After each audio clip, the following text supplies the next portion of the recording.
Welcome!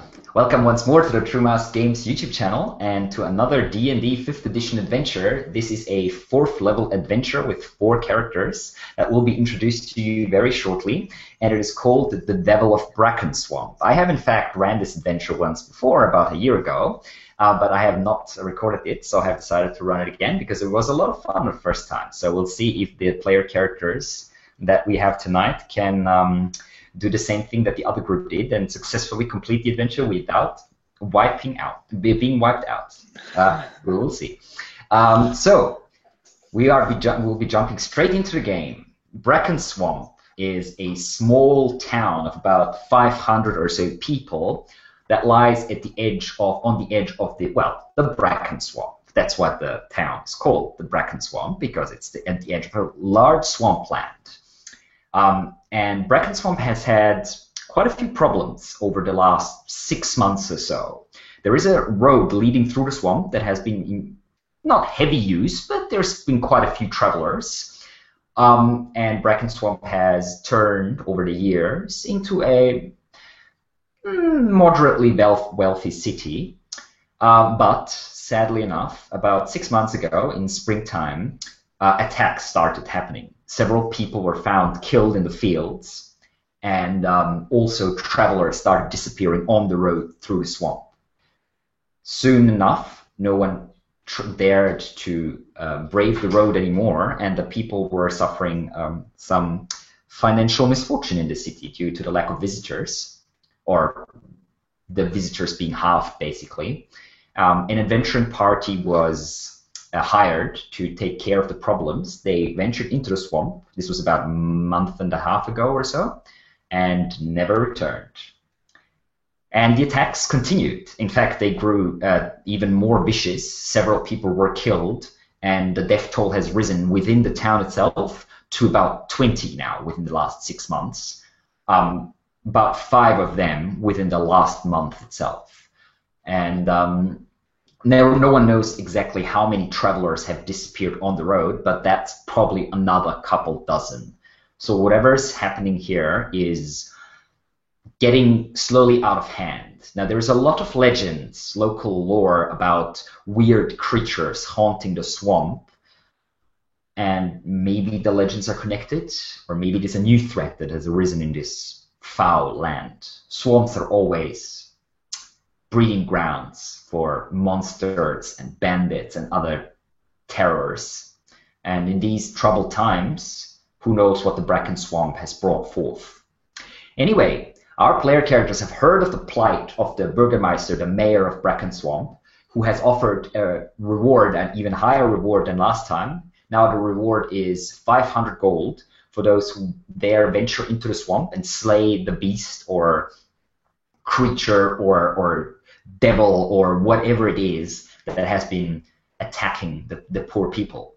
You, the player characters, have heard of this terrible plight. You have been traveling together for a few days, and you basically decided, because you all can use money, and some of you might be interested in either the swamp or the monster or both due to personal reasons, and you have decided to travel to Brackenswamp, offer your help, and hopefully succeed where the other player character, the other adventuring party, has failed. And as we are jumping into the game, it is a mid-afternoon, about 3 o'clock. It is autumn now. Winter is approaching, and the mayor is eager to get rid of this problem before winter. And you are approaching the village of Brackenswamp, the town of Brackenswamp. You can see it in the distance. It is medium size, as I said, about 500 or so people. Most of the buildings seem to be made of wood, and there is a tall wooden wall surrounding the whole village. And Mia seems to have having problems with her internet. But anyway, so while we are waiting, I will give our player characters the opportunity to introduce themselves as they are walking towards Brackenswamp on this fairly warm autumn afternoon. And we will be starting with Martin, who is playing Culferin. Go ahead, Martin, and give us a quick introduction. Okay, so Culferin is a wood elf, although his skin is almost dark to the point of looking like a drow. It's dark brownish green. He's got green eyes, black hair. He's wearing a studded leather armor with 2 daggers at his belt. His eye movement is sort of erratic, like just always looking around, never staying in one place. He's kind of squirming around, like he's uncomfortable in his armor. He's slightly hunched over, like he hasn't learned how to stand straight, and his arms are a little bit standing out, like a little bit like this, but not that exaggerated. Yep. Okay. And Culferin is an infernal vessel, which is a homebrew class that I had the honor of creating. What this class does, you will see during the game. I'm sure we'll have some fun with that. Okay, moving over to Mia next, who is playing Gida, our half-orc rogue for the evening. We see Gyda walking behind. She's clearly not used to this this kind of like this environment, and she has like mud up to her knees, and she's like dragging a mule with like a pack on it, and she's not carrying it. She has just like a sword and like all her things on this like poor mule who's. I mean, it's not having it. I mean, I'm just dragging it through it, just using my raw strength with no cutting my edge to it. But yeah, basically that's me and like wait up. And, yeah. All right. Okay. Moving over to our dwarven war cleric Orteg, played by Serbai tonight. Serbai, please go ahead, introduce your character to us. Orteg Hammerfist is a dwarf, mountain dwarf, and, as Alex already said, a war cleric. He was really pissed about the peace the elders of his clan made with the other warring clans, and after 1 year of idle time, he decided it's time to go out and smash some heads in. Court is not happy with idle people. So he's going out there to find some fights. With his warhammer and shield, he's dealing with every menace in front of him and helping his allies where he can with giving more of insults when they fall because he doesn't like the weak. Okay. And what kind of armor is he wearing? He is wearing a chainmail and a shield. Okay. So fairly heavily armored, all in all. Yes. Dwarves are. All right. And last but not least, we have Bernie. Go ahead. Yes. So Bernie is standing about 6'4". Is an imposing figure in the back, very muscled. And as he walks, he glances down. His eye color doesn't matter because he's wearing these small ovular T-shaped tinted glasses. And as he walks, he reaches into his pouch on his belt and pulls out some herbs and a piece of hempen paper and rolls some kind of cigarette almost and places it behind his ear. Okay, and he's wearing, sorry? Oh, go ahead. He's wearing a very tattered leather armor and a muddy brown cloak with his hood up. And I believe Bernie's a wood elf as well, right? Bernie's a half elf. Oh, a half elf. Okay, a half elven ranger. Though, if you were to see, you can't really see his ears at the moment, so you really couldn't tell. Just looks like a really big human. Okay, so he's more human than elvish. Yes, that's far in his bigger on his side of the family. All right, okay. So you are approaching the town, and you can see there are fields, agricultural fields. It is harvest time now, and there's people working on the fields, but the people seem insecure, nervous. They're glancing around every now and then as you're approaching. You can see many people look over towards you. You don't seem a particular threat at the very moment, although you are very well armed, but people just keep standing up like from their work and glancing over towards the swamp. You can see the bracken swamp to your east, so which would be to your right as you're coming up from the south. It is a blotch of brown and dark green about maybe a mile or so away. It seems to be a fairly forested swamp from what you can see from here. And what would you like to do? The gates are open, and there seems to be 2 men standing there. 2 men in leather armor clutching spears.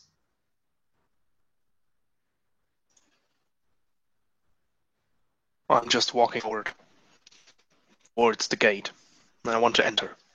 Okay. Ignoring the men that are standing there. Yes, just going through. Okay. As you try to pass through the gates, past the two guardsmen, they both, with a little bit of hesitation, step out and cross their spears in front of you. You could still pass. You're a dwarf. They can't really cross their spears that low, but it's more of a symbolic gesture. They seem clearly nervous because you are a fairly capable-looking group and fairly well-armed, especially Ortag. But still, they stand their ground, and one of them goes, who are you? What do you want in Brackenswamp? I'm here to get rid of your problem. Is that enough of an answer? Oh, you came for the bounty on the monster. Yes. Yeah, and another business. Yeah. Sure. Well, you probably want to talk to either the captain or the mayor for that, I believe. And I guess they are inside. Yes. Captain should be in the town hall. In fact, they're both in the town hall. They both have their office there. He points at the top of the hill. So the town of Brackenswamp is built on a small hill, and in the very center of the hill, at the very highest part, there is a large stone building, one of the very few buildings in the town actually built of stone. And he points with one hand over his shoulder towards that building in the distance, which is probably the town hall. He looks at the other one. They both exchange glances, and one of them, the younger one, a blondish fellow, maybe early 20s or so, says, I'll run and tell the captain that you've arrived. I'm sure he wants to talk to you. We can introduce ourselves. What's the name of your captain? Belvin. Captain Belvin. Very well. And He's, then proceed. One of your kind. He nods down to Ortag. And I just proceed and walk through. Okay, so he just push past him, and they both stand there slightly embarrassed, looking after the dwarf, who continues marching straight up the hill, the road. I go to Ortag. Why was that necessary? I mean, I want to kill this thing, and I want to do it fast. They are young. What about those two? I mean, they nearly pissed themselves, didn't you see? I just carry on walking. Okay. So what about Kelferin and Bernie? What are you doing? I'm following behind and giving the guards a toothy and awkward smile as I pass. Okay. Nod. Bernie, as this exchange was happening, Bernie reaches behind his ear, pulls out the cigarette, lights it with a slow smoke on his face, and as he walks past, he kind of blows the smoke into one of their faces and just carries on walking. And it's good for you. What the? Just enjoy it. It'll kick in a bit. Yeah, you continue walking, leave the two flustered guards behind, and you walk all the way up to the central square. There's not too many people in town, or maybe most people are actually indoors. The town has, there's certainly people living here, but it has a bit of a disheveled look. It's not very clean. It looks like the people have stopped caring about the looks of the city very much. You can sense a perpetual aura of sort of barely suppressed fear. The few people that you see hurry along fairly quickly, looking around. As soon as they see you, basically they change to the other side of the road or duck into side alleys. No one wants to get too close to you. The people here are definitely not in their right mind at the moment. No one tries to stop you as you approach the town hall. There's a large wooden door which stands slightly open that marks the entrance to the town hall. I wait for the others to arrive as well. Yeah, they caught up in the meantime. You're a dwarf. Yeah, I know. I just look around. Do I see anything suspicious, as there is no one guarding the entrance? No, there is no one guarding the entrance of the town hall. You can't see. In fact, you do see what looks to be an inn on the other side, an inn that has like a sign that shows what looks to be reddish vines, like sort of curling up on each other. And the door of the inn is also open. You can hear voices coming from inside the inn, not very loud voices, and you can smell a little bit of freshly cooked food drifting over from the inn. But other than that, there is very few people on the actual central square. No one exactly standing in front of the town hall.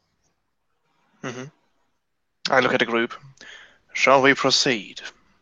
I just look at my mule for a moment. You can see there's a one of those wooden sort of holders where you can tie your horses and mules on, I go to right that. in front of the inn.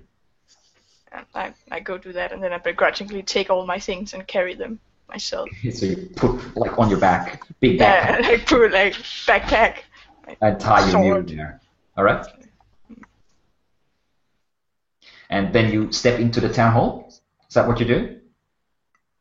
Yes. So you open the door. I'm assuming Ortag goes first, gives the door a decent shove. It's a heavy door, but nothing especially difficult for you to pass through. And you can see there's a large room. There's benches of wood in the room. This seems to be some sort of gathering place, clearly. There is only one person here at the moment, however, who looks to be a clerk or scribe or something. A young man, fairly thin, with wearing like a leather cap with this little disheveled-looking feather in it, and he's scribbling away on a piece of parchment. He's sitting in one corner of the room behind a small desk. He looks up as the door opens and like poof, hits the wall, and he's like, can I help you? They sent us to meet Captain Belvin. Where can I find him? The captain. Do you have an appointment? 500 Yes. gold says yes. Oh, you're here for the bounty. All right. I'll let the captain know that you're here. Just wait here. Wait right here. He stands up, nearly tripping over the chair as he pushes himself up and then hurries over across the room to a small door on the left. And you can see on the door there seems to be a simply carved symbol showing an axe and an anvil sort of crossed, carved into the door. He knocks and disappears inside that door. Do I recognize that symbol? It seems dwarven in origin, you would say, but it doesn't have any specifics, like maybe a personal crest or something, or a crest of a family or something. I mean, you don't know all the dwarven families, obviously.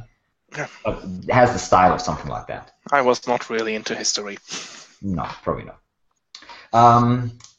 You wait for a few minutes, and then this clerk comes back on and says, Captain Belvin, we'll see you now, please. And Thank you. I will let Mayor Henrik know that you arrived as well. Take a breath, son. A deep one. Calm down. He moves away walks down a corridor deeper into the building. Before he goes, Bernie hands him the cigarette he was smoking and just says, "This will help." Guy looks at you, looks at the cigarette, then sort of... There we go. Yeah. Hold it in. Thank you. He gives it back and then hurries off. And you can hear a voice now coming from inside the door, from behind that door. All right, we haven't got all day. If you're here for the monster, come on marching in. I go inside. Okay, you can see this room is not very large. It's very clean, though. There's basically a single table with a single chair behind it in the room, and there's a bunch of weapons, warhammers, hand axes, a very large two-handed axe, a few spears, a crossbow, and stuff like that, just hanging on the walls, basically. Awaiting you is a older-looking dwarf, fairly muscular, with blackish gray beard, long hair, and an eye patch over his right eye, like a simple leather eye patch. He's dressed in a chain armor and holds a pair of massive, thick iron gauntlets in one hand and slaps sort of his other hand with the gauntlets as he stands there staring up at you. So, little Leo tells me you're here for the beast. Yes. Right, Good but time fight someone showed up. already. You think you're far better than your predecessors? I hope you do. We shall see. All right. Well, you'll have to talk about your reward with the mayor. I can give you the specifics, the little we know anyway. So the whole thing started about 6 months ago, in springtime, early spring in fact, I believe. First one, or I think at least we think that was the first one who was taken, was actually the mayor's father, Henrik the Elder, an old man. But he was not an easy prey. He knew some magic, did the old man. Not much, but enough to take care of himself. Anyway, he was the first one who disappeared. Didn't come back from a stroll. And after that, it started going. We found a couple of our people out in the fields, dead, without even a wound on them. They were just lying there, white as a ghost, with his expressions frozen in fear. It went for a couple of months. We had one of your kind, and he looks over to Bernie, a half-elven lass. She was good with a bow. Lysaris was her name. She took our 2 other best hunters with her, swore that she would hunt down this beast, or die And she trying. never came back. Well, no. We found one of the hunters. Later on, about a week or so later, he was half eaten by the animals, the swamp. No idea what happened with Lysaris or the other one. Then, about a month and a half ago, Mayor hired an adventuring party, led by a knight, Sir Durand. Big man, fancy armor, plate mail, big sword. Was talking tough, swore by all the gods and his ancestors that he would take out the beast, but didn't come back. Nor did the other ones, the 3 that were with him. A halfling, a dwarf, and another human. The attacks grew more frequent the last month and a half or so. And now the people were actually torn half apart. I don't know, we might even have 2 monsters attacking us. Or I'm not sure what's going on, but I can tell you that the last couple of victims looked like a whole pack of wolves attacked them. Anyone I'm survive like any moving encounter? towards. No survivors, no. No one sees the beast. Best we have is a couple large tracks that we found. But since our best hunters are dead, we couldn't follow them. Didn't look like a wolf to me though, more like a large cat or something like that. But I'm not a woodsman or a swampman or whatever you call them. I'm like moving towards the armor, like seeing it glisten, and like moving my hands against it as he's speaking. So, why have you not been out there? What are we supposed to do? The swamp is big. I only have 10 decent men in the city. But 30 or 40 more I could arm, but I wouldn't trust them in a fight against the monster. They'd probably run screaming the first sight of the thing. What am I supposed to do with 10 men? We've been holding the walls. The creature so far hasn't struck inside the village, but it's probably only a matter of time. We're doing our best, keep the people safe out in the fields when they're working, and So you want to get the morale as down as it can when it attacks, and then try to defend what is left? what do you think we should do? Just head out in the swamp, hope that the creature attacks like a group of 10 men, or decently armed, or just wander around the swamp for a few days and hope that the creature hasn't killed half the city while we're out there looking for it? Sounds like you won't be a problem trying to get the creature's attention, though. I don't know.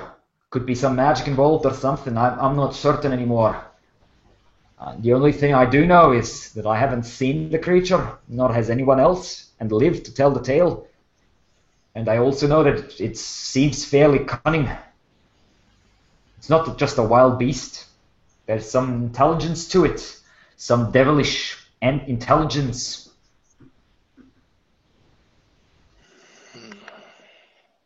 Are there any bodies? Can we inspect them? Well, the last attack was 4 days ago. We buried the body. Poor sod. We can dig him up if you really think it's necessary, but I can tell you won't be able to find too much. We looked it up. The man was half torn to pieces. Large claws or fangs or something. As I said, like he was attacked by a whole pack of beasts. He was a farmer, not a fighter. Couldn't put up much of a fight. Had a spear with him. Darned.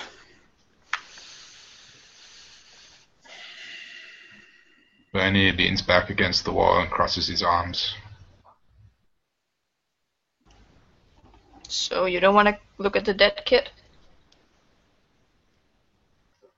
Seems like trouble to unbury him. I say we just go out there and see what we can see. Well, if you're lucky, the monster come to you. I mean, if you want to call that lucky.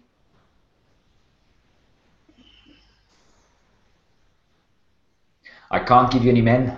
That much I can tell you. I have none to spare here. People will probably riot if we just went away without them.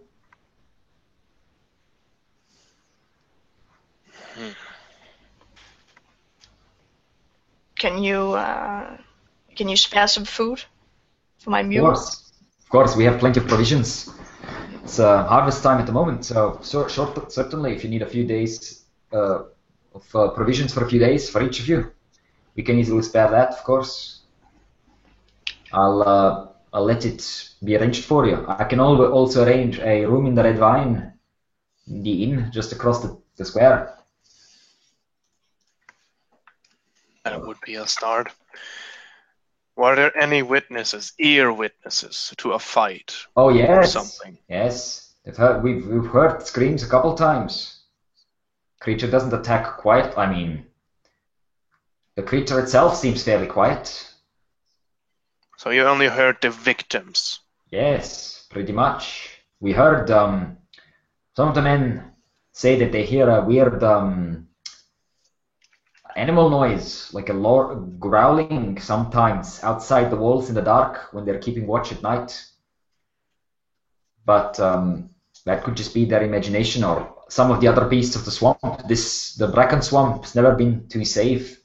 There's all kinds of weird creatures in there. I mean, but animals though, they usually don't bother us. Only in the dark, or at daytime as well. No, there's been at least 2 attacks in daytime. Not in the bright of day though, more towards the dusk and the morning, just after dawn, when the first people are heading out into the fields. We've stopped the people from heading out too early or staying out too late. Maybe that will make things better, or maybe it will just force the creature to come over the walls if it can. That's what we're preparing pretty much. And he walks over to the wall and slaps, gives the like 2-handed battle axes hanging there, just a big old slap.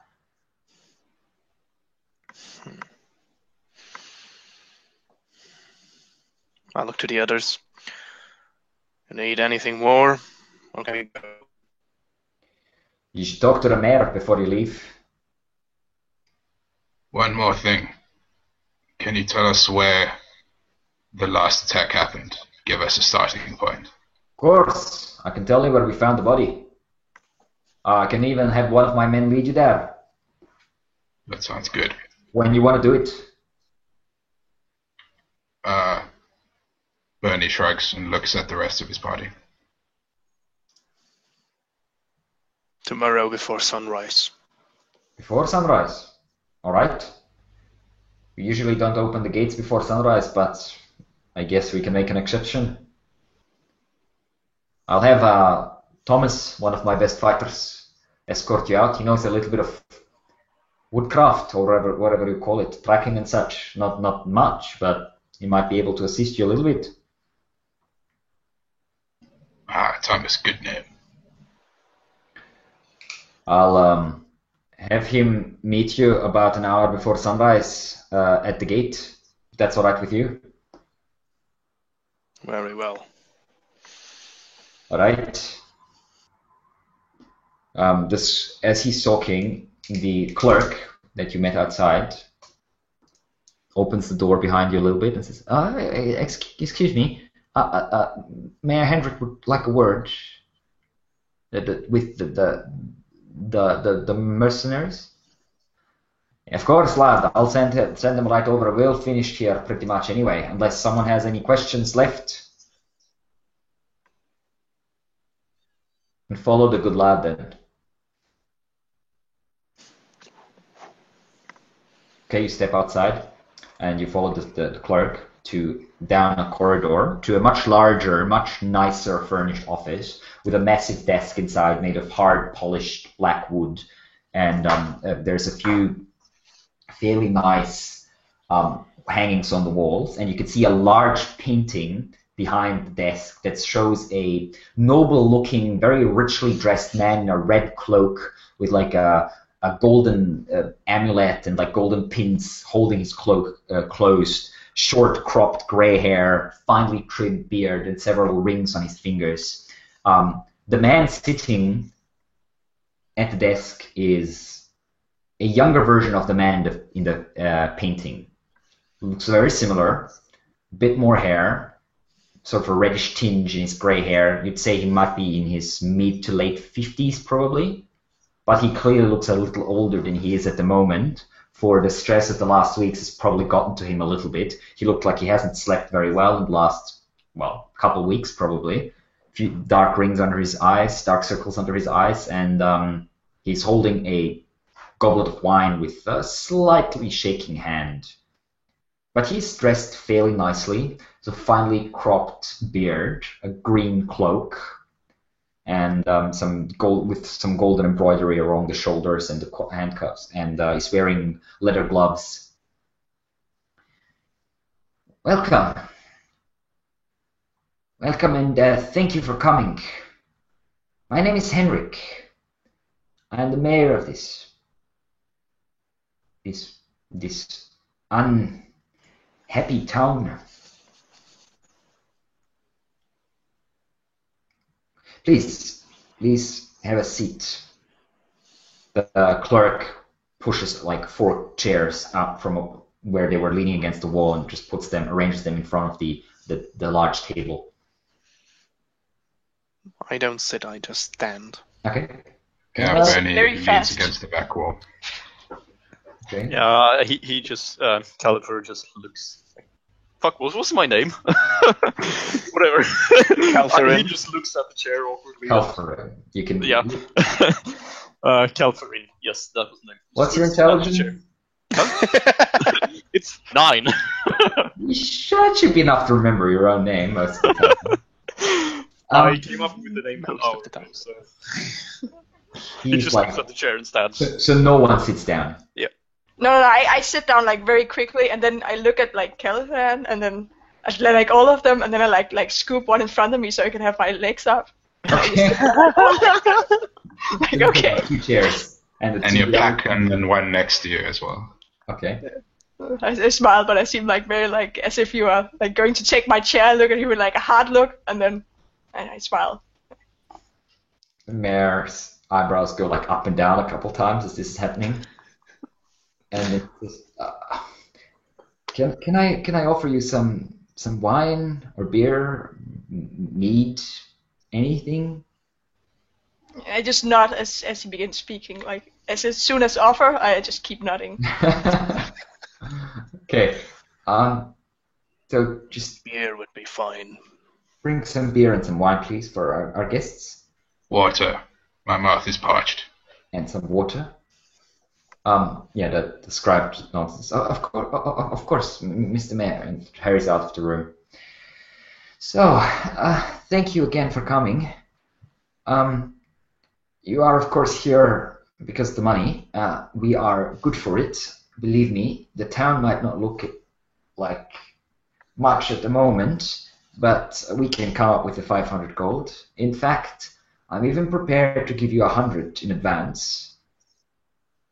Will that be sufficient for you? Ortek does not react to money. He doesn't I say mean, I'm anything. just like looking as if I'm like moving my hand as if like. Okay, he just reaches out, opens a drawer, takes out a large money pouch, closes the drawer again, and just puts it down. This is 100 gold in there. You're welcome to count. We'll have the rest of the money ready when you come back with proof that you have killed the monster.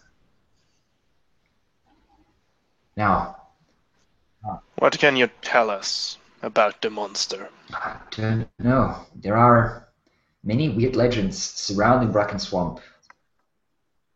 Maybe the monster is connected to one of them. Maybe not. I am not certain. I have lived here all my life. I have heard my fair share of spooky stories. My father had his fair share to tell. He looks back up to the portrait behind him as he says that. And but I'm not certain. Some legends speak of giant bats coming out of the swamp, eager to drink the blood of the inhabitants of this town. Others speak of weird lizard-like beings lurking beneath the water.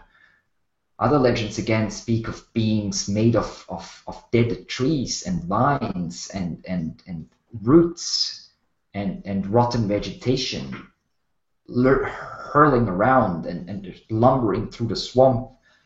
Some of them are supposed to be big as houses. Of course, I have never seen any of these creatures. The swamp has always been fairly dangerous, but due to mundane dangers, nothing. Quite of the ordinary. Yes, a few giant frogs. Tell us about your poisonous father. snakes. Bellin said he was good with magic. Yes, Henrik the Elder. He was an old man, fairly stubborn. Yes, he was a sorcerer. Not a very strong one, but he could certainly take care of himself, despite his age. He was the first to disappear. Are you not then a sorcerer as well? You are Hendrik the Younger? Yes. No one calls me that, of course. But yes, that is what I was called before, when I was actually young. Anyway, no, I am afraid I have not. I have not partaken in any of the magical powers that my father seems to have. The best thing I can do is create a few sparks on my fingertips. I would like to insight check him about when he talked about his father. All right, sure. Give me an insight check. 10. Okay. What I wanted to achieve is if he was, when he talked a bit fondly of him, I wanted to see if he was really, meaning it. You can't really tell. He seems tired, and you'd say he's honest, but then again, you know that you're not a very good judge of character, and you also know that humans are notorious liars, so who knows? especially rich humans. I mean, that's how they get their riches. Dwarves, rich dwarves especially, obviously, toil hard for their riches, but most rich humans have stolen or swindled other people. And Of course they do. that's what the dwarven clans tell themselves anyway. But you could not tell, really. Mhm. Well, and that is really all I can tell you. I'm sure Captain Belvin has told you about the attacks and the several attempts to locate and kill the beast, or the beasts. You mentioned the legend of lizard men. Well, lizard creatures. I've come across some before. They did terrible things to my home. If that is the culprit, be sure I will have their heads brought back to you. Yes, well, I thank you. I have never heard of, I have never seen any lizard men in the swamp. The largest lizards that I have seen were no longer than my arm. I doubt they would be responsible for, well, the attacks. Nefarious creatures. But would they leave their victims white as a sheet? I do not know. I suspect there might be some sort of foul magic involved, but I do not know. Maybe they were scared of the Maybe. lumbering Well, trees. I would expect to find tracks, large tracks, if such giant beings were to come out of the swamp. Yet we hardly found any tracks. A little bit of blood here and there, a few bits and pieces of clothing, and of course the dead bodies. Clothing of what? Well, the victims. Oh. Hmm.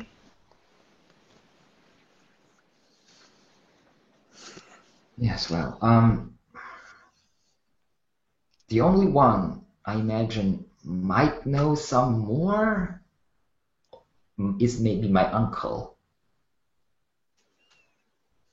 Your uncle? Yes, his name is Theodric. He's not a very pleasant man. And he lives in the swamp. He's a hermit, you could say. He's been living there for, I don't know, 20 years or so now. He's a, let's call it, eccentric fellow. In fact, I would be much obliged if you were to venture into the swamp, if you could look in on him. Theodric was his name? Yes, Theodric. When was the last time? Sorry, go for it. No, it's fine. I just look at Califrin when he say eccentric fellow, like just very like obvious, like. Califrin just looks back at her and just looks confused. I did a smile and nod for myself. And... Behind his t-shirts, Bernie chuckles at that exchange. You said, when was the last time you had contact with your uncle? About 2 or 3 weeks ago, I believe. He comes into town every now and then to purchase supplies. About maybe once a month or so he comes in. And he's never seen the beast? I don't think so. We don't really talk much. As I What said, kind of he's supplies a do he want? bit of an eccentric fellow. Well, mostly food. If we bring it to him, maybe he will be happy. Yes, And then we certainly. can talk to him. If you want, Then he will just not be. he doesn't like people much. I don't think. What happened 20 years ago that he left into the swamp? No, nothing specific. He just was fed up with living here, I guess. I mean, as I said, he doesn't really like people much. And after his wife died, I guess he didn't have any more reason to stay behind. Prefers the solitude, the old man.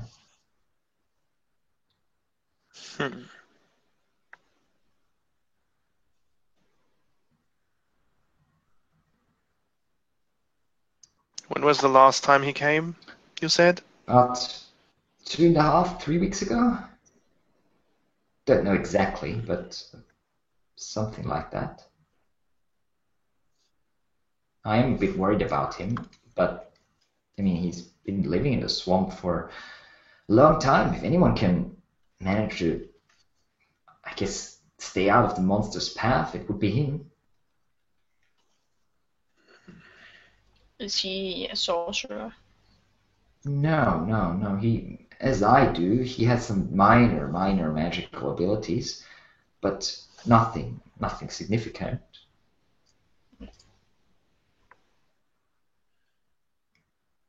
Very well. So, he, to find his hut, there is a road leading through the swamp. You need follow the road for about 3 to 4 hours until you get to an old tree that was split by lightning. It's standing in the swamp, maybe about 20 or 30 yards to the left of the road. When you turn off the road and move north from there, you reach my uncle's hut in about an hour or so.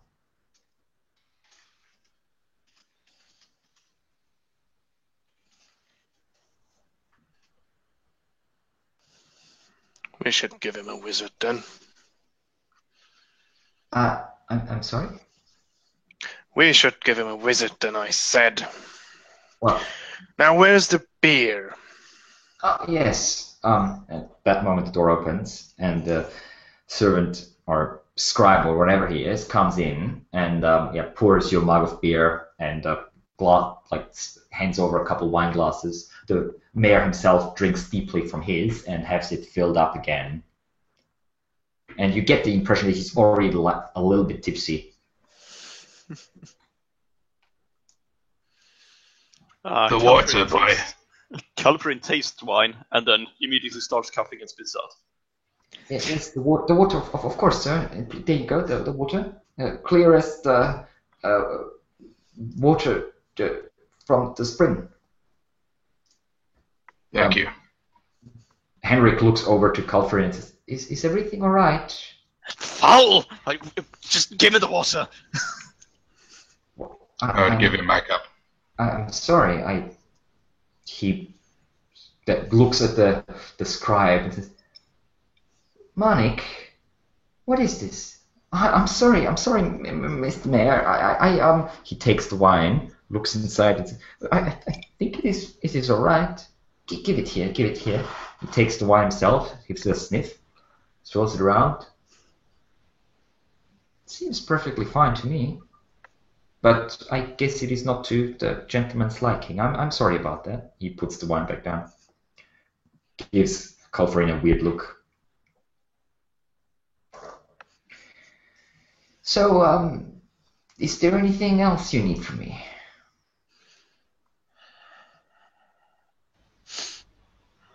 I suppose not. And I lean up using my long arm to lean up and grasp the pouch and then drag it over the table and then just and then it's a nice heft to it with 100 gold pieces inside.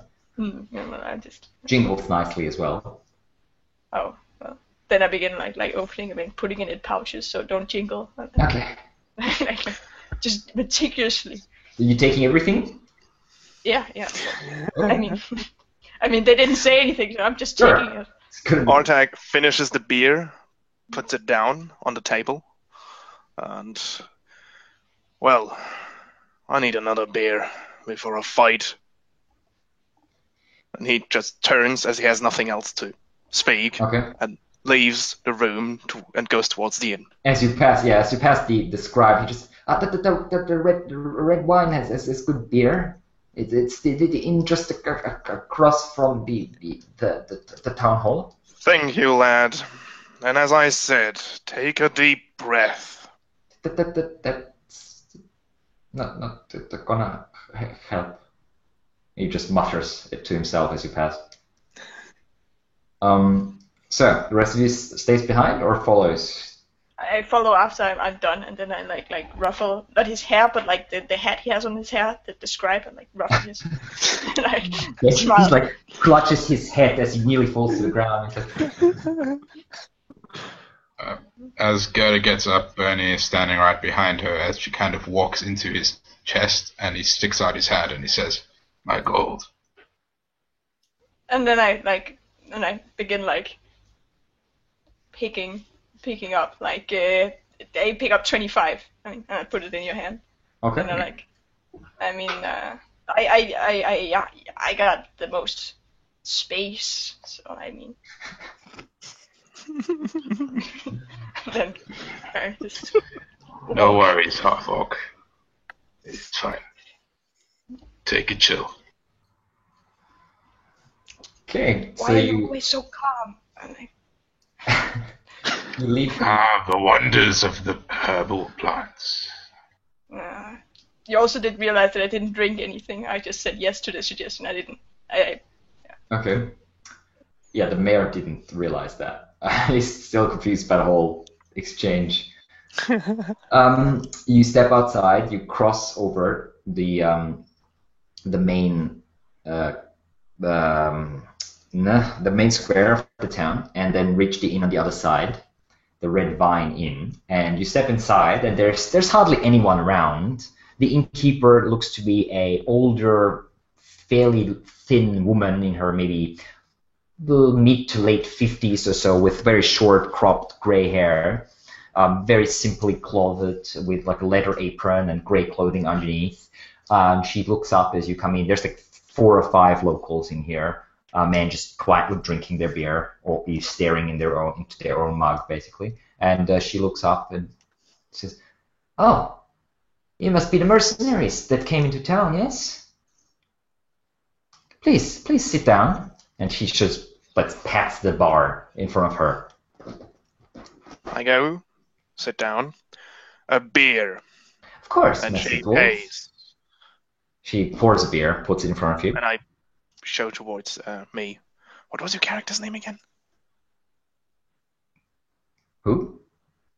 Me. You Thanks. don't. Okay, I show towards Gada. And she pays.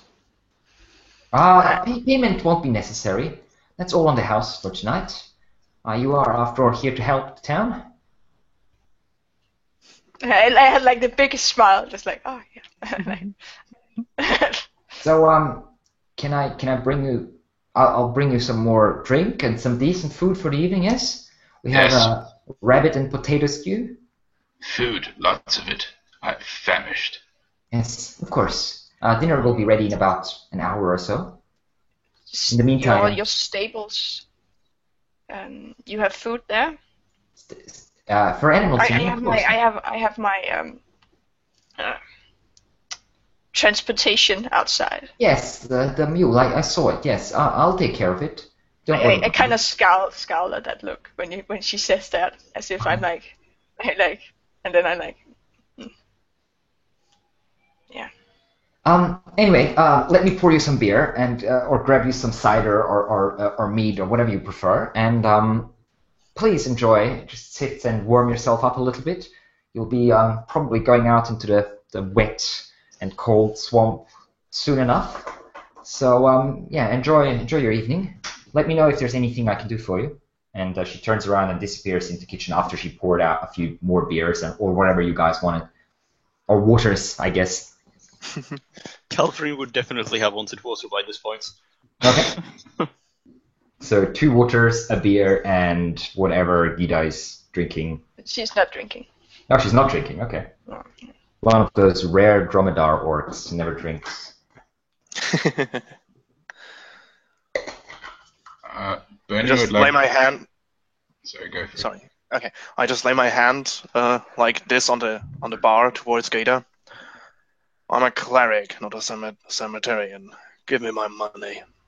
And I begin like putting out, and I give you your 25.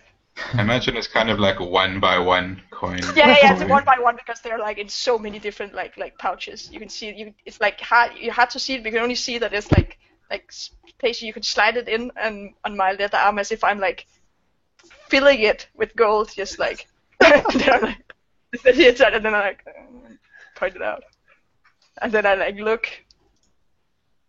to the elven man who's probably not sitting, and it's like. And then I like shrug, and then I just like, lean up against. Like, yeah, he won't need it. Okay. Bernie, is there somebody in the bar that looks like not just a villager, but somebody that works outside the walls, or has been outside the walls? Well, most of the farmers would have been outside the walls. The fields are outside the walls after all. So Bernie's going to walk up to one of them, and his shadow is going to pass over this person as he walks close to the table, and the person looks up, and Bernie takes a seat and starts rolling another cigarette, and then says, "You've been outside the walls, yes?" Oh, well, of course. I mean, I'm working outside the walls every day, or except for today. Tell me, what are the villagers saying about these deaths? The monster, you mean? Well, most people say it's some sort of curse. To be fair, honest with you, don't know what we did, but the gods must be punishing us for something.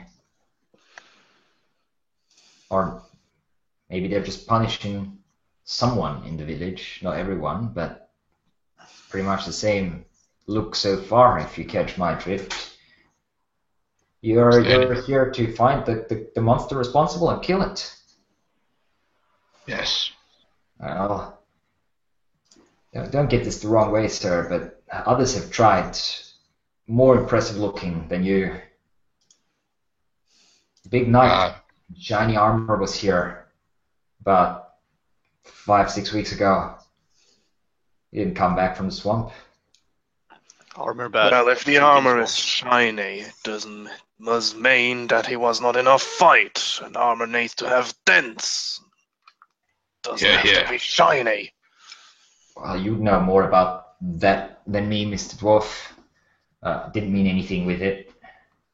I'm just saying, I didn't know who you are, but be careful. That creature has killed quite a few so far.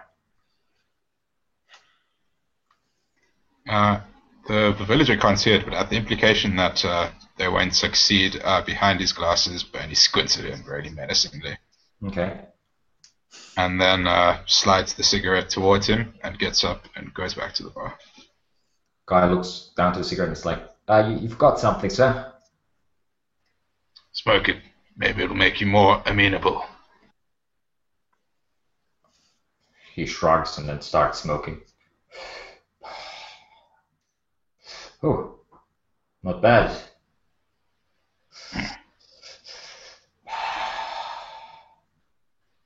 And as you return to your place at the bar, the innkeeper comes back and puts 4 steaming wooden bowls of food in front of you, and basically 2 halves of what looks to be fairly freshly made baked bread, like dark rye bread, just sliced in a couple pieces, just puts it in front of you. There you go. Bernie Enjoy. takes 2 bowls and proceeds to eat them really quickly. Both of them. Okay. I'll kind of piles one into the other bowl and then just starts shoveling over. Okay. I'll get some more then. I see you're hungry fellas. And I like look at him like for a while as if I'm checking if he's beginning to be ill or sick. Like I'm really studying him, and then I'm like just waiting for her to get back, and I of course eat afterwards. But I'm just Bernie seems fine, from what you can tell. The food is actually rather delicious. It is warm. It is filling. It's not extremely great or anything, but it's decent food. Better than rations for sure. I'll take the food, get out my holy symbol, and give a small prayer. That cord gives my enemies the strength to at least be there for 1 minute of a fight before falling to the ground. And then I proceed to eat. As you do that, you probably can't see it because you're concentrating on your prayer and your food, but some of the others, especially Calferin, who has a fairly sharp senses, can see several of the other villagers like looking up and giving these really awkward glances towards Ortag. It's like, what you could see like the question, like, what the hell, what type of guy is this guy? It's like, he must be crazy or something. Basically, that's what their expressions are saying. But then they look down fairly quickly, away from him. Calfrin is picking the meat out of stew and leaving everything else. Okay, so you're not eating the meat? No, he's only eating meat. Oh, you're only eating the meat, I see. And leaving everything else. Okay, so the potatoes, it looks to be a mixture of like small slices of rabbit meat, with some potatoes, some onions, and some like mushrooms in like a very thick sauce, basically. He'd eat the mushrooms as well. Okay. Are you going to eat that? Cover just slides over after he's done. Thank you. Okay.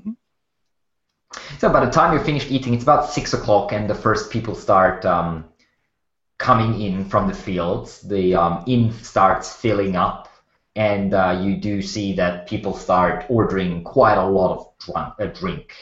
A lot of people are like putting quite a bit of silver on the bar and spending a lot of money to basically Drink to forget, so to speak. You obviously get many glances, but from the looks of it, the rumors or the story of your arrival has already spread, and everyone seems to know who you are. No one seems to be one to approach you or anything, but obviously you can feel eyes on you from all sides and hear like mumbled voices, and you are aware that you are probably the subject of most of the conversations. As the bar fills up, Bernie kind of seems to get uncomfortable and walks outside and goes sits with the mule.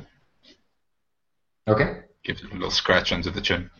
There's a small stable next to the house. It's not really like a closed building. It's more like 2 columns with like a roof on top, just so that the mule or the animals are protected from the worst of the elements. There's 1 mule there. There's 2 horses and a couple donkeys. Yeah. I was talking the Gita's mill that was still parked at the town hall or whatever it was. But I guess he would lead it towards the stable and no, it's already in stable. Gita's mule is already in stable. The innkeeper must have either sent someone or went herself while you were eating and put it in the stable. So then he would proceed to make a little bed out of the straw in the stable and fall asleep. Okay, so you're sleeping outside. All right, sure. What do the rest of you want to do? Ortag, after finishing his second bowl, gets up, finishes his mug of beer, puts it down, and then goes outside to take a walk through the city, and then after that goes back to the inn and sleeps if nothing happens. He wants to see around the city and see the people. The city is fairly quiet. There's torches burning all around the walls. Like on the walls, there's like tons of torches. Every maybe 10 yards or so, there's a torch, so that the overlapping light of the torches like overlaps. There's no like really dark shadows on the wall itself. And you can see about 4 or 5 men just patrolling, like walking in a circle on the walls themselves, clutching crossbows and spears, and they're dressed in leather armor. If I would go... Yeah, sorry, carry on. They're staring outside into the darkness. You realize they must be night blind, like completely night blind, because they're constantly walking past torches. And outside is nearly completely dark. Even you with your low light vision can only see maybe 30 or 40 feet from the walls. So the humans probably can't see shit. If I see a way up, there's ladders. There's ladders leading up every now and then. Yeah, I would like to also go up and look towards the swamp a little bit and then go back to the inn later. The swamp itself is dark. You can't really see it. It's too far away. It's about a mile or so away. There's no light in the swamp itself. Okay. Okay. What about Gita and Culferin? Catherine is gonna walk up to his room, look at the bed, go up to the window, open the window, and start crawling down the wall with his head down, and go to the stable and sleep there. Okay. As And you're I- crawling down the wall, you can hear a and you look down, and you sort of, as you jump down, you can see two people, a man and a woman, older folks, farmers or like citizens of the village anyway, are just standing there like they're all like crawling head down, Yep. down the wall basically. Catherine's just gonna wave at them as he walks past. There's a faint, pungent air of smoke coming from the stables, like a small chimney stack. Okay. But there is plenty of space in the hay for another person. Okay, and Gita is sleeping inside, or also? Oh yeah, she first has like a circle where she walks in to see if her mule is like is getting fed because it's underfed. Because, I mean, Yeah. and then she's like looking to it, and then she's like looking at the two others, and she's like has this confused, puzzled look, and then she like shakes her head, and then she like pats her mule just slightly, and then I just walk in and sleep. Well, and then now I you go have to a whole room for yourself because you received two small rooms with two beds each. And I two of clump you them there. together and lay like spread out. Like, Okay. like I don't care. Okay. Yeah. Okay. So you have a decent, restful night's sleep and are woken up or wake up because you went to bed fairly early in the early hours of the morning at like 4 o'clock in the morning. It's still dark outside, and slight rain has started falling. It's already been fairly clouded over in the yesterday evening, but now there is a slight but steady rain falling. The town itself is eerily quiet.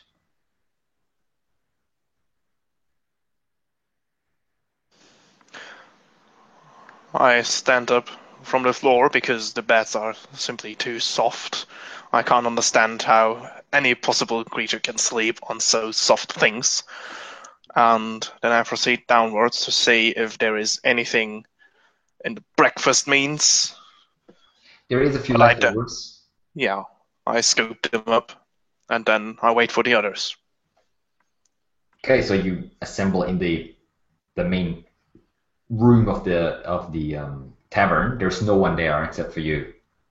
There's a scrawny dog who's sniffing around under the tables and eating small morsels and bits and pieces of food that have been left behind. But except for that dog, you're the only ones there.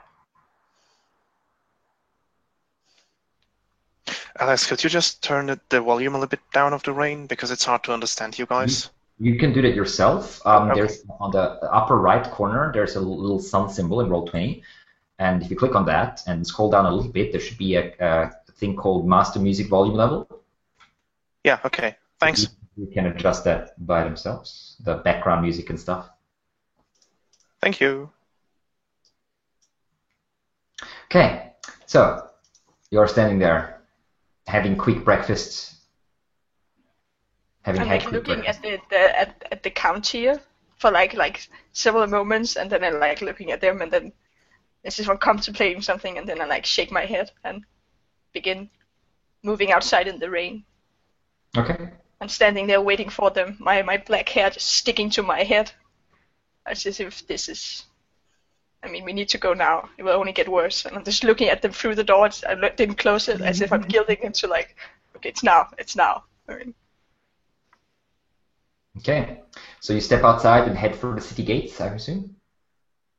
And yeah, you can still see there's like 3 or 4 people patrolling the walls, their hoods up, like their rain cloaks wrapped around their bodies tightly, clutching spears. The torches are flickering in the rain.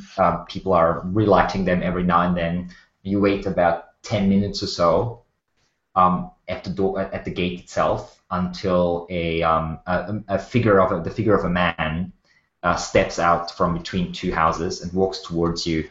And he's carrying a small lantern in one hand, and the lantern light shines at parts of his face. The hood is up, but you can still recognize him as one of the 2 men that led you into the city, the older one of the 2 that were guarding the gate when you arrived. and he gives you a nod. He looks a little sleepy-eyed. Gives you a nod and says, "Good morning, then. My name's Thomas. Captain Belvin said I was to lead you out into the fields." Good morning, Thomas. Let's proceed. Right, you want to see where we found the last victim, yes? I give him a nod. His name was Kieran. He was a farmer. I knew him fairly well. A good man. Left behind a wife and a small child. Creature must have gotten him as he was getting ready to go back. We heard a scream. As he said, talking to you, he's basically has one of the other guards opening up the gate from inside and just pushing the gate open. You step outside into the darkness, and he leads you across the fields, talking just all the while, saying like, "Yeah, we heard a scream in the distance. I got a couple of the other men. We rushed over, and we found him beyond that thicket of bushes yonder." He points to the distance. You can just see at the edge of the lantern light. You can see maybe about 50 or 60 feet in front of you. There's like a few small bushes. And he steps around and says, "I can't really remember where the exact spot was, but it was somewhere here." Just sort of holding the lantern high and lighting the way around you. He can't see much in the darkness clearly, despite the lantern, but you guys, you all have low light vision, so for you it's perfectly fine. Despite the rain, you can see at least 30-40 feet very clearly. Bernie would give up trying to light his cigarette and put the soggy cylinder behind his ear, and then would bend down and try and see if he can find any sign of... Sure. Give me a survival check. Sure. 6. The rain and the people that have been walking around here, and the fact that this was like 4 days ago or so, you're pretty sure it's pretty much impossible to find any tracks here. Clearly, otherwise you would have found some. He wipes some water droplets off his glasses and looks again and says, "There's nothing here. Can't see anything." That's what I told the captain, but sure. Califrin is gonna get low to the ground to sort of smell it and look for tracks that way. Okay. Survival check, I mean. Survival. Yeah. Sure. 13. 13. Okay. It's hard to say. Maybe if you had arrived about 2 or 3 days earlier, maybe we'd be able to find something. But not in the rain, and this is in the middle of the fields. People were probably passing through here every day. So little chance of anything, I'm afraid. Thomas, can you show us the road? Which road? Through the swamp. Sure. He followed you. He leads you down maybe about 200 feet or so south, and then you arrived at like a gravel road, basically, and it leads westward. He says, "Just follow that road." But want to go now? Why not? Well, I don't know. I mean, it's dark, but sure, be my guest. You need the lantern? I can leave it with you if you want. Oh, I pull forth a lantern as well. You can help me light it. Did you bring your mule, by the way? No. Okay. Just so I'm carrying it myself. Okay. Begrudgingly. But I mean, there's like some of the things, like all right, the torches are there. I just have the. Do you want me to let Captain Belvin know that you've gone into the swamp then? I think he would know. And look at the other three. He should know. Right. Well, good luck. Really, I mean it. I don't want to have any other people die. Kill the beast for us, please. Kill it good. That's why we are here. Right. And I just proceed. Well, may the gods be with you. May court be with my enemies. And yeah, you just leave him behind, and Ortag just moves away into the rain and the darkness, following the road westwards to the swamp. Calvin is gonna follow with, but he's not gonna walk on the road. He's gonna walk like 30 feet off of it. Okay, so you're walking through the fields. Pretty much, yeah. Okay. Which direction was the uncle's place? In the swamp. In the swamp, so we're On getting the towards road. it at the moment. Yeah, on the road. So Okay. So you head out west, and you just keep walking for about maybe 15, 20 minutes or so, and then you reach the edges of the swamp itself. The swamp is not as wet as you would have expected from the looks of it. I mean, it's muddy, it's raining, obviously, and there's quite a lot of trees. This is more of a forested type of swamp with a lot of vines and stuff and large bushes. It actually seems a fairly it doesn't seem like a place of like just dead trees and like crippled bushes and such as you might have expected, as some of you might have experienced in other swamps before. This is actually a fairly living microcosmos, a thriving place, wet and very much alive. As soon as you enter where the road hits the swamp itself, the road is raised up a little bit, about maybe 3 feet or so up, so that the water of the swamp doesn't wash it away. Whoever built this road, and clearly this was built a couple decades ago, has done very good work. Ortag, you looking at the road, you would say this might even be dwarven handiwork, or have at least dwarven craftsmanship involved somehow in its construction. It looks very sturdy, very secure. You could probably, even in the rain, drive like a coach through here, or a cart. I have a smile on my face while I walk. And as you step into the swamp and press further on, the sun slowly starts to rise. The rain continues on, and the noises of the swamp rise up like a greeting around you. And you can hear frogs and cicadas and birds of the swamp and all kinds of other creatures. It is a concerto all around you. Ah, sounds like home, smells like home, feels like home. I'd like it here. Such a travesty. There's a road built in between all of this. Should be able to hear the swamp noises now in the background, by the way. Yes. Okay, excellent. So, you continue. Calvin is still not walking on the road, by the way. You're walking the swamp. Yeah. Okay. Well, you have enough movement, in fact, that you won't slow down the rest of the party, even despite having to fight through the swamp, through the mud and such. And I can occasionally dash without Yeah. any trouble. That's true. That's true. You can. Bernie would probably be jumping from tree to tree, feeling at home. Okay. That's possible. Okay. You know what? Seeing Bernie do that, Calvin gonna crawl up a tree and do the same. Okay. Yeah, you watch as Culverin, with nearly arrogant ease, just walks up the tree, basically, on all fours, but even without any hesitation. You just like whoosh up and starts also leaping from tree to tree. In some places, the trees are close enough together that you can actually do that. In some places, not necessarily, so sometimes you'll have to drop down. But you can keep up next to the road, basically, and stay in the trees most of the time. You do see large bodies of water every now and then, like ponds or small and larger streams. Once you even pass a lake that looks to be a couple 100 feet across.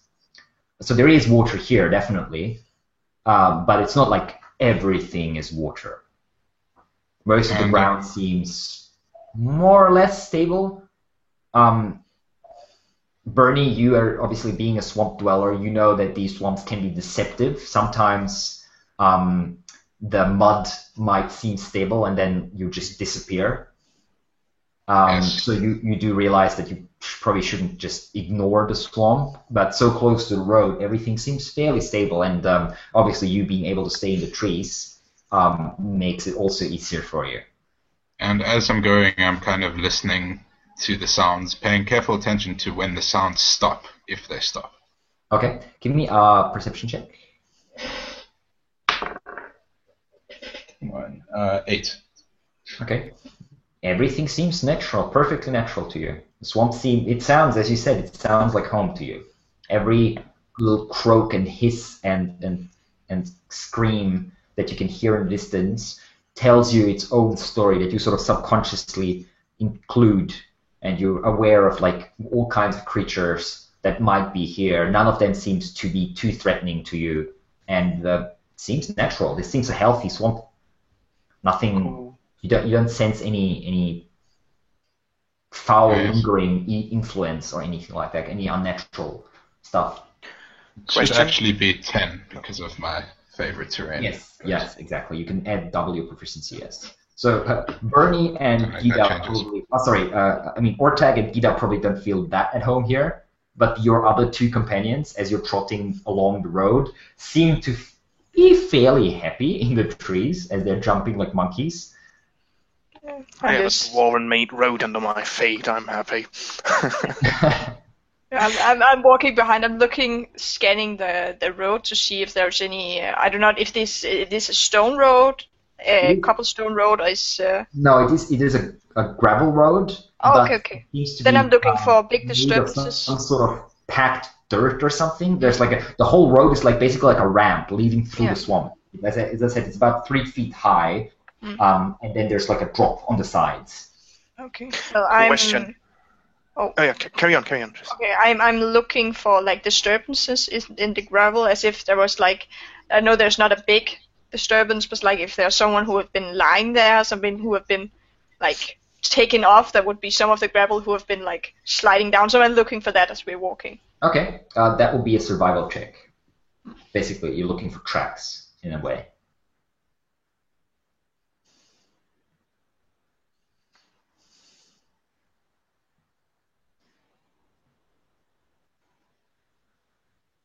Okay, well, I would have one quick question. If I take a pebble in my hand, a Yes. stone small pebble, and cast light on it and close my hand, would light still seep through my hand, Yes. or could I Yes, it wouldn't cut be it much. off? It wouldn't be much light, but a little bit of light would still seep through. Okay, Gita, looking around, you don't spot. I mean, there's a couple disturbances, but it's hard to say if that's just natural stuff, or maybe animals have crossed the road, or wind or something, or weather has just blown a little bit of pebble off here and there. Sometimes there's like bits and pieces of wood, like broken off branches and stuff on the road itself. So it doesn't seem like it's been in any heavy use recently, because otherwise people would have cleaned it.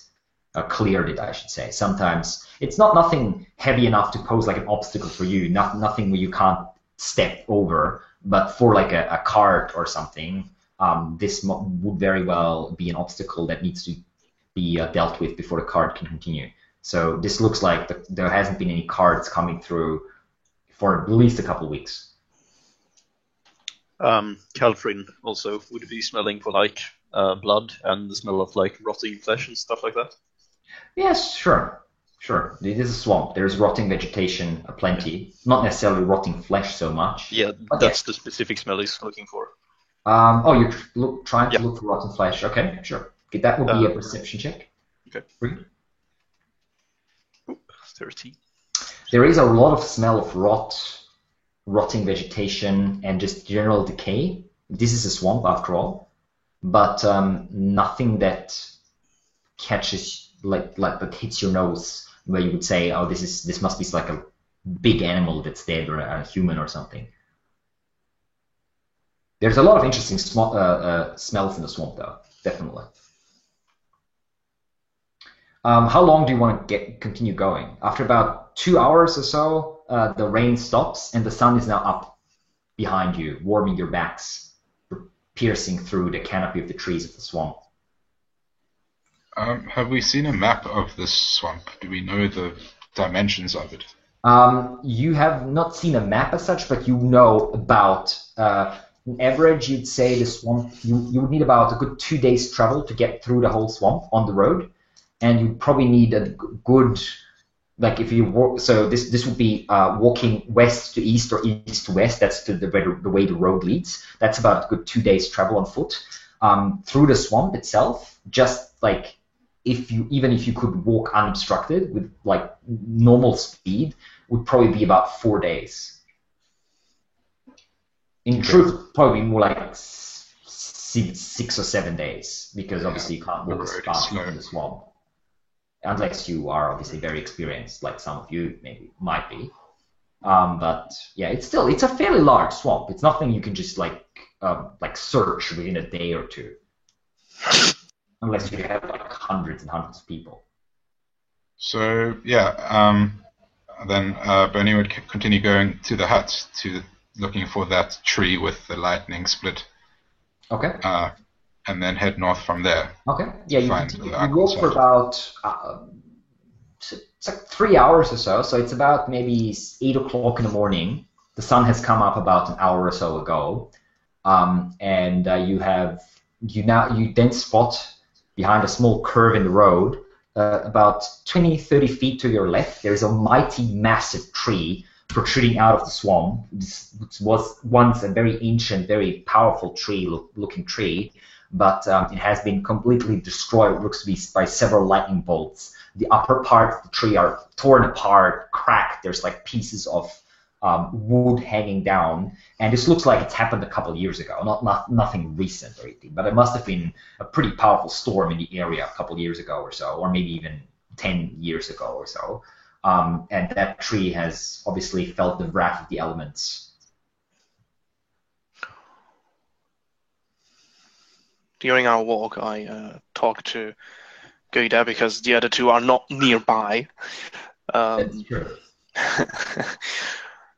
What do you think? Could it be that it could have something to do with that missing sorcerer? I mean, my first thought was that his brother, who was probably also a sorcerer, I mean, I know this runs in families,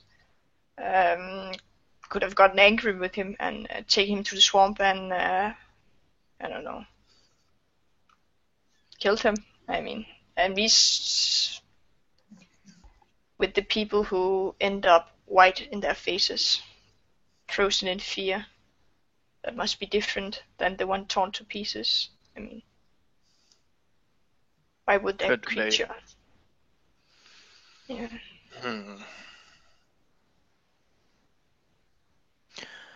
I'm not really happy that the first one who got missing was a, not say powerful, but still strong sorcerer. I don't like the idea of that. All the others that are missing are mostly farm folk, and only the few rangers. And that, whatever you call them, party of adventurers missing. Maybe the party of Avengers just took the golden if left. If they got 20% up front, I mean, you can just go from town to town and collect the fee very easily and live off it nicely. Cowards. Smart cowards, but yes. But cowards nonetheless. Not going for the fight.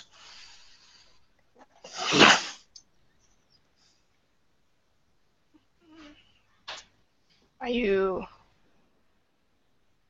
angry about something? Do you need to take your aggression out of something? Looking down at him like. My hand just got really tight over toward the warhammer around it.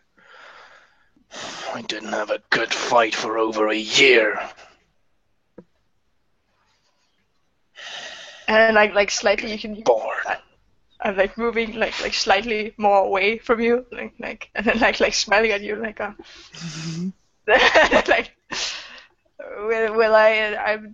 That's too bad. Yeah. We will get a good fight, I'm sure. With the monster. As you raise your gazes, you can see your two friends in the trees have stopped and looking to your left, and you can see now that half blackened part of that large tree not far away from the road. It seems like you've arrived to your potential destination, or your first part of your journey, I guess. Mm-hmm.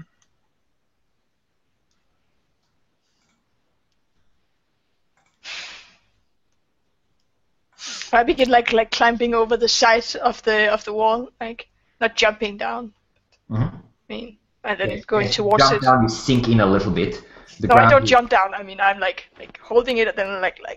I mean, it's 3 feet, so I'm just like it's putting my one foot down and then my other foot. Yeah. And then, Yeah. I mean, I'm not jumping. You sink down a little bit. I mean, you have a big backpack on you, and you're fairly heavy. So you sink down a little, not very deeply, but up to your ankles or so. So every step that you take is this, as you have to pull your feet out of the mud. You nearly get the feeling that swamp is trying to hold you back, sort of. I begin like trying to move on the roots of the trees if they're like mangrove like at all, but I mean. That does help. There are small like islands and such here and there that you can stick to the roots and such. That does help. So are you all moving north now? Yeah. Mm-hmm. I would say there's probably a moment as Bernie's waiting for them to catch up. He's sitting on the tree, enjoying the sun and smoking a cigarette that he finally managed to light without the rain. Yeah, now that the rain has stopped, yes, indeed. A cigarette. Okay. So the two of you stay up in the trees and the two of you continue on the ground, or how do you want to walk? As fast as I can. Okay. So both Gita and Ortag, give me perception checks.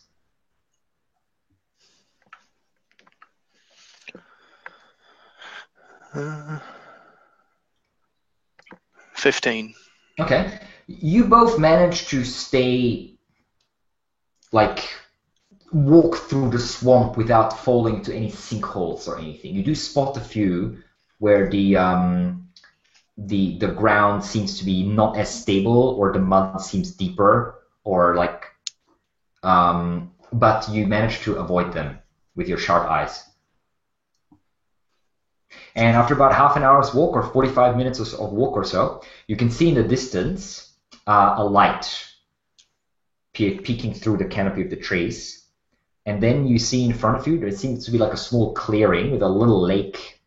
And beyond that lake is like an island, basically. An island of slightly raised ground.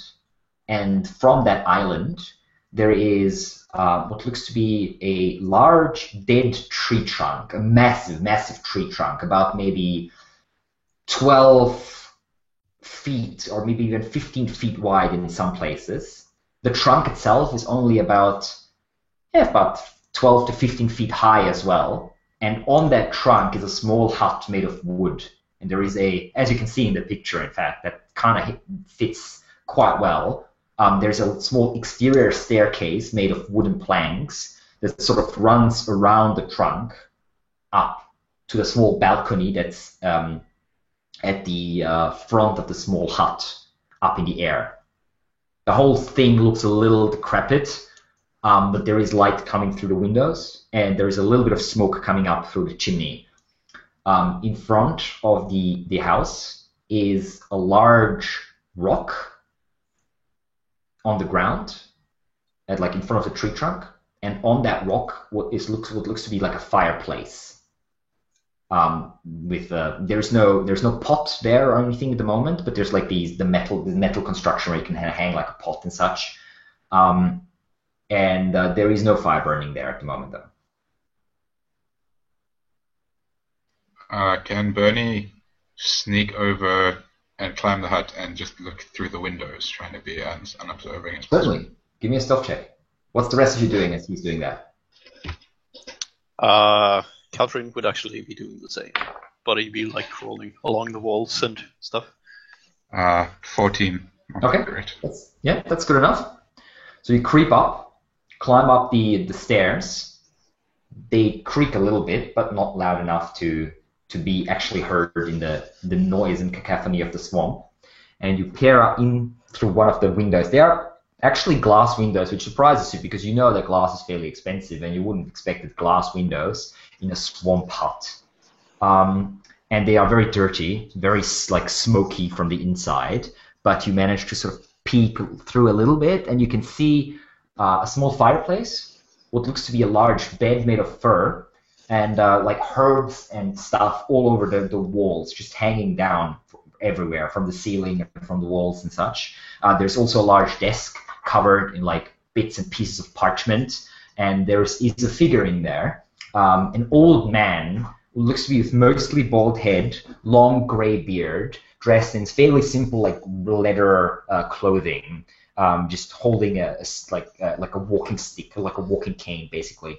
A very fairly simply made one, basically a piece of wood, not really like a proper cane. And he seems to be just sort of slightly hunched over the desk and looking around and mumbling something to himself. You can't really make out too many details. As I said, the window is fairly dirty, but he doesn't seem to have noticed you at all. And it's at that point that I would like to use primeval awareness. Okay. To sense any aberrations, dragons, elementals, celestials, fae, fiends, undead within 6 miles, because it's my favorite terrain. You concentrate for a moment, and nothing happens.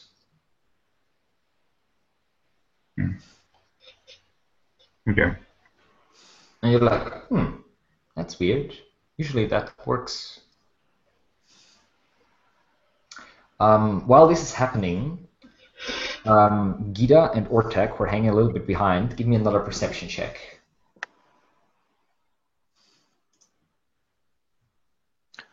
15. Okay. Gita doesn't not notice anything, but Ortek, you actually catch a glimmer of light out the corner of your eye. You look over, and you can see a small, but maybe the size of your head, basically a rock lying in the dirt, half covered in dirt. And you can see for a second there is a weird-looking symbol that sort of flashes and then disappears again on that rock. Like it looks like it's carved into the rock, but as you take a step closer and take a look, it's not there. Like there's no carving on the rock, and you're not. I guess You're not sure if that was just a trick of your imagination, but surely you haven't just imagined this. Also, at the same time as Bernie looks through the window again, you can see the old man has stopped what he's doing and is looking around, and then sort of hobbles towards the gate, the door, the front door. Bernie's going to jump back and lean casually on the baluster. Okay. Smoking a cigarette. Okay. So the door opens with a creak, and the man steps outside and stops immediately as he sees you. And you can see now he has very whitish eyes, milky. You're not sure. He doesn't seem to be blind as such, but he looks to have some sort of disease or something, basically affecting his eyesight. He squints, looking at you. He can see you, but he can't probably see very well. And you can also see that he has these weird tattoo-like sort of lines running over his very coarse skin, under his grayish, disheveled beard, all like up his face, basically, kind of like sort of dark bluish tattoos. And he's like, "Who are you? Well, what are you doing here?" Hi. We have some party members arriving. We'd like to talk to you. What do you mean? Would you like some of the cigarette? He takes a step back. No, get it away from me. What do you want, elf? Ha, elf, I wish. If you just wait a moment, the members will arrive. What? Calthrin is actually like crawling up the walls and going above the roof, and then dropping down next to the man. Okay, like Don't behind be him. alarmed. That Yeah, one's just weird. next to him, not behind it. Okay, he picks at you and shakes his head. I didn't invite you. What are you doing in my home? How? Sent here by city people. What? Ah, my stupid nephew, isn't it? I walk up towards the hut. Okay, so you walk up the steps. Gita Yeah, and, after I looked at the rock. Like, Yep. Gita and Orteg are now walking up the steps. He squints down at you and 2 more of you. What do you want? Nice trick you got Takes there. a step back to and it's sort of stands in the gate of his house now.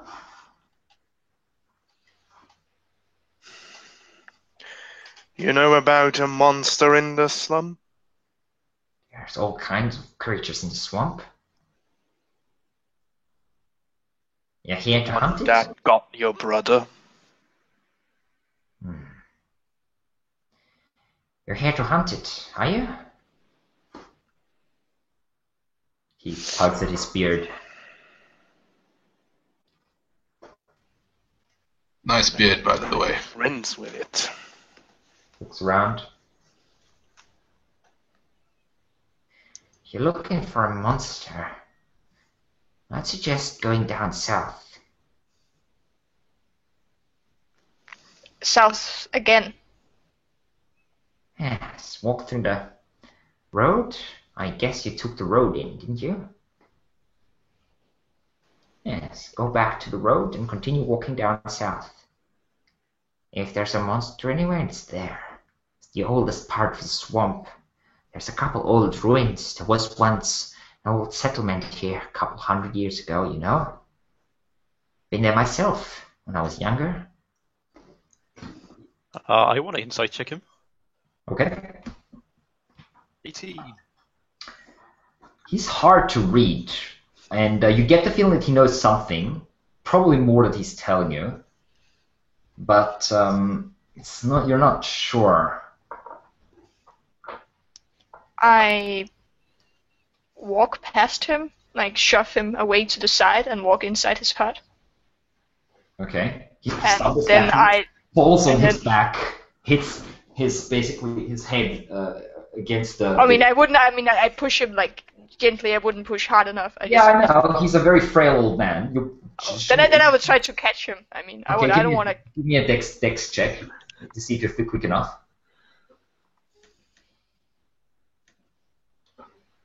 9? No, you bump him and you're like not really thinking, and then you realize, oh shit, this guy is not standing very securely at all. Try to grab him, but you're way too slow, and he falls backwards, and as I said, hits the back of his head against his desk. It's not a massive crack or anything, but it's like,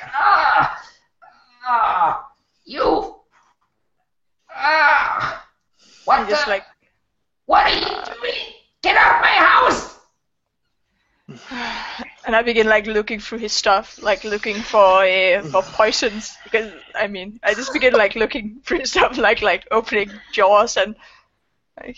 Okay. Yeah. What are you doing? He comes up to his How are you doing? he pushes himself up with quite a bit of pain, and it's like, what are you doing? Stop! And he comes up and like, grabs you by the arm and tries to pull you away. That's my things. Who gives you the right to? I'm not taking them. I'm just like I'm like putting Trying her to like basically push you away, like push you out towards the door, and he I glances want to over have at it, I the mean- rest of you and is like, help me, you idiots! What I is go this? inside and grab Gator and just shove her out the door. Okay. I'm resisting, and I like look at you like we need to find out if he did something to his brother. I mean, What? the creatures getting torn apart and the people getting white in the head. That's clearly poison. He poisoned them, probably. Let me look. What? Hold on. How can you accuse me? I didn't. Everyone calm down. This beast comes into my house, knocks me over, Start Who do you call beast? Accuse me You're of your murdering brother. my own brother? And you tell Your me... brother. You're telling me Hold to on. calm down? I step in and stand in between them. And I say, I apologize for the half-orc. She seems really strange. I agree. All of you! Hold on. I think she does have something for you from the village. Some supplies, right? And he looks over at her questioningly.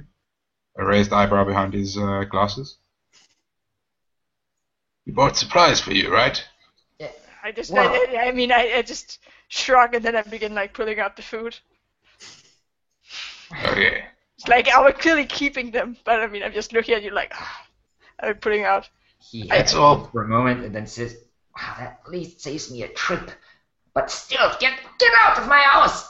Can That's I, all. I like point to all the like Outlaws! potpourri and stuff he has. I But at I'm some still point I not may be moving standing because- behind the man. I want to see, have a look at the wound. Is it? How does it look? What? Sorry? The You're looking wound at- on his back of his head. Oh, it's not a massive wound. It's more like a bruise. There's no blood as such. There would probably be a bit of a little bit of swelling later on, but nothing really dangerous. Just painful. Okay. She hasn't shot him like full speed flying through the house or anything like that. But he's a frail guy. Yeah. I'm just like as he's like looking and we're just talking. I begin like slightly like moving and beginning like looking through things again. Get the hell out of my house! Hey, this aggression will not stand, man. Let's all sit down, calm down, smoke some of this, and talk. That's all we want to do, is have I a get talk. Greta and try to get her out of the building. Okay. If you want, she can wait outside.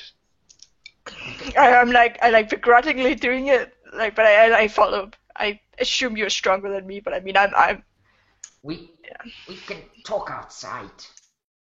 While this has all been going on, Calvin has crawled up on the roof and is just sitting there watching out over the swamp.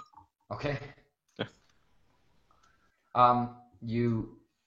He basically follows you outside, and then leans against the house, rubbing back his head, staring at you with a pretty evil expression now, especially towards Gita. What do you want to talk about? You damn thugs. You mentioned the creature in the south. Have you seen it? Do you know anything about it? No, I haven't seen it. I've heard it. I've heard it roaring in the darkness. It's been around here, sniffing around my hut. I can be glad that it doesn't attack me. Since when is it around? I don't know, a couple weeks, maybe a couple months, the most. Over a year? No, not that long. As I said, a couple weeks, couple months at the most, maybe 2 or 3 months. Can you tell me something about your brother? My brother, Hendrik. What about him? Yes. You know that he got lost. Yeah. Hendrik the Younger told me. Do you know when that happened? Maybe 6 months ago or so. What can you tell me about him? We know that he's a sorcerer. Oh, Was. what can I tell you about him? He was a rich man. He was an arrogant man. Treated people like shit. Like most humans do. In his position. You're not wrong. That's why I prefer to live here with the swamp. That I can understand. Less evil out here than in there, if you ask me. More time to think. Tend to agree with you. Always like this in cities. Yeah, cities are full of people like her. And I'm like standing there, and then I move like slightly away, like towards the like using my stealth and my like slide to like move towards the door again, like this. And then when he Yeah. Do I gets to see show that? me, like The door is I look in- very guilty, like. The door is in like his full view. You can't really sneak past him. I At the mean, moment. I know. I mean, I'm still Okay. like moving there, like slowly. Just I'm not stealthing. I'm just like moving, like slight, like very quiet, and trying to have the other one keeps his attention, and like, as I move. Okay. Are there like windows all around the house? There's 4 windows, two small windows on each side of the house, basically, and then there's two sides with no windows. Okay, so I'm gonna like crawl over to the other side Okay. and peek in through the other window. Okay. And,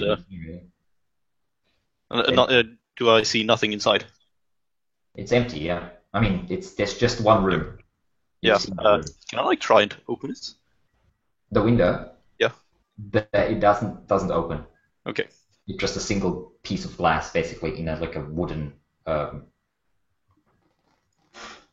Oh, then I'm just gonna go back up to the roof. What? So what do you want from me? Information about what's happening. I don't Told know us what's about the happening. south. There's some sort of monster. I don't know what it is. Maybe it has something to do with the old ruins down south. You say maybe. What else could it be? I don't know. You're living here for 20 years. Yes, but I've not been wandering the swamp. Think I have nothing better to do. Swamp is a dangerous place. You had to find a place first to set up this hut. Yes. Of course. What else did you see when you searched around? Nothing, really. The swamp's mostly empty. The only thing I can remember, as I said, are the couple of old ruins down south, mostly overgrown, half submerged. Must have been a small village or something down there. Even if I cannot really read humans well, I would like to insight check him if he's still holding something back, maybe. Of course. 12. You think he seems honest. Okay. He shares my... He's clearly not very keen on being in Yeah. your company, so he's trying to, like, get rid of you, but you don't get the feeling that there's anything more malicious beyond anger, that you have come in and treated him rudely. Or some of you, anyway. Okay. Well, thank you, old man. Guess you've helped us as much as you can. At least we have some place to look at now. How far away is it, did you say? How many hours walking? It's hard to say. If you set out now, probably reached around nightfall. Well then. There's no real landmarks, I can tell you. You'll have to look around. But keep down. It's at least 5 or 6 hours walk from the road down south. From the road. Yes. Probably take you about a good half hour or so, maybe even an hour to get back to the road from here. Just that I can get the geographic right, we traveled on the road towards the tree and then went north. Yes. And now he tells us to follow the road? No, he's south. telling you to go back to the road and then Yes. continue down south. Oh, okay. Road is So going towards the north. other direction of the tree. Okay, now I get it. Exactly. Thank you. Well then. Should we proceed? Tell me, old man, what do you do out here by yourself? What do you mean? What do I do? I live here. You must do something to keep your time. Do you? Listen Are to you the a song. magic user like your brother, like your nephew, like your brother? Me? I know a little bit of magic, but what I know is hardly worth mentioning. Can produce a little bit of light, heat up my food for me, and he sort of does a gesture, and you can see a small like flicker of greenish light that sort of floats through the air for a second and disappears. It's really odd. When I got here, I attempted to use some of my minimal powers, and nothing happened. That is odd.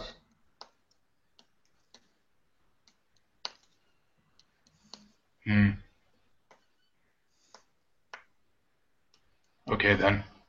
Thank you, and I thank you for your time, and I give him a little bud of my herbs.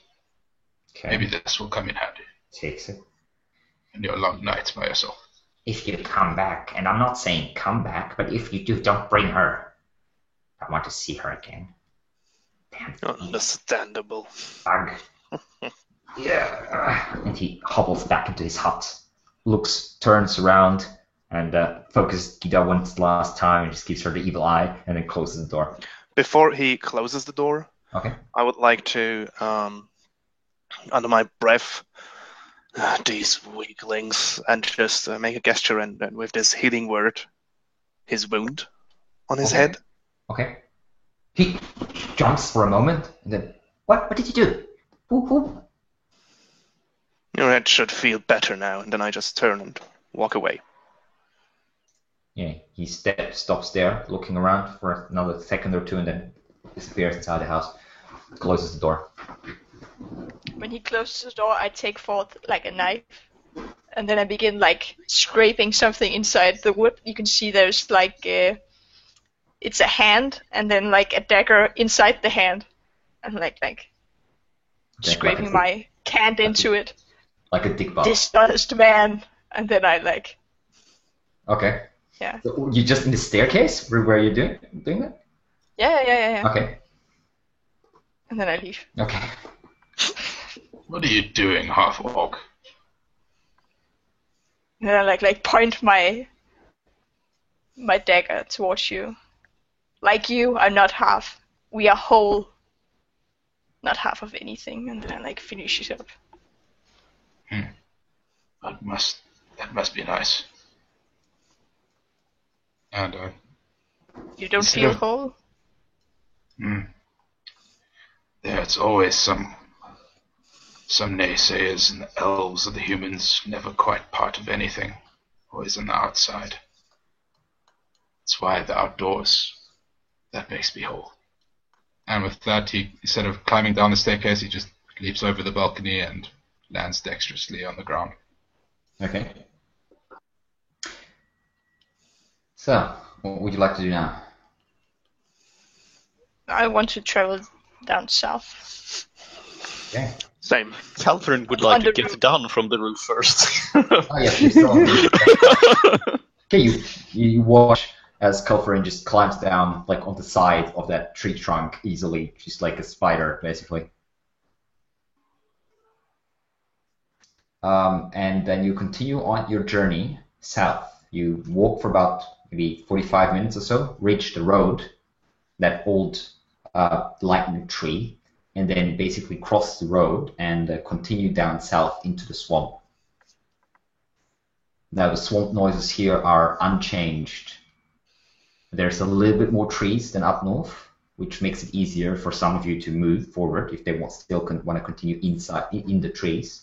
And some of the trees here look fairly old. And indeed, as you progress further and further into the forest, into the swamp, you realize that you're coming into what looks to be the oldest parts of the swamp. Some of the trees look like they've been standing here for centuries, reaching up high, and their roots stretching out everywhere for dozens and dozens of yards around it.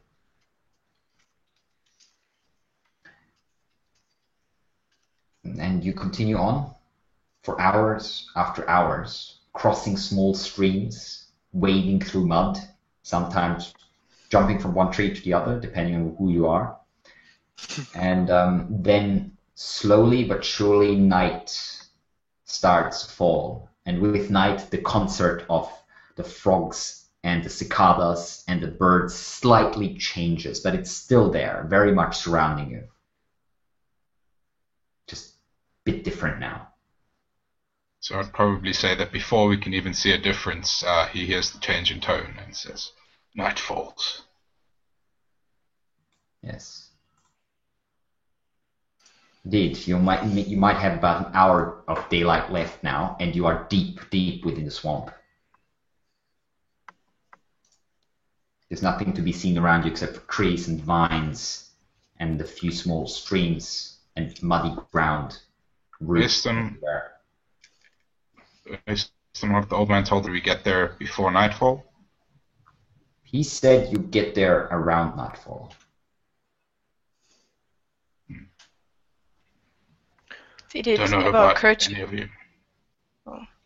Go for it. No, it's fine. As it gets darker, Calvin would start to like move a little bit more sneaky-like, be a bit more careful about where he moves. Okay. Stealth check, I imagine. Yep. Yep. Stealth. It's there. Okay, and you're fairly stealthy. That's the 4th 9 I've rolled this game. Okay. What would you like to do?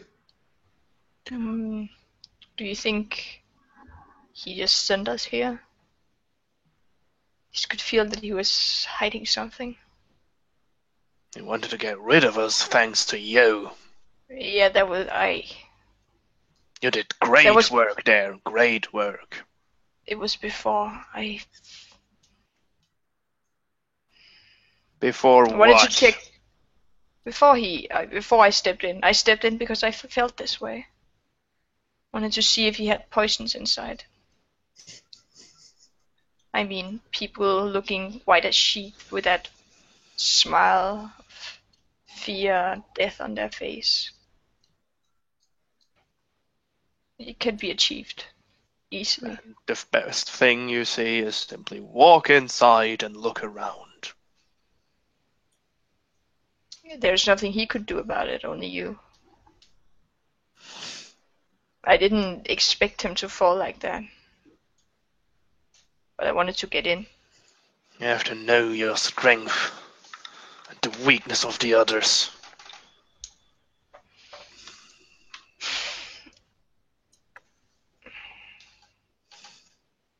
Well, perhaps. While Do you walking think around. he led us astray now? Again, please? Did he lead us astray now, just inside something that wasn't there, so we could walk our shoes to the shoes, yeah. Our shoes off inside this. Might Place. be. But this is the only lead we got so far.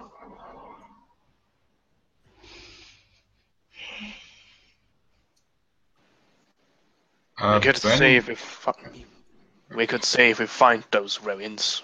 If we do, check them out, and if don't, we can simply go back. It's just a march, nothing else.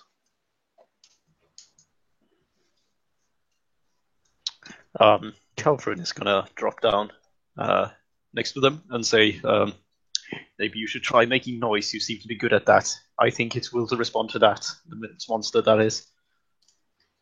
yes. I was going to say that Bernie is probably hanging back like 30 feet away from them, and as he's jumping, instead of being stealthy, he's trying to make a lot of noise as possible. Okay. Yeah, you can make a lot of noise, but the swamp around you swallows the noise fairly quickly, unless you're like shouting as high and as loud as you can. It's very unlikely that you'll be heard very far. Not yet. I want to use the cantrip, thaumaturgy, Okay. and boost up my voice. Okay. Just like, you want us to be loud? Okay, so as you scream that out, for a moment, the swamp goes silent.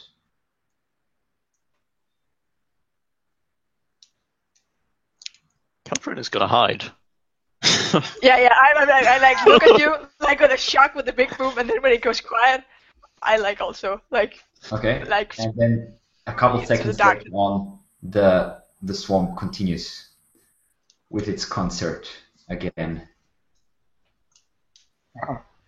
Bernie peeks his head, runs up, peeks his head from as he's hanging from a branch, and says, "Perhaps we should try find this ruin if we're going to make a stand." Then let's walk. My Perhaps wife is keep making that noise. Lead it towards us. I just cast a cantrip again on the on my shield, Okay. and every time it clangs against me, it just makes a real loud clang. Okay, like a ringing noise, like nearly like a bell, just ringing through every couple seconds, ringing through the swamp. Yes. Metallic scraping sound. Okay. Calverin is gonna stay quite a way away from the group, like 30, 40 feet. Okay. Yeah. And be all sneak-like as well. Okay. Do I need to reroll stealth? No, it's okay. Okay, yeah. I mean, I'm also hiding, but I'm not hiding as Yeah. far. I'm like 20 feet away. Well, Because, you're continuing to walk now. So, give me perception checks, everyone. I have higher stealth modifiers than the rogue. Natural Oh, that's a 20. natural 1! Okay. So, after you've been 22. walking, nice. So after you've been walking about another 10, 15 minutes, both Ortag and Bernie, you realize that the ground in front of you is firmer than the ground that you've been walking on for a couple of hours now. And looking around, you realize that you seem to be on some sort of natural island within the swamp. Mm-hmm. And the next thing you realize is that there's a few bits and pieces of overgrown stone, overgrown and covered in vines and small bushes and tree roots and such around you. Not too many, but just a couple pieces of stone here and there. And the stone definitely doesn't look natural. I mean, it's natural stone, but it's been shaped. I want to inspect the stone, like if it's dwarven kind as the road we walked on earlier. Sure. You have, I believe, the some sort of ability for that as a dwarf. Yes, I think that's an that advantage or would something? be history check on stone is proficient, even Yeah. if I don't have proficiency in history checks. Excellent. So that would be exactly that, a history check, as you are Okay, that trying to discern Be with. 9 plus 2, that would be 11. Okay. You don't think it's dwarven made? It's fairly shoddy made. So it's probably human work. And you also, now looking around a little bit more, you spot some like rotten away pieces of wood and such, and you realize that there must have been some sort of medium-sized building standing here, made partially of stone, mostly of wood. The wood is rotten away with hardly anything left. You do say that the stone's about 100 years old or so, Mm-hmm.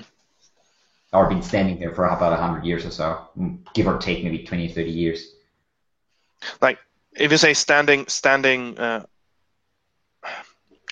not looked after, like in this state, or in general standing there, like built No, 100 it years looks ago. this looks like the remains of a house that the swamp has swallowed long ago, basically. It's basically a piece of a wall, one of the last pieces still standing. Looking around a little bit more, you can see some more pieces, bits and pieces, but they have fallen, some of them sunken into puddles, others have been completely overgrown, so you can hardly see them. Okay. Looks like we're here, I say a bit loudly, so that everybody can hear. Okay. Perhaps we should make camp and wait. Yeah, nightfall is only about half an hour or so away. We should. Okay. Would you like to build a campfire? Or no? Yes, Bernie would take it upon himself to build a campfire. Okay. Are there any trees within the ruins? There are a couple. They're not as old as the rest, but there are a couple. They're big enough for you to climb up there, definitely. Calvin would not stay near the fire. Okay. How large do you want to build the fire, Bernie?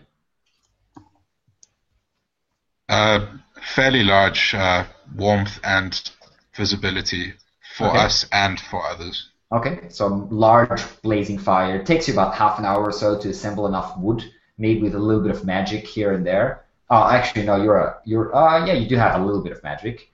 Do you have any relevant spells for that, like Trick Craft not- or something along those? Not for making fire, but Okay. for finding wood. I have the Outlander feat, so. Give me a survival check with advantage. Okay.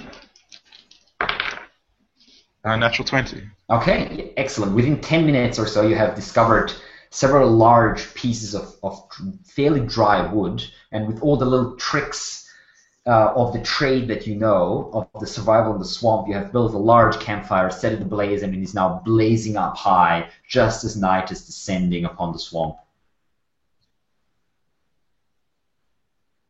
And I kind of just lounge there in front of it and smoke a cigarette and say, we should take watches, but perhaps getting some rest might be in order for all of us. I have a feeling this beast will come for us somewhere in the night. Alex? Yeah. Do elves still have that stupid overpowered trance thing in your universe? What? Where they don't sleep. Yes, they do. They do have Okay. that. Yeah. I'll take the first and last watch. I'll take the second last watch, I guess. Okay. Just lean up against the small wall there is, and then I shrug. So how many watches do we got? Calvin calls down from the tree. I only sleep 4 hours, and then. So You rest. Just you seem very sleep. cranky today. I just shrug and smile and begin taking rations out for people for you, or handing it over. So I'm probably the only one with a backpack. So I don't know. I'm pretty sure you all have backpacks, but yours is probably the largest of the. I didn't have a backpack at all, actually. Oh, okay. Yeah. So who's taking first watch? Me. Artak. Okay. You have dark vision, right? As a wolf? Yes. Okay, I'm assuming you are experienced enough to stare away to sit with the back towards the fire. As I'm you're- a soldier, so I know what to do. Yeah. Okay. What kind of where do you want to keep watch? Just sitting next to the fire? Do you want to climb a tree, or what do you want to do? Or hide somewhere, or whatever? I want to stay at the fire for the first watch. Okay. And the first watch would be about 2 hours, I presume. Yeah, 2 to 3 it should be, yeah. Yep. Okay. Give me a perception check. 15. Okay. You stay awake for about an hour or so, just staring out into the darkness, expecting an attack, but nothing is coming. Swamp is fairly quiet, just a little bit of wind. And then, in fact, you realize the swamp is very quiet. Too quiet. You look around, and you realize that the cicadas, the frogs, the night birds have all stopped.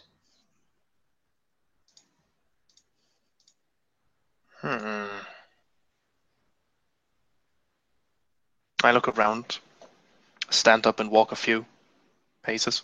Okay. You're looking around in the darkness. There's nothing to be seen. I mean, a whole army could be hiding close by. But I'll take... are there pebbles around? There's a few, yeah. A few bits Yeah, of broken rock. Take one, cast light on it and throw it Okay. into the darkness. Okay. As you throw it, you follow it with your gaze. It flies through the air, hits the edge of a tree, is lodged there, casting light on the tree. You look around, and then you hear something from your left.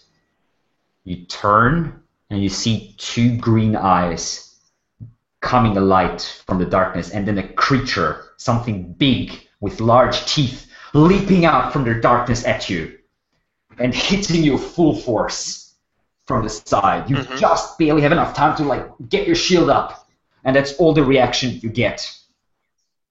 Mm-hmm. The creature tackles you. You can hear claws scratching across your shield as it tries to slash you open, but it's not strong enough. A big mouth tries to crush your head, but again, you bring your shield up further and sort of push the creature above you. It slides over you and lands on the other side. You can now see this brownish fur with this two green glowing eyes, wide mouth open with sharp teeth, two canine teeth, much longer than the rest. And what you can also see is that this creature is covered in this protruding bone, like sharp edges and nearly scales and such that are pushing through its brownish fur. It seems to be some sort of large cat, or at least once was, but it's definitely been touched by something unnatural. And we are in initiative now, and it is Bernie's turn. Give me a perception check to see if you wake up. And Culperin as well. 20. You do wake up.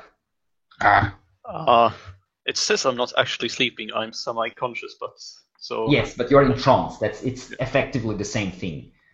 17.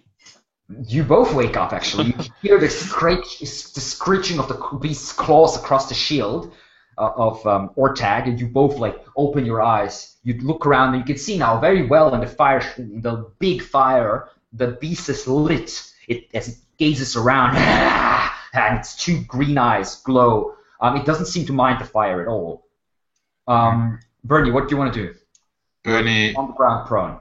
Yes, Bernie's going to jump up and run towards the tree line, attempt to climb a tree while screaming loudly to get its attention. Okay. Give me an athletics check. Intimidate. Athletics. You're trying to climb a tree, aren't you? Sure. Yeah. 4. Okay, you're in your haste. Try to scramble up the tree, but you will slide back down. Okay. And then I just back up against the tree. From me? The creature is about 20 feet from you. Okay, so there are no branches extending above it. There would be, yes. There are quite a few trees. Actually, not quite above it, but within jumping distance. Let's put it that way. So here, summoning the claws is a bonus action, right? Sorry? Summoning the claws is a bonus action, yes. Right? Yes. I'm gonna do that then, and get on the branch above it and drop down. Okay, so you concentrate for a moment, and these bony claws protrude from your fingers on both hands, and you leap down onto the creature. Give me an attack with... Yeah, sorry? Hold on. So, as I'm dropping down, I'm going to activate Hulking Form also. Oh, sorry. If I can. Going to Hulking Form. That is, I believe, also a bonus action, so I don't think you can activate both of them. Can I just do it as an action? No. Okay, well, then I'm just going to drop down and try and slash at it as I do. Let me check it real quick. Just before... Hulking Form... No, it is an action, in fact. Okay, yeah, then I'm going to do that as I drop down on top of it. Okay, so now you can see the form of Culperin jumping down from the tree, but as he is jumping, large claws break through his fingers, and his whole form starts to grow, his muscles bulge, and he just lands now a good 7.5, 8 feet high, probably, and very muscular behind the beast. The creature just looks over the shoulder, snarls at you. And that was your turn. The beast now will go for Culperin immediately, perceiving him as the biggest threat, just lunging at you, claw attack and the bite. Does he have to walk away from me? No, Culperin dropped immediately behind it, so he okay. see you. Okay. It just turns. Culperin, you're trying to step back, but you're too slow in your hulking form. The creature slashes you across the chest with its claws. You take 9 points of slashing damage, and then it goes in for a bite, trying to bite you in the leg, and will also hit. And you take 10 points of piercing damage. Okay, I'm almost dead now. The creature bites you in the leg and slashes you across the chest. Blood flows freely over your massive muscles. That was the creature's turn. Gita, you are now also awake because this was pretty loud. And you can see, glancing up, you can see this what looks to be Culverin, but change, definitely. But at least the creature's attacking him, so he's probably still an ally. I get up and take my knife and then just hurl it at it because I don't want to get near that thing. Knife flies through the air. It's just on the other side of the fire from you, so it's short range. There's no disadvantage or anything. Yep, 18 is a hit. The knife finds a spot in between two of these horn plate things that cover its body and sinks deep. Roll damage. Are we 1d4 plus whatever, plus 2 or something for your dex modifier, I presume?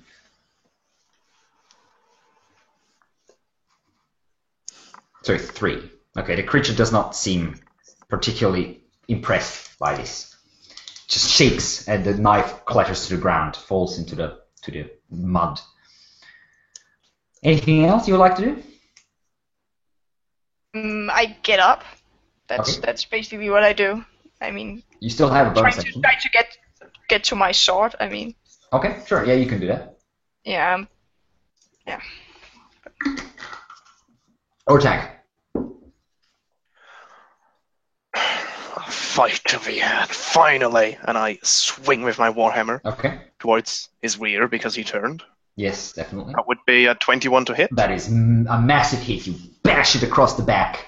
6 damage. Okay. Yeah, again, the creature doesn't seem particularly impressed. It seems fairly tough. It's definitely an opponent that doesn't just fall over after one hit. Yeah, obviously. And I look at Calferin. That was a start, eh? With these are the healing words. And I heal him for 4 HP. Whoa. Okay. I just took Better 19 than nothing. So, that was Ortex's turn. Bernie, you're up. Bernie is going to light a cigarette, stick it in his mouth, and then take aim.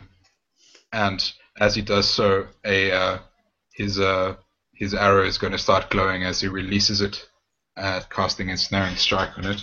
Okay, nice. So does a 16 hit? Yes, the 16 hits. Your arrow pierces a leg of the creature. And as it does so, vines start just wrap around it. Is that a strength saving throw? Yeah, it's a strength save. Okay, that will be a 7. Okay, so it is restrained. Okay, nice.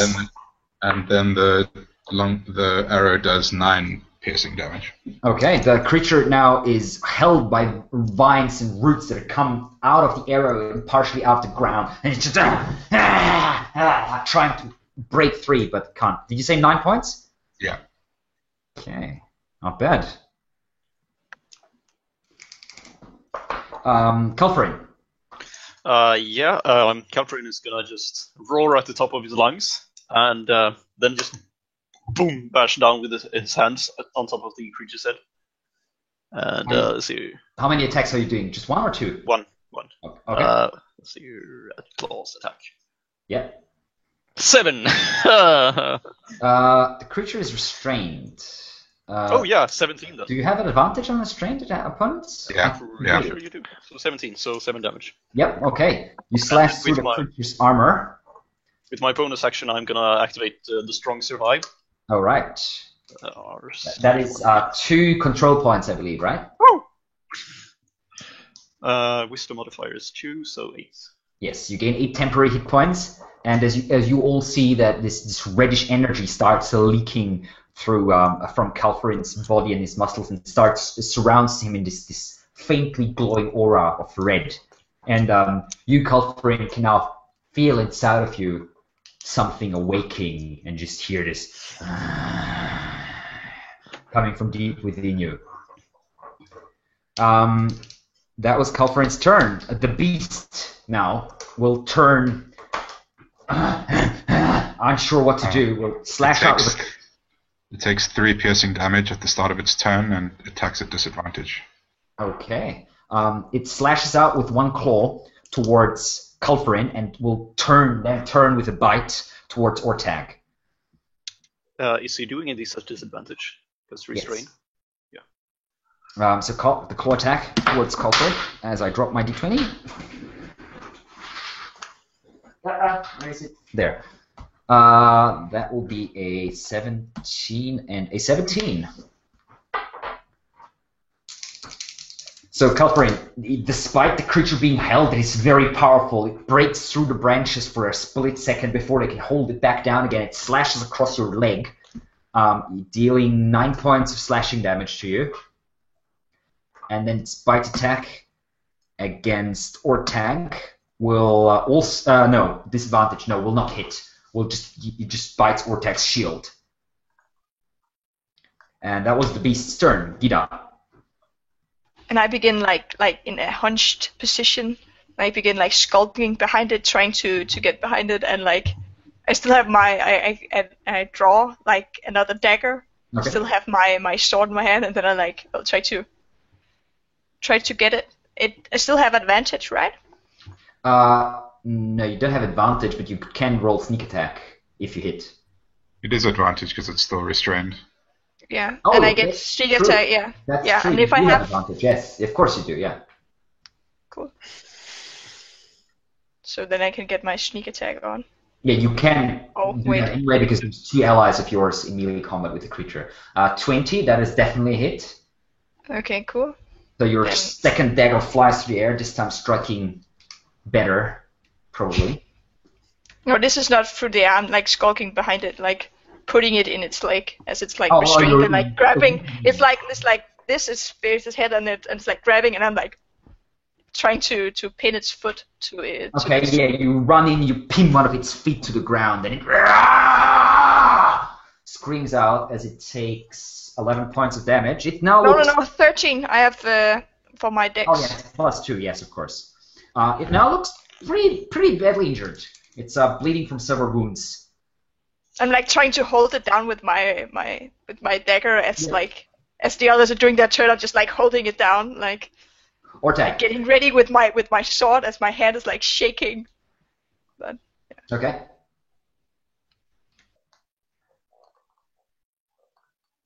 You're muted, buddy. I mean that was my turn, so I mean it's just No. Sorry. next person. I'm just like in when you're doing your turns, I'm like trying to hold it down. I mean, Yeah, sure. of course Sure, it doesn't hitting it to the ground. change anything. It's just like, and I'm like moving my sword forward. But Okay. Yeah. Question: did I ever see Calverin fight? Probably not so far, no. Okay, then I will proceed with my idea. I will walk around, place myself between Calverin and the beast. Yep. While that, let the big boys fight. Look at me, you stinking foul thing! And with this, cast Shield of Faith on me, Okay. which gives me a +2 on my Armor class, yeah. yes. And Yes, then I want to four whack it in rounds his face. around you. Is that a bonus action, Shield of Fate? That is a bonus action. Okay, yes. excellent. So you can still strike down on it if you want. Natural 1. Advantage. You have advantage. Oh, right, advantage. So 18. Okay, yeah, you bash it in the face. You don't hit it very well, but you still hurt it a little bit. And it still snarls at into your face. Hurt, but definitely showing no signs of fear or anything. That was Ortag's turn. Bernie. Can Bernie hear anything else approaching? It would It's take pretty a loud, moment. but you can give me a perception check with disadvantage. The fight is pretty loud, so it might be... Sure. Okay, 10. Nothing else. Okay. You can only hear the fight itself, the creature snarling and Ortag shouting. So as he pulls the bowstring again, he takes a moment to listen, hears nothing, and releases. Okay. I don't think it's at advantage because I'm from range. But that is a 26 to hit. Oh, wow. Definitely a hit, yes. Perfect. It says Right. attackers have advantage. I'm not sure if it's just melee. but I guess it is. I'm not sure, but it's It fine. says so Okay. in the description, but it doesn't matter. You hit anyway. I rolled again and it's a natural 20, so I don't know. Well, I don't have my player's handbook on me at the moment, but so if someone could check the restraint. Will Yeah. do. Attack rolls against the creature have advantage. It doesn't Okay. say anything about So that. just Okay. all attack rolls, all right? Okay. So how do you do crit damage? You just roll double the dice. Okay. So it's a long roll, I presume, so which means 2d8 plus whatever. Yeah. So 12 piercing damage. Nice. How do you want to kill it? Oh, okay. So there's slow motion as this arrow pierces through the air, and you see everybody locked into their moments of fighting, and this thing just moves slowly, and then it speeds up again as it goes straight through and lodges into its spine. Okay, it And comes this thing goes inside, nuts. just behind its head into the spine, severs the spine, the creature's head goes backwards, and it stops. And in the distance, Bernie exhales a cloud of smoke. And it slowly starts just sinking down, still held by the roots, so it's still sort of up, but you can see a lot of blood, and it's losing strength rapidly, and just within 2 or 3 seconds, it's just twitching, no more strength to fight. And then you can see its eyes, where the green light was, are half closed, but the green light in fact grows stronger instead of weaker. And green smoke starts to pour out of its eyes up into the sky and seems to be start forming some sort of sphere about maybe 10 feet above you in the air of green shimmering light. And then, as you're all looking up, the sphere starts flying away. Not super fast, but faster than a human could walk. At least more than walking speed, let's put it that way. In which direction? Sort of north-ish. Can I cast Hunter's Mark on it as it flies away? You can. So the vines disintegrate and it starts, and I just... Yeah, the creature slumps down one part of its fur into the fire. The smell of singed fur fills now the whole area as you cast Hunter's Mark, concentrating on the blob of green light that's slowly floating away into the distance. I cut off the creature's head with my sword, What kind of sword do you have? a long sword. Okay, that works then. Yeah. Short sword And would then be tricky. Yeah, and then I'm a big half-orc. I need Yeah, you grab the creature like by the fur on the back of the neck and start hacking into it with your longsword a couple of times, and then sort of do like a soul motion until you manage to break through the spine, blood everywhere, of course, and you hold the head in your hand. But then I wipe off the blood on my studded leather, and then I sheath, and then I put it in a bag I had for that specific thing. Like the bag I had the old man's ration in. I put. Okay. Yep. Calfrin is gonna revert to normal form and then dash as fast as he can up the tree to see where the green cloud goes. Follow me, I know where it's going. I can sense it. If we want to find it, I guess. He's still gonna dash up the tree. Okay. I mean, You climb up the tree and gaze after it, and you can see it slowly disappearing in the distance, still moving sort of north, slightly northeast maybe. It's not like going in a perfect line north. Isn't that where we came from the town? No, the town is to the northwest Okay. of you at the moment. Old man is to the north. Yeah, he's pretty much straight north, as far as you could tell. This is moving in vaguely the same direction, not perfectly though. It's more sort of slightly northeast. Northeast, I guess you would call that. Bernie jumps up into a tree and calls out, "Are we going after it, or are we? What are we doing?"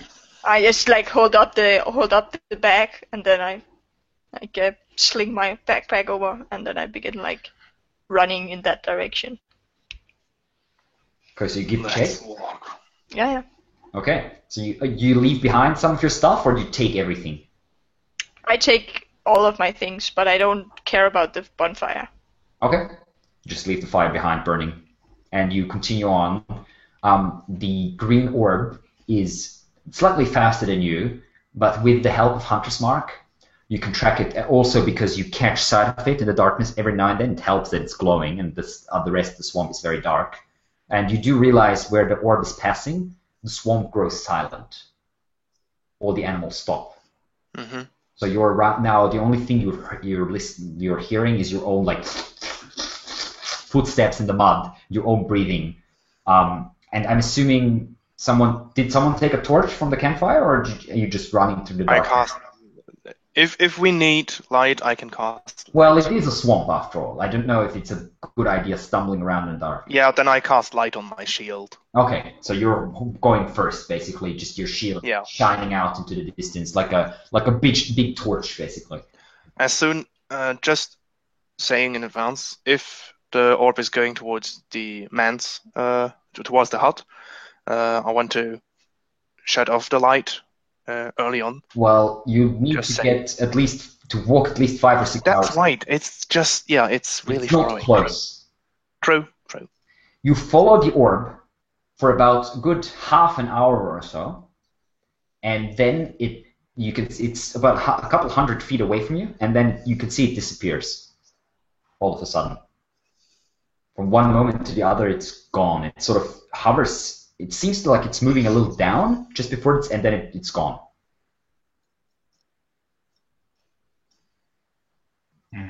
I'd like to approach that spot with caution, with stealth. Okay. As you're all approaching, Ortag with his shimmering light shield out, the light falls onto the thick roots of a massive old tree.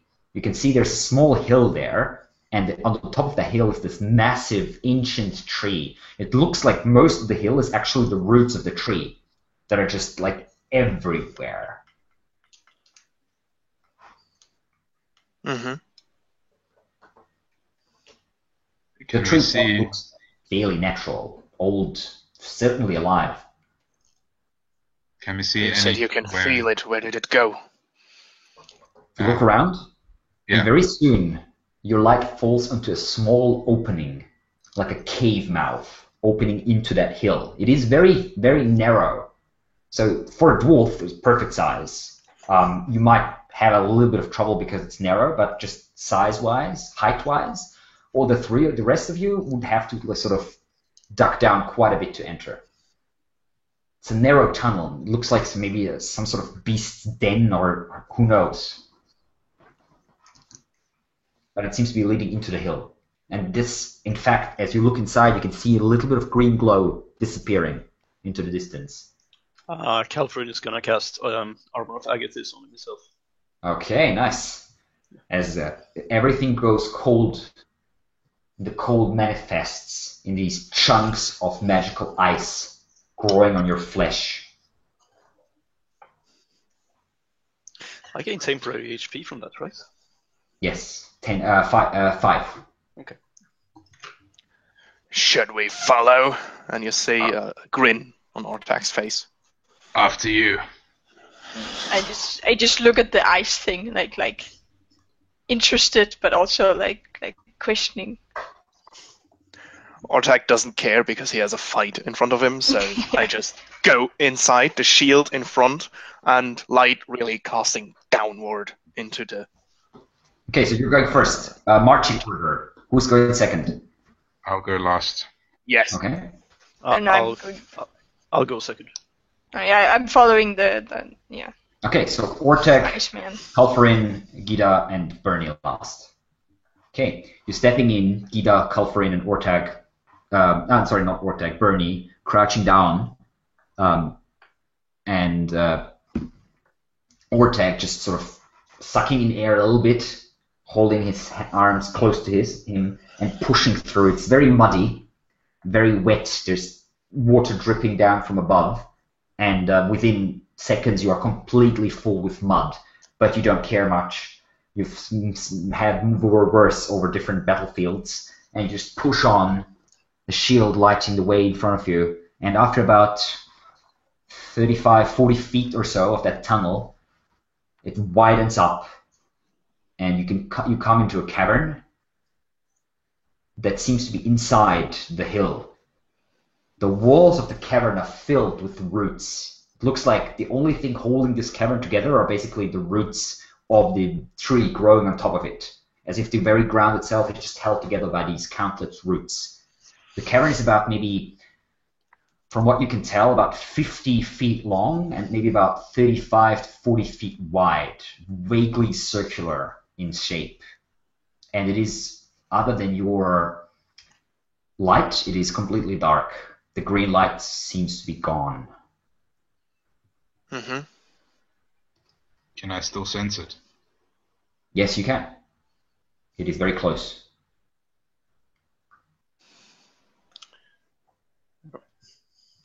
Can I?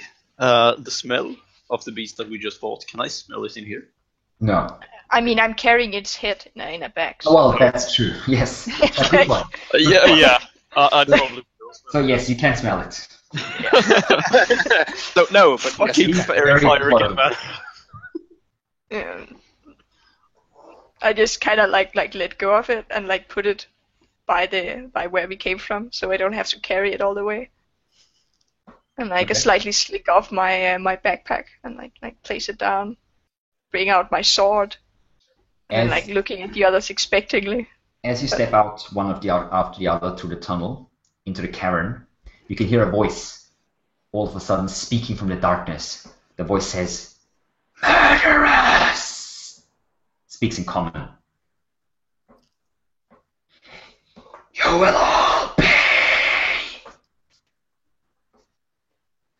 Whoa, for what? Murderers! well, your beast is a murderer too. And he takes out his 2 hand axes. Bring it on.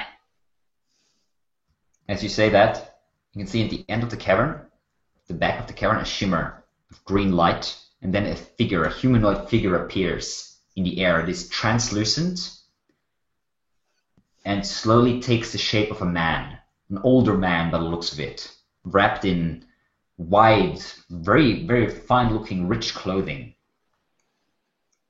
It looks at you for a moment, and you can see its eyes filling with hatred, and then its whole face just distorts, a mouth that opens wide with sharp teeth, and it just gives you this. Give me wisdom saving throws, everyone. As a wave of physical hatred nearly just hits you.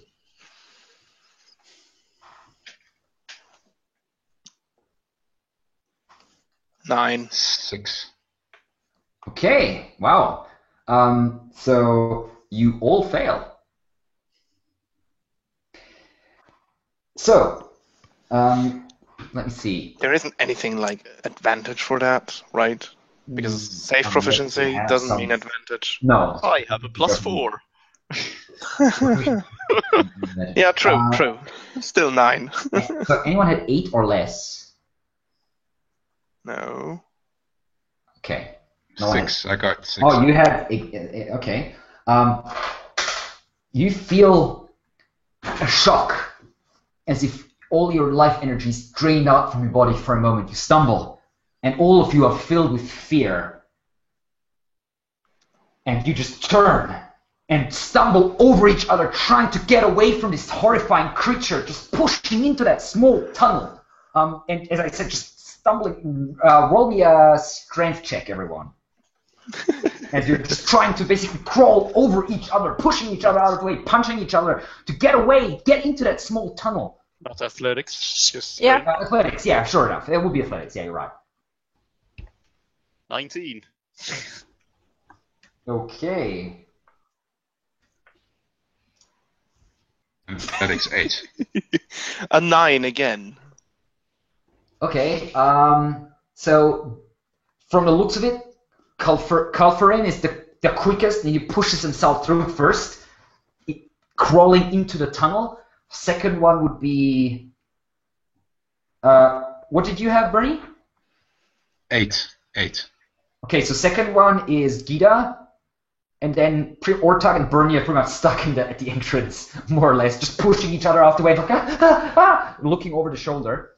Get out the way, fool orc. Ah! Now you're too terrified for any words. You're just like,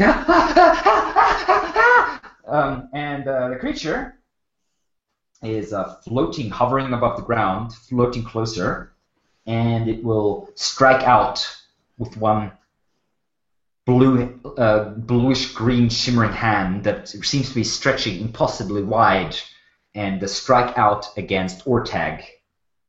Mm-hmm. But you can, in your fear, you duck out of the way. It is Gida's turn, and you can give me a wisdom saving throw.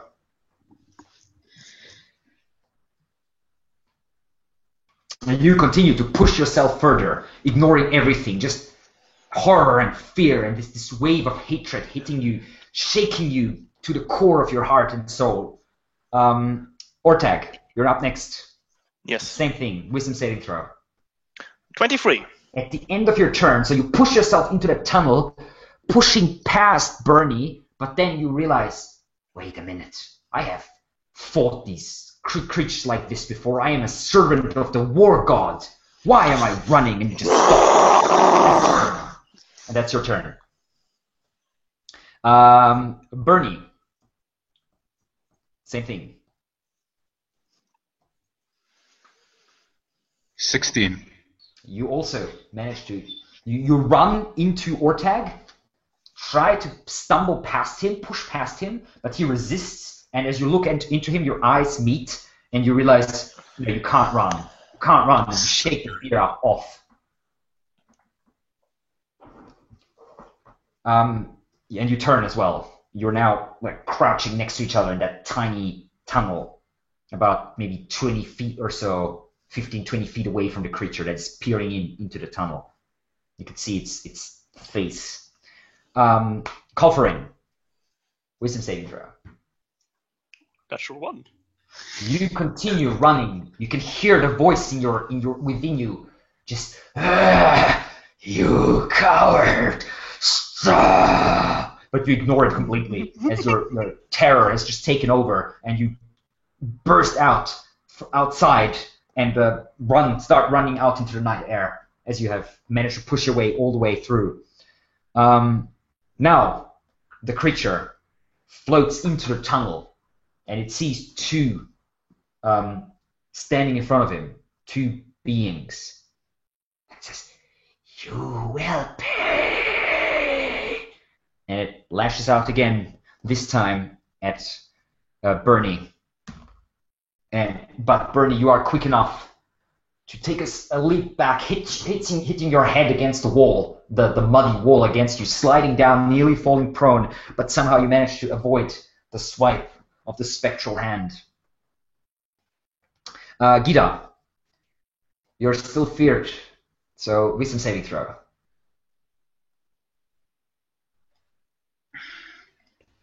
It's a 3, and I'm still like scrambling out. I'm on all fours down in the mud. I'm like just scraping to get out. Just like soldier clawing style, my way. Wiggling out. Yeah. You actually even unlatch your backpack because it's hanging. It's stuck somewhere. You unlash the backpack and make your way out. Ortag, you're now standing in front of the creature, and you are again. There is fire in your heart instead of fear. My father didn't raise a coward. And I cast a Shield of Faith on me once more, which would be my last level 1 slot. Okay. Yeah. And then I want to proceed and try to whack him. Okay, sure.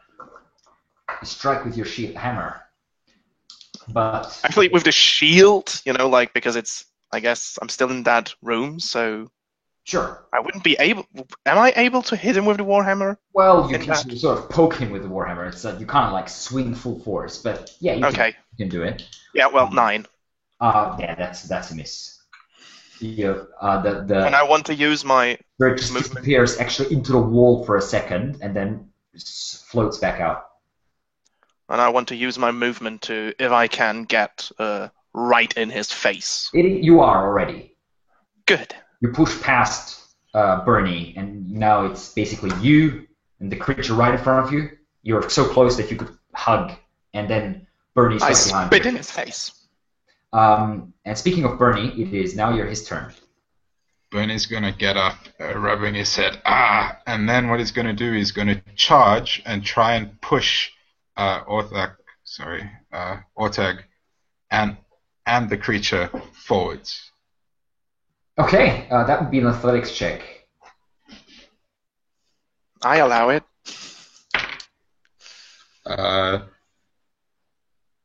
19. Okay, with a mighty push, you push Ortag. Ortag, you leap forward, tackling the creature, but you only hit cold air, and you whoosh, pass through. And Bernie, who's behind you, pushing you also. You both pass through the creature and stumble out into the room behind it. Just like nearly falling prone, both of you. Just like flailing around with your arms, trying to stay up somehow, and you do. Mm-hmm. Do I feel the hunter's mark on that creature? Yes, the hunter's mark is on that creature. However, as you do so, the creature will strike out against Bernie with an attack of opportunity as you pass through it, and this time it does hit you, and you can feel its touch. It rips into your soul. Pain, worse than anything that you have ever experienced.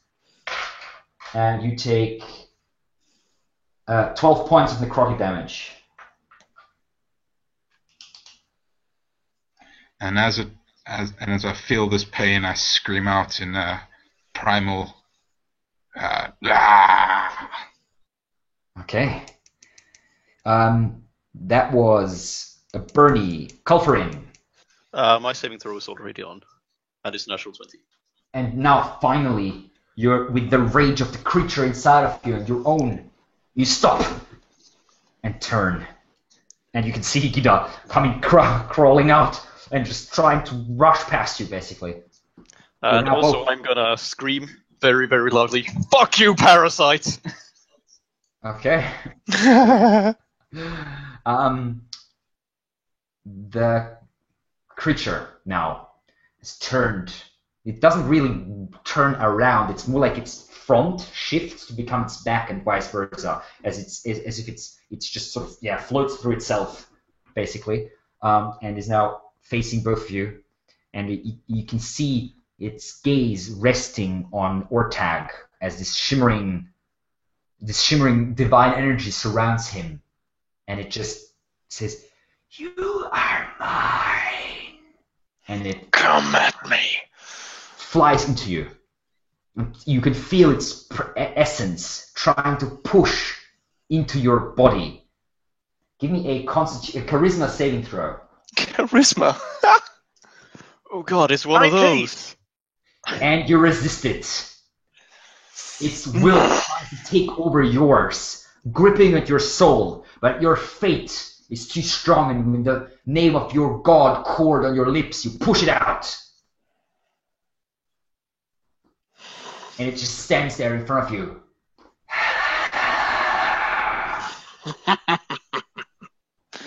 There is only one room in this body, and it's for my spirit. Uh-oh. Okay, and that was the creature's turn. Gida. And your gods. Obviously. Nope. Still running away into the swamp. Yep. Just,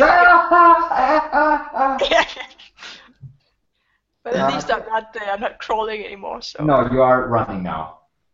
that's good. Ortag.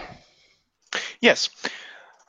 I will cast magic weapon on my warhammer, Nice. giving it, making it a magic weapon, giving it a +2. Your +1. warhammer Sorry, flares not with +2. the light of Kord and the strength of Kord, the inner fire of the war god, and the creature actually moves backward a little bit, a few inches, as this happens. Feel the power of Kord. Trying to hit it. Mm-hmm. Is that a concentration check, by the way? That is. Wait a second. Scroll. Right, Sorry. the might of Cordis. Yes, it is a concentration. Okay, which means that your shield. It's up for 1 hour, and Is that concentration as well? Oh no, it's not. wait a second. Having a quick look for it. Anyway, Sorry. you do miss, however, sadly. The Shield of Faith is gone, Okay, because you that is got- concentration yeah, as well. okay. But Yeah, I now have the. Okay. Yeah, you Plus one. swing the warhammer, but you stumble over one of the roots that make up the floor and the roof and everything, this cavern, and your hammer goes wide. Okay. Bernie. Bernie is going to take out. Well, he's still holding his 2 hand axes, and he's going to charge and swing with both of them. It's Okay. his bonus action. Jump forward and 2 swings. One is a 22, and the other one is an 8. The first one hits, the second one misses. Okay, so that is d6 slashing damage. Let's drop the dice. That is 4 damage, 4 slashing damage. Okay. Your blade passes through the creature, and it seems to pretty much ignore it. I mean, you sense you hurt it a little bit, but as good as nothing, basically. Oh shit. Calfrin, How far away from me is Gida? about 60 feet, in fact. Okay, then I'm gonna just get down on all fours and just dash towards the entrance where I came from. Okay, with dash, you manage to get to the entrance, which means you are right behind the spectral being, the ghost spirit. Yeah. As you just, crawl in with rage on your mind. The ghost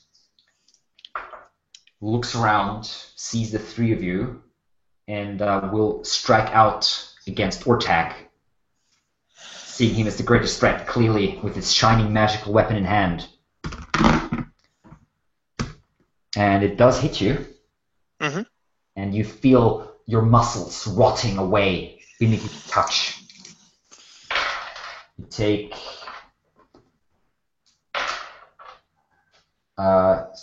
you take 16 points of necrotic damage.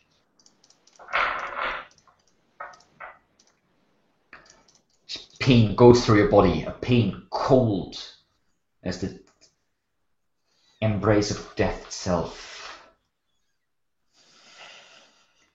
Murderers, you will all die! Gida. Let's see. Maybe eventually. Yes. Yes, finally! You stop, like, half on your knees, breathing really fast. Your heart is going dum, dum, dum, dum, dum, dum, dum, dum, dum, dum, dum, dum, in your chest. Or Did I attack. do? Oh. It's at the end of your turn, so that there's nothing you can do. That's What's with me? your turn. Oh, my turn. Good. I will try to whack him again. Okay, you have advantage now because a 17. is behind him. Yes, you do hit. 8 That's points of damage. 8 points Okay. of bludgeoning damage. Yes, And I magical use damage, my right? War Priest ability to use my bonus action to hit him again. I can do this twice per long rest. All right. So that will be a 23 and a 12 bludgeoning damage. Wow, okay, with 2 mighty strikes, you finally get to grips with the creature. Your hammer flashes twice, and you can see bits and pieces of the creature just disintegrating, just disappearing, puffing up in smoke. And as it grows, its light grows dimmer, and its form grows more vague.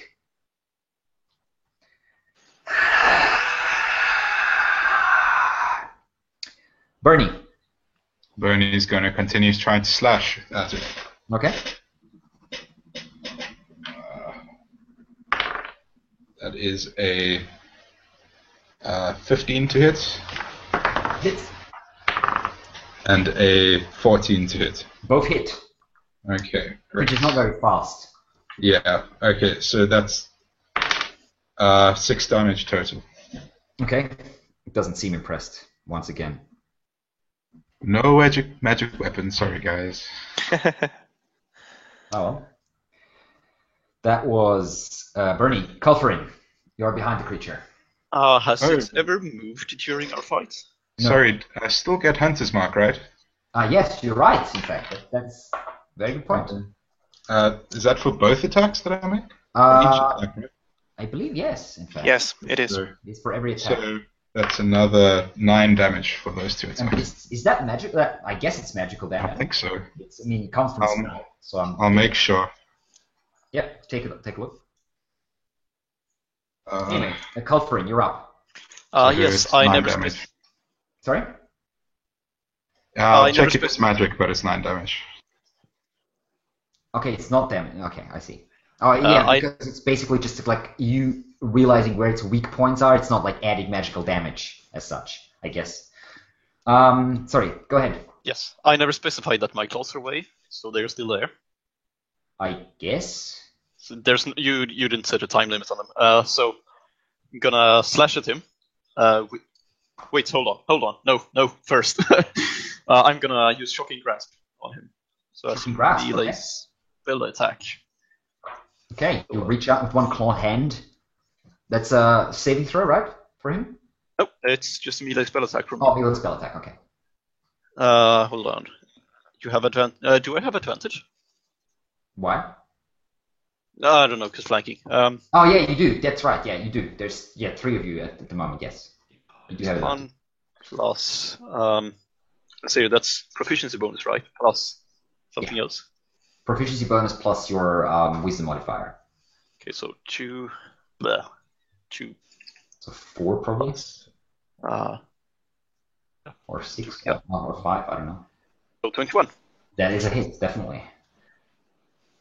And he can't take reactions until his next turn. Okay. And then I'm gonna use Infernal Blade, so I'm down to 1 control point now. And I'm gonna make a normal attack with my claws. Okay. A surge of power flows through you. Yeah. 18 and 8. Ooh. Your claws are magical, as Yep. the red light of your infernal guests breaks through your skin, engulfs your claws. You slash through the creature, and it's barely there. It is just faintly left, but it is its turn now, and it will turn to Culferin and strike out with a hit, grabbing you into, trying to grasp into your chest, grabbing your heart. And it does succeed, sadly enough. However, you have Armor of Agathis still on. Is that right? Martin? Yes, it's correct. Yes, it's correct. Okay, so you take 13 points of necrotic damage. Mhm. As at the same time, it takes 5 points of cold damage, I think. Yep. Sadly, it is immune to cold damage. Oh, fuck you. So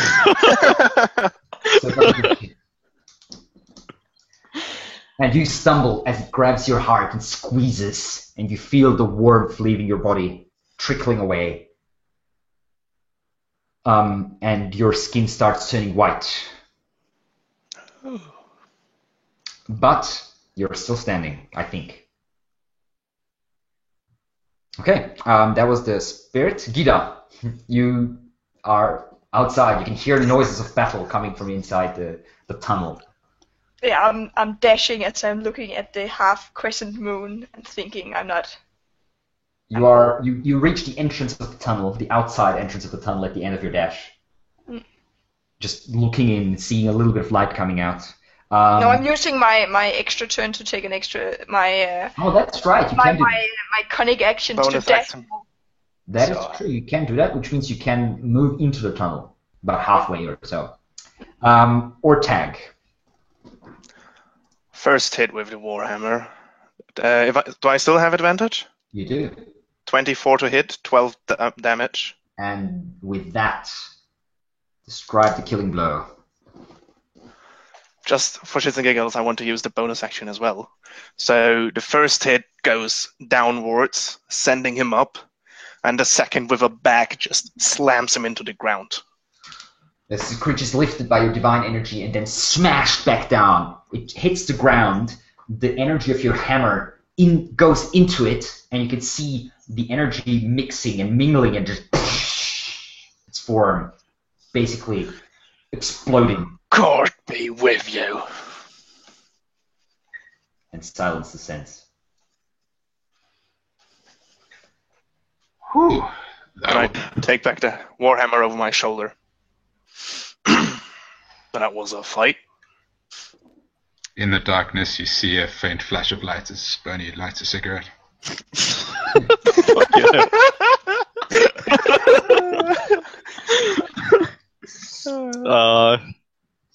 Calvin is gonna turn to what's the dwarf's name? Ortag. Ortag, and just say thank you, and then he's gonna start rummaging around for looking for bones or something. Yes, the cavern is not very large, and you very soon find, in fact, bones. You find not only bones, but also a little bit of flesh on it. The rotten remains of a richly dressed man in a red cloak wrapped around him.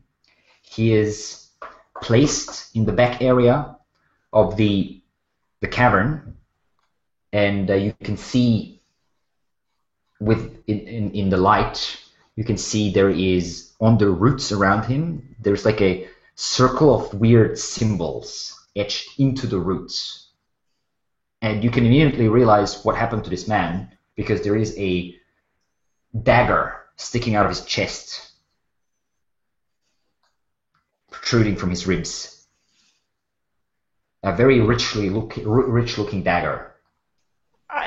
The skeleton or the body's wrists are tied together with rope above his head, sort of in wrapped around a root. The rope has slowly started to break because it's been here for a while, obviously, as has the skeleton, but it's still visible. Okay, I will investigate the symbols carved into the rock. Give me an Arcana check.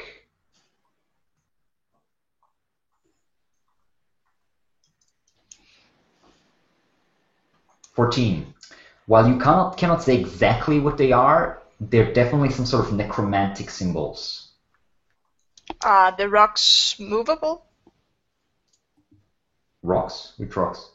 The ones they were carved into the roots? Yes, into the roots. You can cut off the pieces if you want, sure. Yeah, I begin doing that and putting him into my bag. Okay. I'm not proficient in Arcana. Can I still have a look at the runes? You can. You can roll religion if you want instead. Sure. 9.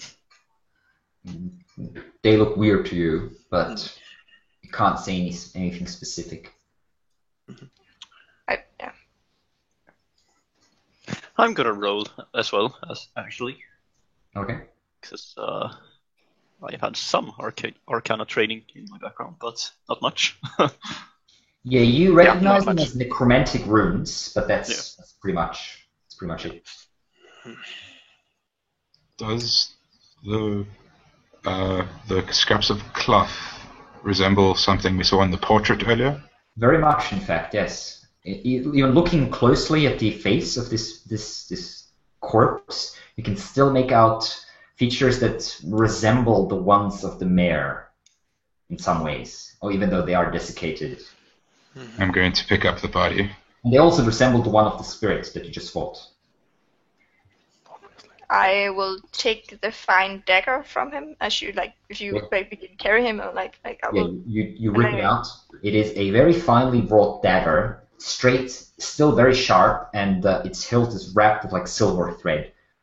I'm sure it's worth at least about 20 to 30 gold or so.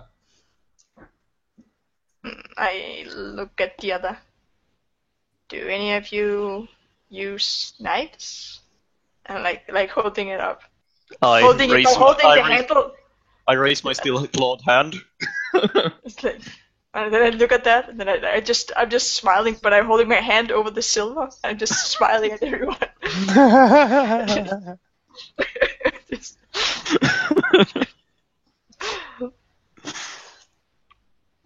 You can have it. Perhaps it will. You ran a lot. I could hear you screaming.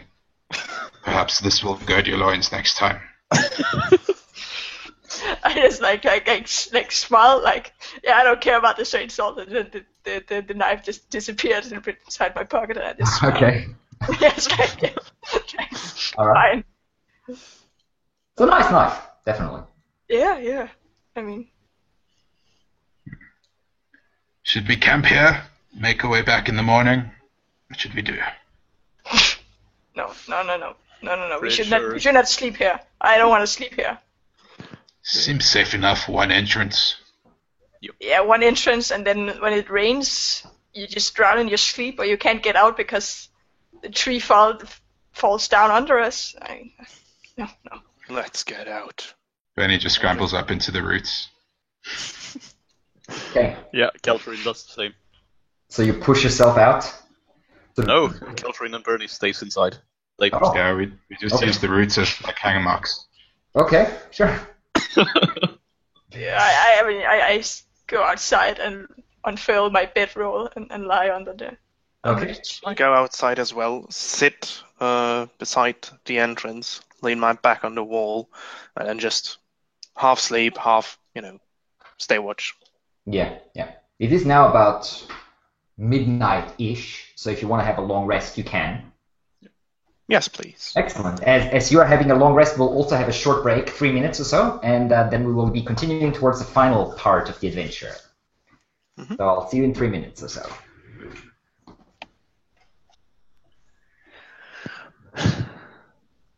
So, I, as a player, am pretty fucking sure what's going on here, but my character doesn't know, so can't do anything. Yeah, I don't know if I'm conflicted with if my character would actually pursue the murder part.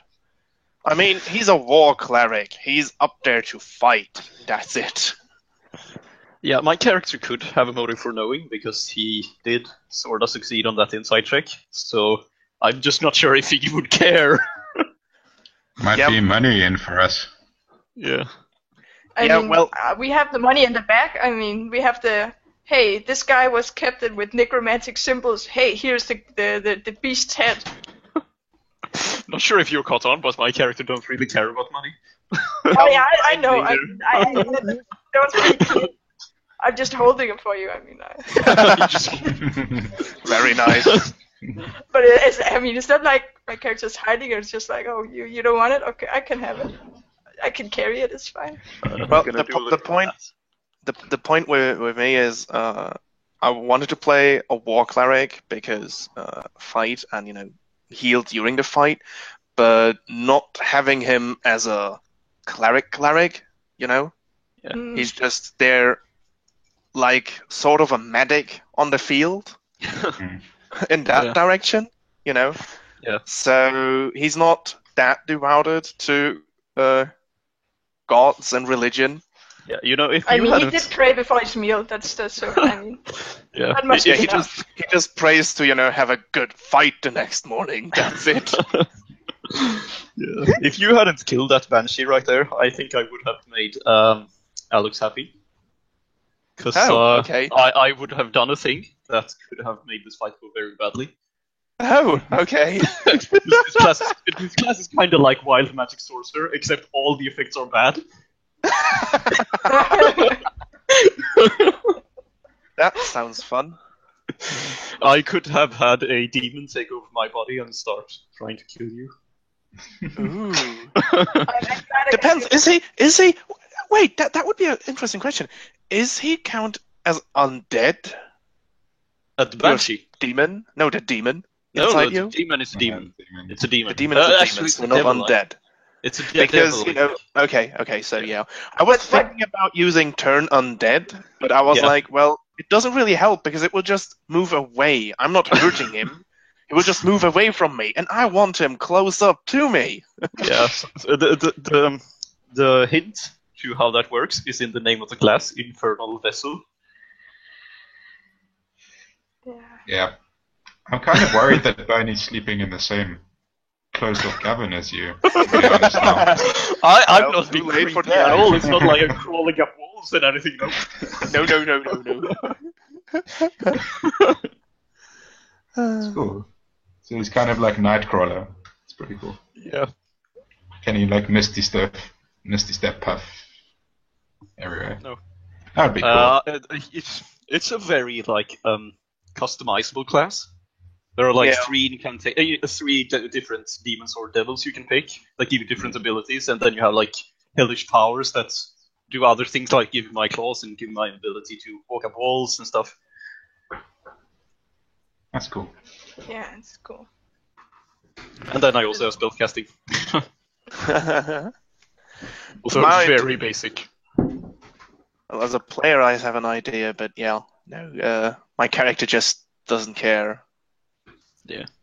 He just Yeah. wouldn't follow. Alex, I was telling the others about how I was going to make you very happy if he hadn't killed the Banshee right there. Sorry, what? I was telling the others about how I was going to make you very happy if he hadn't killed the Banshee right there. I didn't catch the second part of that sentence. If he hadn't killed the Banshee right If there. I hadn't That wasn't- killed the That wasn't Banshee, a Banshee, but yeah, If, if it whatever. was a ghost. Yeah. I would have gone into negative control points. yeah, that's always fun. You can still do that. Yeah. You can still do it. No. Don't know. Only cowards that was one control point. I was going to go into -1, so yeah. Oh, well. Anyway, so morning comes and finds you deep within the swamp, more or less rested, I guess. You haven't had a particularly good night's sleep, but still, your physical wounds are mostly regenerated, and you feel fine. And you're sitting together at breakfast outside of the tunnel and are discussing what to do next.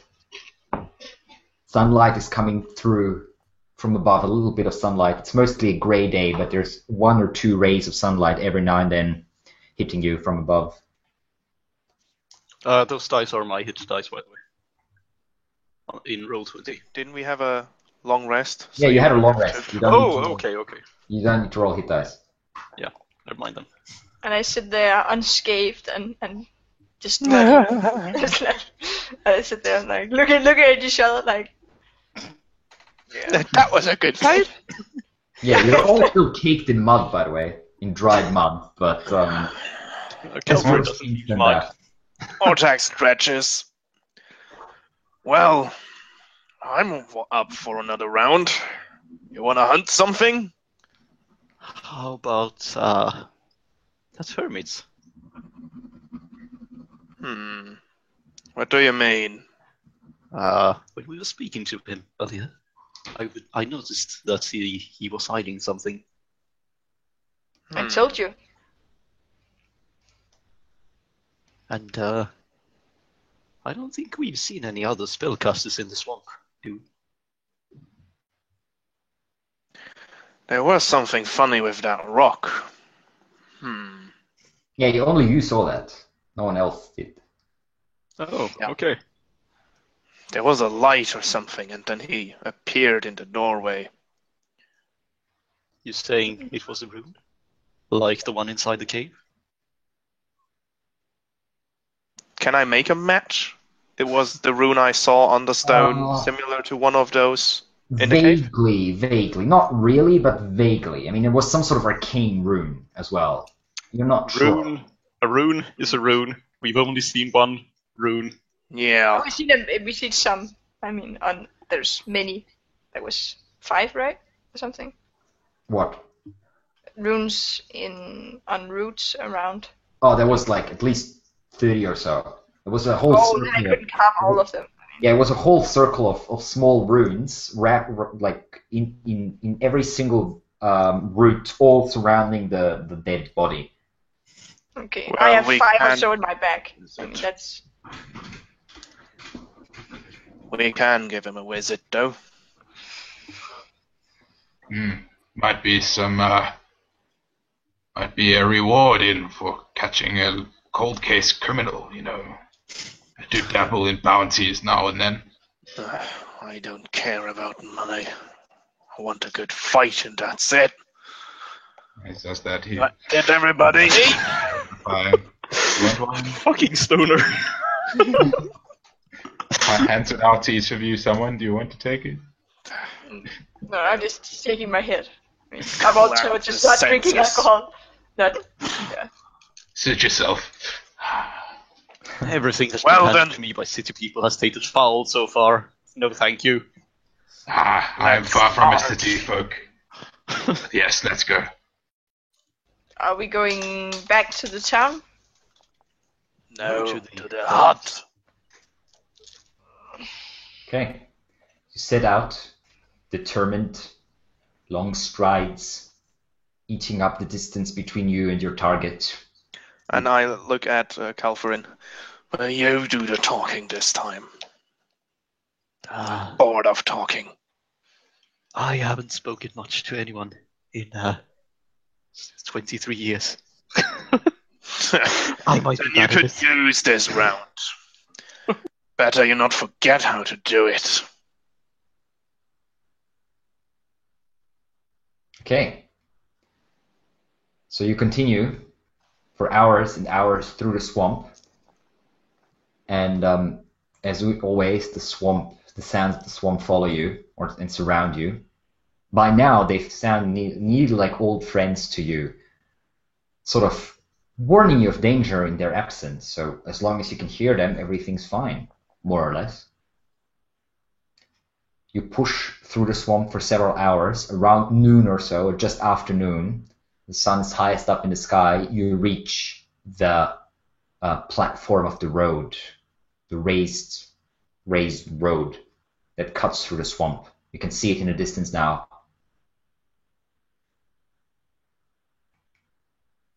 Well, we're heading to the hermit, so we're going past it, right?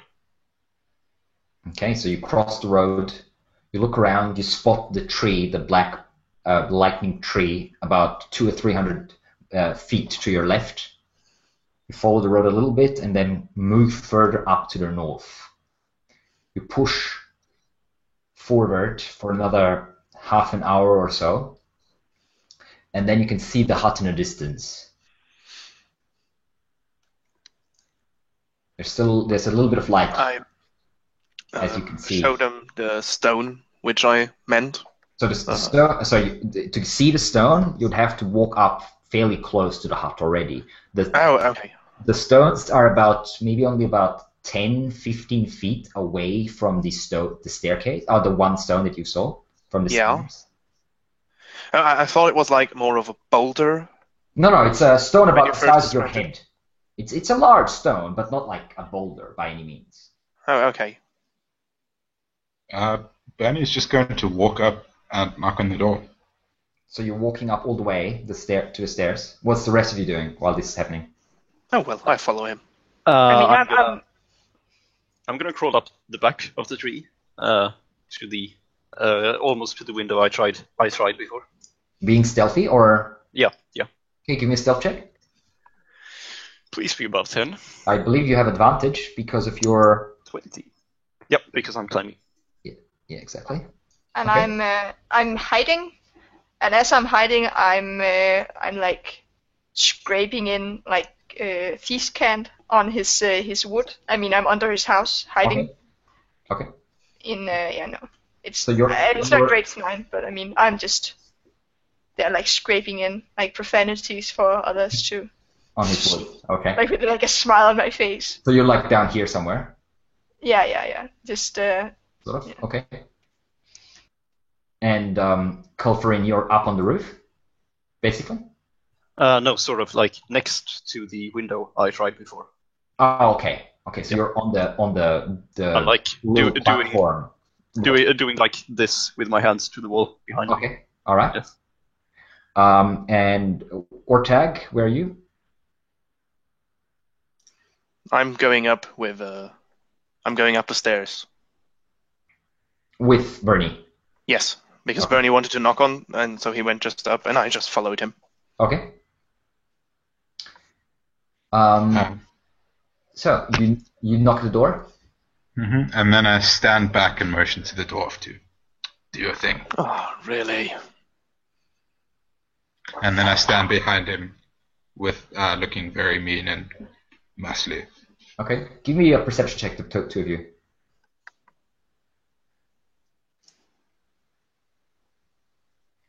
10. 19. Okay. Ortag, you see a little bit of movement in one of the windows, but it disappears immediately. Alex, can I do that, but like listen? Like through the wall, you mean, or through Yep. the window? Sure. Yeah. Sure. You press your ear against the wall. That would be with disadvantage, however. Okay. But still, you can give me a perception check. Natural one then. Nope, you don't hear anything. You're listening to the woodworms telling each other stories inside the wall. How fascinating. Yes, they are. So, Orteg, you catch a flash of movement. No, not flash, but like a small movement inside one of the windows, but it disappears, or you can focus on it. Nothing else happens? No. I get impatient and knock on the door loudly. Open up! No reaction. I give Ryder like a look, and I just slam the door open. Try to open the door, but it Yes. seems locked. No, I slam it open with a kick. Okay, sure. Give me a strength. Or with my shield. Like, Yeah, give me an athletics check. As you just tackle the door with your shield. It's a okay. 10. You hit it fairly hard, but it resists. You hear a little crack, but you're not strong enough to push through. What are you doing up there? Bernie's going to try kick the door open. Okay. Yeah, Coming up you jump like up. above the dwarf's shoulder. He's Okay. just Yeah, sure. athletics, you say? Yeah. 17. Okay, with a mighty kick, you break through the door, flies inward on one hinge, tears off, and the door sort of hangs now like askew inside the door frame, half on the ground, half up, like diagonally in the air, basically held by the lower part. The Knock, lower knock. Who's home? You step inside, both of you. Yes, I step inside. And you see the room's empty, but you also see that actually the room seems empty. Can I see any like tracks or do some ranger things to find You a can trail? give me an investigation check if you want. I don't know if my character would know such things like trapdoors to look for them. Hearing that the door is breaking down, Yeah. I'm gonna just peek through the window. Yeah, you can see the two of them standing inside and looking around. Is there a chimney? Is there a what? A chimney. Yes, there is a chimney. Okay, I'm gonna crawl up and look at the chimney. See if he's Okay. fine crawled up through that, maybe. There's a little bit of from what you figured, he's probably not strong enough to do that. Okay. But as you look inside, there's not much to be seen. There doesn't seem to be anyone in the chimney. I begin walking up the stairs because they're making a lot of noise. So. Okay. I'm gonna just like start crawling around the house, going down like in circles downwards, Okay. and see. Give me a perception check as you're doing that. Okay. 20. Okay. You hear a scuttling noise coming from inside the trunk of the tree. Okay, I'm gonna start following it downwards through the tree. It's not like you can't. Yeah. Okay. You can't. It's not like you can follow it all the time. You just hear like a few noises. The tree trunk seems pretty massive. If you press an ear against it, you can hear like a few scuffling, like someone or something is moving inside of it. Yeah, but I'm just gonna like follow it. Yep. Okay. Not like follow it, but go downwards. Yeah. Yeah. You land on the ground on the swamp. I would like, Artek would like to look around near the window if there is some place, he could have hid. himself. So inside this room is a bookcase. There is a desk. There is a fireplace. there is a bed, and there is a large pile of like blankets and shit lying on the floor next to the bed. And Yeah, I would like to move the blankets and also look under the bed. okay, as you do that, you see there is a rug at the very bottom of it. As you push the rug aside, you can see there is underneath a trapdoor. It's not very well hidden or anything. It's just a normal trapdoor. It's even a little bit open. I motion the other to look at it as well. Mm-hmm. Shall we? It looks like the rug that was underneath is actually tied to the door somehow, or glued to it or something. That's a nice rug. It really ties the room together. Fuck you. I just pull it. Okay, you open the trapdoor and you see a long ladder leading down. What looks to be through the tree trunk where the house is standing on, and downwards. I want to There's go a to little the bit of ladder flickering and light, like a torch or something, coming from below. I want to go to the ladder and just slide down Okay, on the ladder that would with be my. that would be an acrobatics check. Sure. 12. What's the rest of you doing? I'm following him, but I'm not doing that. I'm just climbing. I'm really tempted to shout "Get out" and to do a thing. Too late. Too late. What do you want to do? No. Yeah. I'm gonna go really big. So you're gonna do what? I'm gonna go really big, hulking form, Okay. and I'm just gonna activate my claws and just push them into the tree and try to rip it open. Okay, sure. Sure. Okay, so that will be an athletics check. You have advantage because hulking form. So like Natural 20. Oh wow. Okay. And what is Bernie doing at the same time? At this I'm time? also shouting "Get out" at the same time. Yeah, I was going to say Benny's probably gone out, and if anybody's I've seen the trap door, I'm going to go out and try and look for an exit. Okay. As you step out, you see the massive former culprit, just like gargoyle style, if you've ever seen the cartoon, sort of pushing his massive claws into the wood, and then just ripping a big chunk out of it, and then like another chunk, and just like within seconds, he has opened a big enough hole, and you can actually see the ladder and Ortec was sliding past you. My God! Not quite as gracefully as he would have liked, and he's like this slight grimace of pain on as his fingers are sort of hitting the ladder. How small is this hole? The hole is big enough for you to push through. It will be uncomfortable, but you ripped out a decent chunk of the wood. I'm gonna rip out some dirt as well. Okay, so... I mean, I begin like when you're doing that, and I move down. I can see you like, wait a second, and I like move past you like slowly, like looking at your like horrid form, like oh god. Oh, you should be civilized, and then I like. Also, as I'm ripping the tree open and like prodding inside, I'm just gonna growl in a really loud and low voice, just come out. I mean, I stopped for a moment and coming from down below, like get away from me. Okay, so Ortec, you land at the bottom of the stairs. You turn around and you can see a door.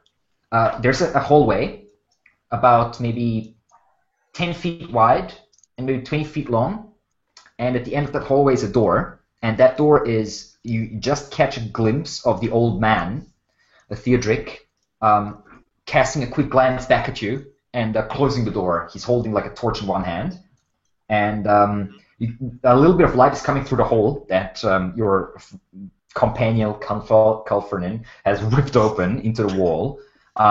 So you can see 4 figures stepping out from the sides of the hallway and barring your way.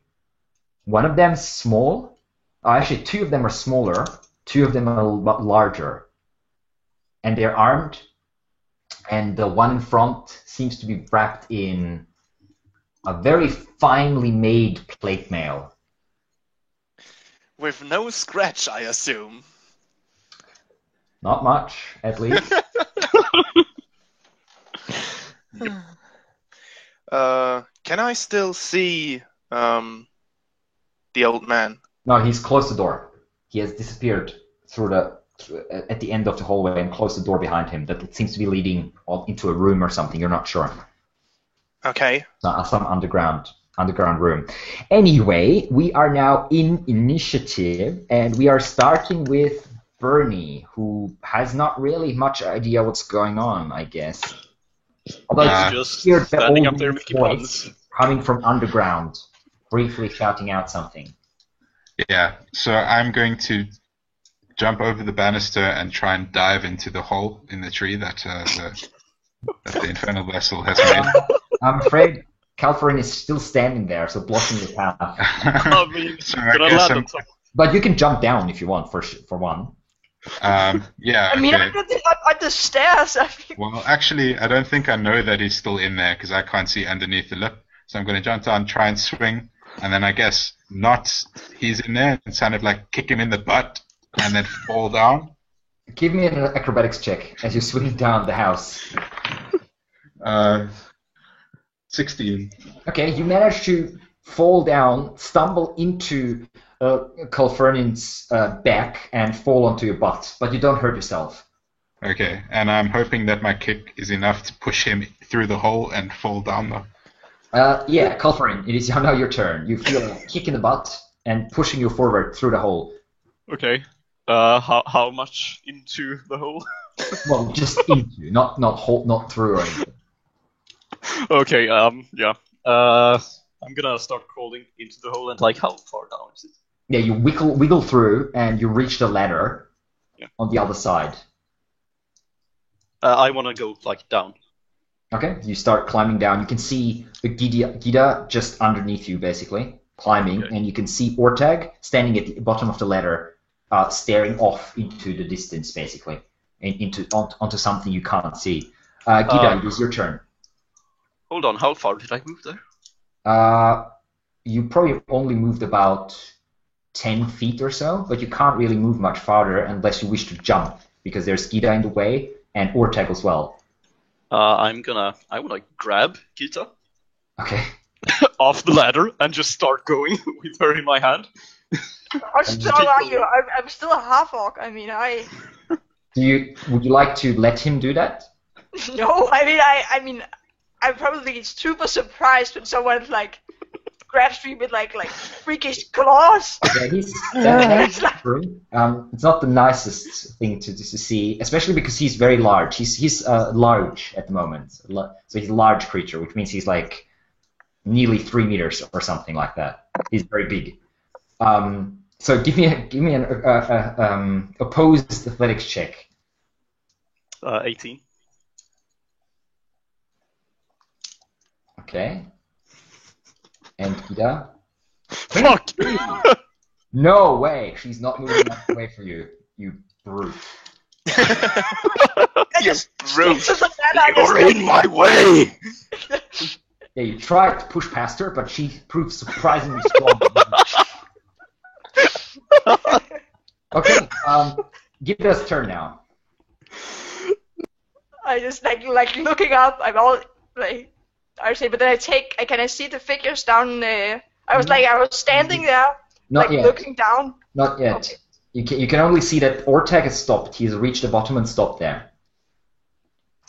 Okay, I crawl down, using my cunning cunning action to really speed up my You can do crawling. that. You shimmy down the rest of the ladder. You land behind Ortag. You turn around, and you can now see the 4 figures standing unmoving in the middle of the hallway. 2 in front, 2 behind.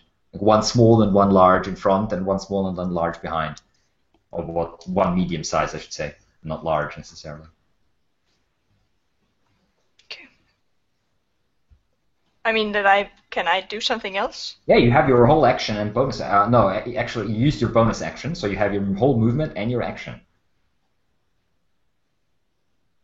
Do they seem to have noticed me? They're looking your way. Hmm. You're not sure. I grab my sword and attack. So you push past Ortag. Mm. Okay, yeah, you can do that. You run up to the figures. You can see, as you're closer, you can see one of them is a dwarf. So the front row is a dwarf and a human, by the looks of it.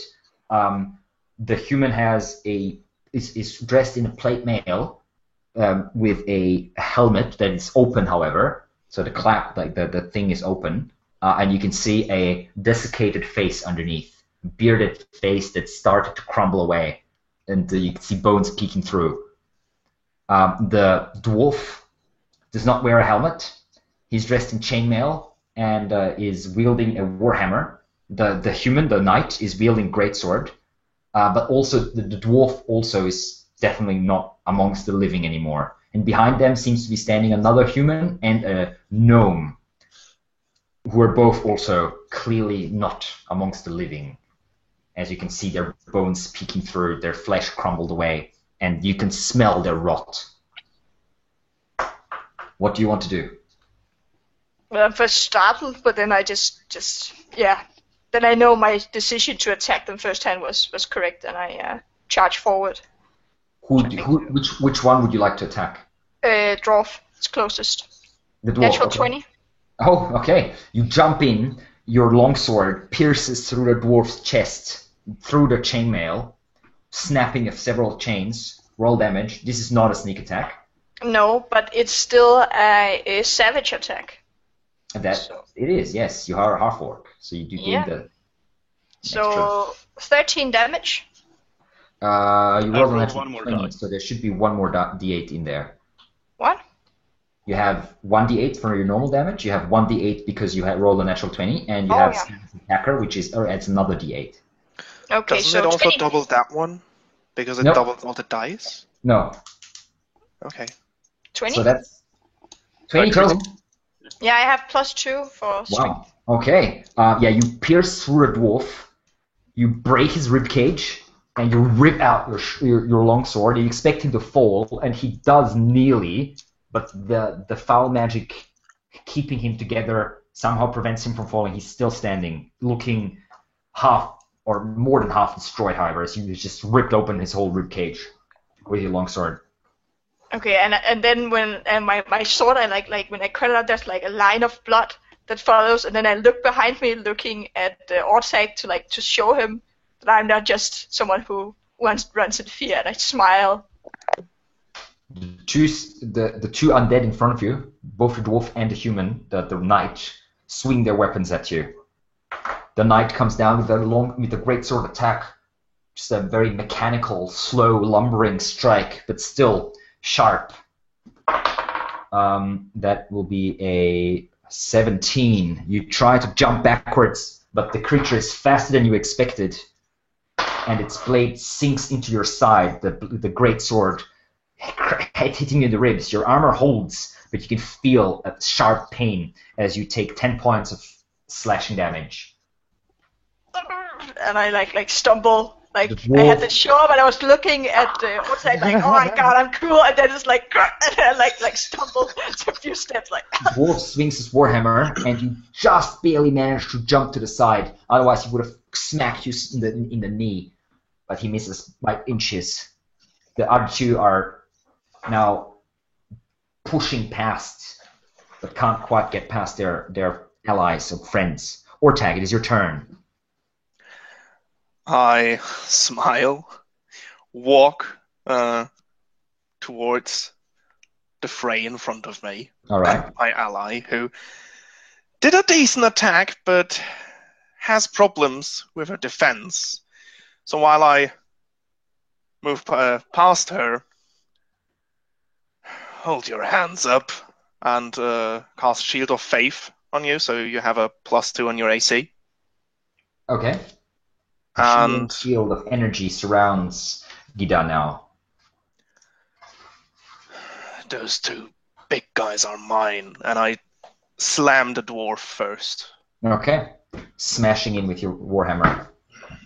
11. That misses. You smash into him, but his chainmail resists your blow. That was Orteg's turn. Bernie.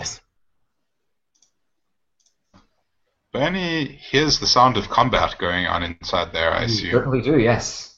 And I'm at the bottom of the tree. Can I give a knock on the wood to see how thick it is? You can see how thick the wood is because there's a hole in front of you. Okay. Pretty massive, about Okay. this thick.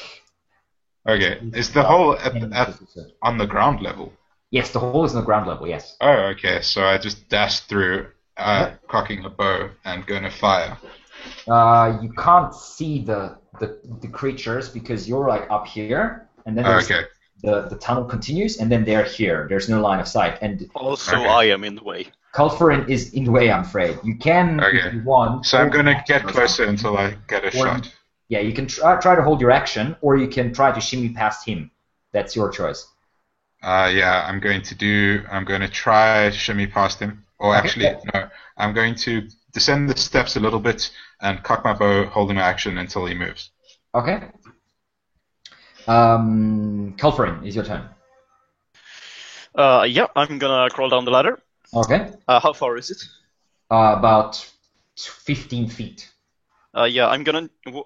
I want to do it so that I like come around the roof, so that I'm like walking upside down.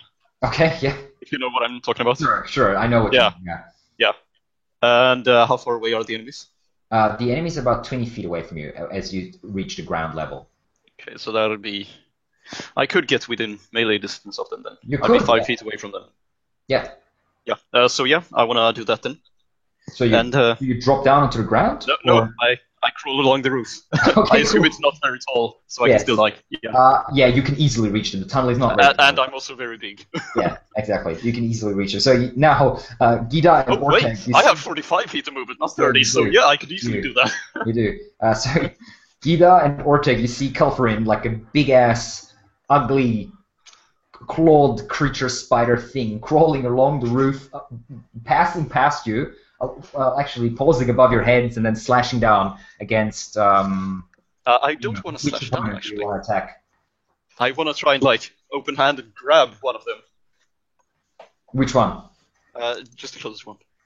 Uh, Not. The wolf Yeah. and the knight are both the same distance. They're both standing next, right shoulder. These counts as attack, right? It is attack, yes. So if I use the thing that makes an attack bonus action, could I try and grab both of them? Technically, although you wouldn't be able to hold on to this. Oh, actually, yeah, you could with your fiendish power. You could hold on to the. You're like Spider-Man, basically. I kind of just want to grab one of them and slap away the other. Could Yeah, I- sure. Why not? So, which one do you want to grab? Grab the not dwarf and slap the dwarf. Okay, you grab the knight. Yeah. Trying to hold him in place, basically grabbing his head with your claw. 14 on the first one and 18 on the second one. Okay.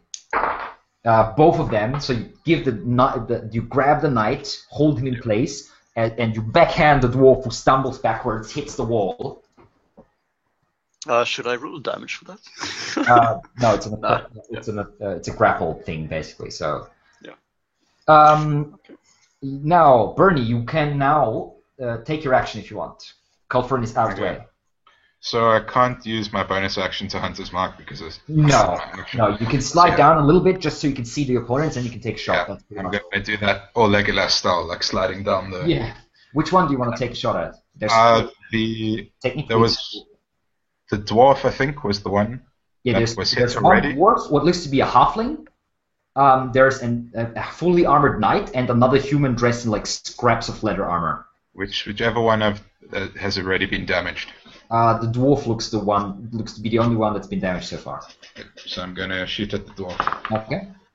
That is a 13. Just bounces off his chainmail without doing anything. I tried to look cool, but I lost my balance. Yeah, Sure. the trade-off. Gita, your turn. And now with all my friends here, Yes. I take my. I mean, I have basically a longsword in one hand and like a dagger in the other, and then I slightly, because I didn't use the versatile part of it, so I'll try to slash at the fully, I guess, at the dwarf. Okay. So you jump after him as he smashed against the wall and slashed down. But again, Yeah. armor is... And I have. Do I have advantage now? We have 3 people. No, you're not flanking them. They're like, you're just pushing into them. There's like 2 battle lines. That doesn't give you advantage. Okay. If there's 1 in 5 feet of movement within combat of... Yeah, that's for sneak attack, Yeah, not not for advantage. You would have to be like, he would be in the middle and you would be like on both other sides of him to flank him. Correct. Yeah. Yeah. So you would get sneak attack if you hit, but you didn't hit. You slash down with your longsword, but it just cuts across the chainmail and basically slides off. Well-made dwarven chain. It's not as easily pierced, even though you managed True. to strike. I mean, I don't know. I was attacking with my blade because I'm like parrying with my big sword of this Yeah. big, and then like stabbing inside the chainmail. But I mean, it's just like clank. The undead now. Yeah. The knight slashes upwards with his greatsword against Calfarin, who's holding his head basically in one claw. That is 17. So he With slashes disadvantage. Not no. with grapple, no. No. Okay. No, just can't Grapple move just at all. reduces his movement. Yeah. You take 8 points of slashing damage as the greatsword hits you in the arm. The dwarf swings his warhammer against Ida, misses, however, as she leaps to the side quickly. The other 2 creatures are now moving in on Ortag. The human attacking with a short sword, and the halfling attacking with a dagger. They both miss. You block both their attacks without problem. They are slow. Very slow. Too slow for you. It was their turn. Ortag, your turn. With my warhammer, I want to smash a gnome, was it, right? A halfling or, yeah. Halfling. Or whatever, yeah. Yeah. I'll try to smash his head in. 23, 11 bludgeoning damage. Okay, and you smash into him and scatter him all across the room. All the bones in his body break. And you realize, oh, warhammers are pretty good against these creatures. As they just break through their bones. And I create, right beside the dwarf, a spiritual weapon. Okay, nice. A copy of my warhammer. Just another warhammer, flaming red, Yes. with cords. 18 to hit. 10 Okay, and you force damage. smash into the dwarf, and he's also destroyed as the force of the warhammer crashes his skull and just tears his body apart with the mystical energies. Now there's only the knight and the other human left. You can now hear faintly coming from the door in the back, faintly coming high-pitched singing. Bernie, your turn. Don't. How far is the door from where I'm standing right now? Which one? The one where the singing is coming from. The door. Sorry, I thought you said dwarf. The door is about 25 feet away from you. Okay. So I'm going to... and there's currently a knight in the way, right? There's a knight in the way and another undead creature with a short sword. Okay. So I'm going to pull my bow back, whisper some words as it starts glowing a green color. I'm going to shoot at the knight with the ensnaring strike. All right. That's the guy I miss. I'm holding, by the way. Yes, I rolled a 3. I miss. you miss. The arrow hits the ground. Anything else you'd like to do? I'm going to just stay my ground. That's it. Okay, Oh, I'm Alfred. going to cast Hunter's Mark on the knight. sure. Call for it. How far away is the door? You're about halfway there, so about 15 feet or so.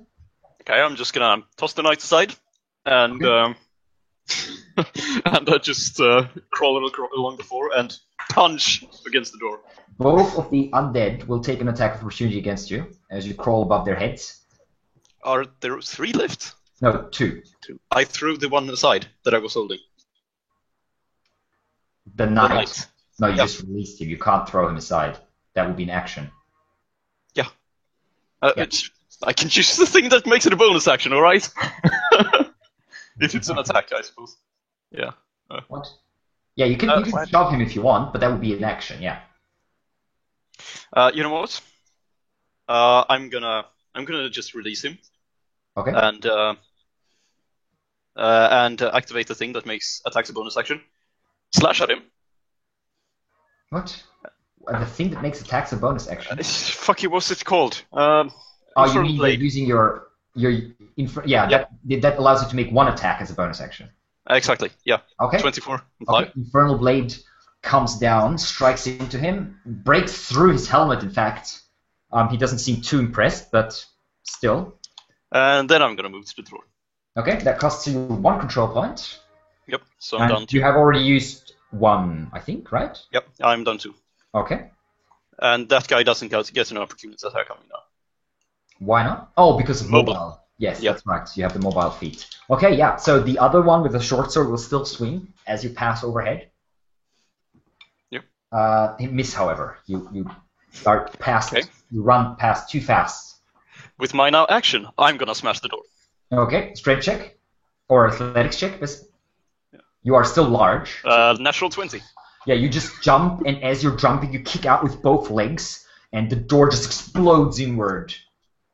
And you jump into the door frame down. And you can see the room behind is not very large. It's only about 20 by 20 feet or so. In the middle of the room, there is a circle of... yeah, he has advantage on athletics checks while he is in his hulking form. It basically works like the enlarge spell. Mm-hmm. So you see a circle of iron, a large circle of iron on the floor, and you see the old man on the other side of the room, and he's sort of hunched forward and doing motions with his hand and mumbling something.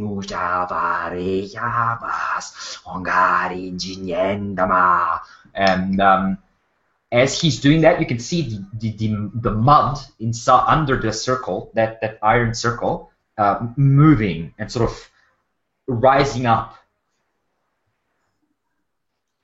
and starting to form some sort of humanoid-ish large shape made of mud.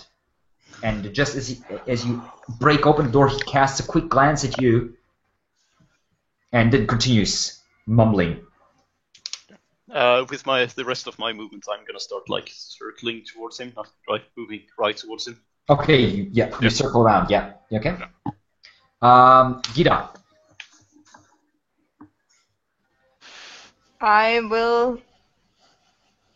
I'm trying to maneuver around this around the knight with the broken helmet, Yeah. so I can perhaps like flank him if someone chooses Yes, to come sure, and help me. sure. Ortag is Can I also flank? there, so you can try to come to get to the other side of the knight. Yeah. So I can flank him So or not? yes. Yeah. Oh, that's nice. There's enough space for that. I needed that. Yes, you did. That is just barely enough to break through his plate armor. Oh. As you just with full force grabbing your longsword with both hands, sort of just. No, this is not with my longsword. Oh. I have to sneak attack with finesse weapons. That So is what true. I'm using the big one for parrying or for Okay. moving his Right. for moving his rate, and then I'm like Right. on the shanking. I'm just keep shanking him So with my dagger, just like he's basically through- slashing at Culfering, and you see there's a little bit of space underneath his armpit. That's where you ram your dagger in. It's not as good as against the living opponent because he doesn't give a shit about his arteries and stuff, but it still sinks deep in and breaks bone. Roll damage.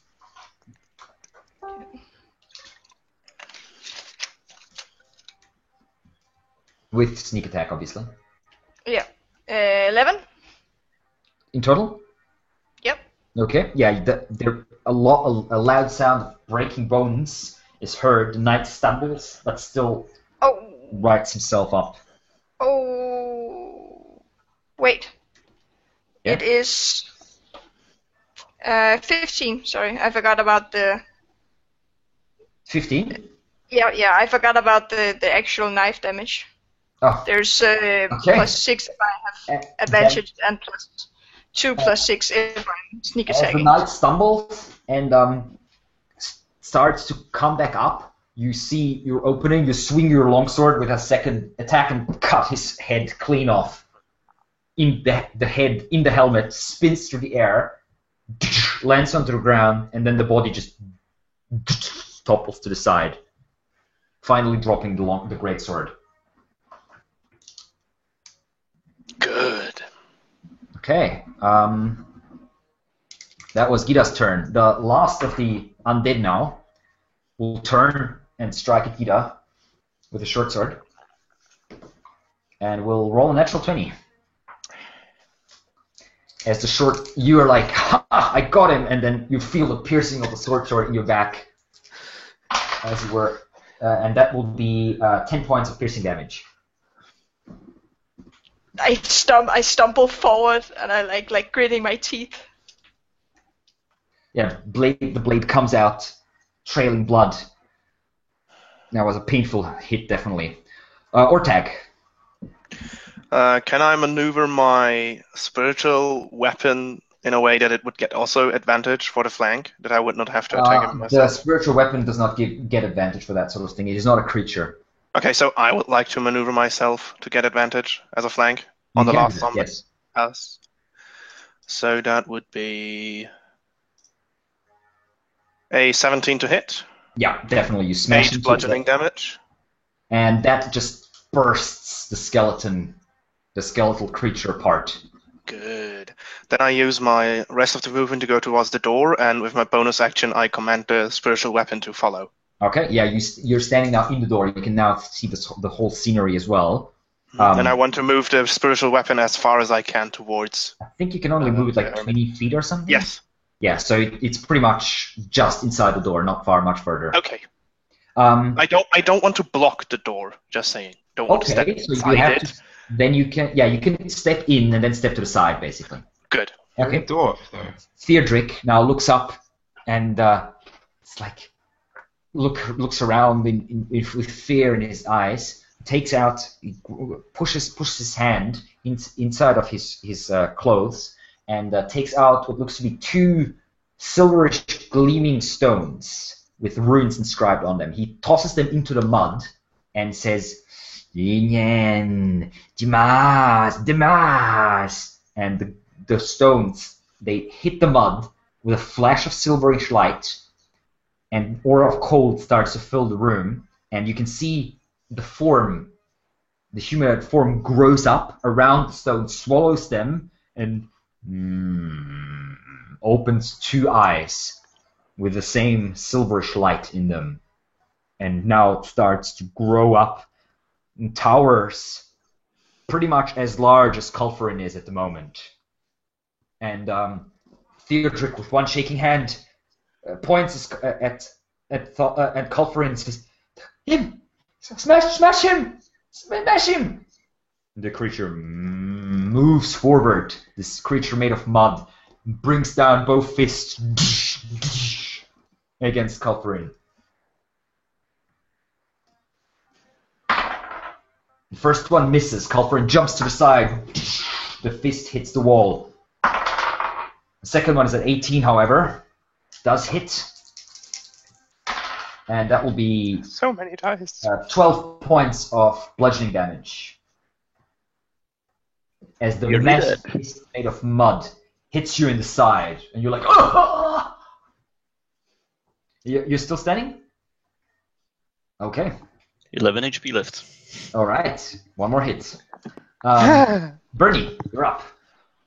Okay, so Bernie has had a bit of a rough time. He's missed everything, and then he aimed at the knight, and that knight went out, and then he aimed at the halfling, and that halfling got took out, and then he aims at the old man in the distance, and then he just sees this massive You mud thing. can't actually see the old man at the moment. You see the creature because it's large. Okay. You can see that. He through the tries to doorway. get a The shot, old man is and then standing he to the just side. sees. And then he just sees this mud thing grow. So he's going to use a bonus action to transfer his hunter's mark onto that thing. Sure.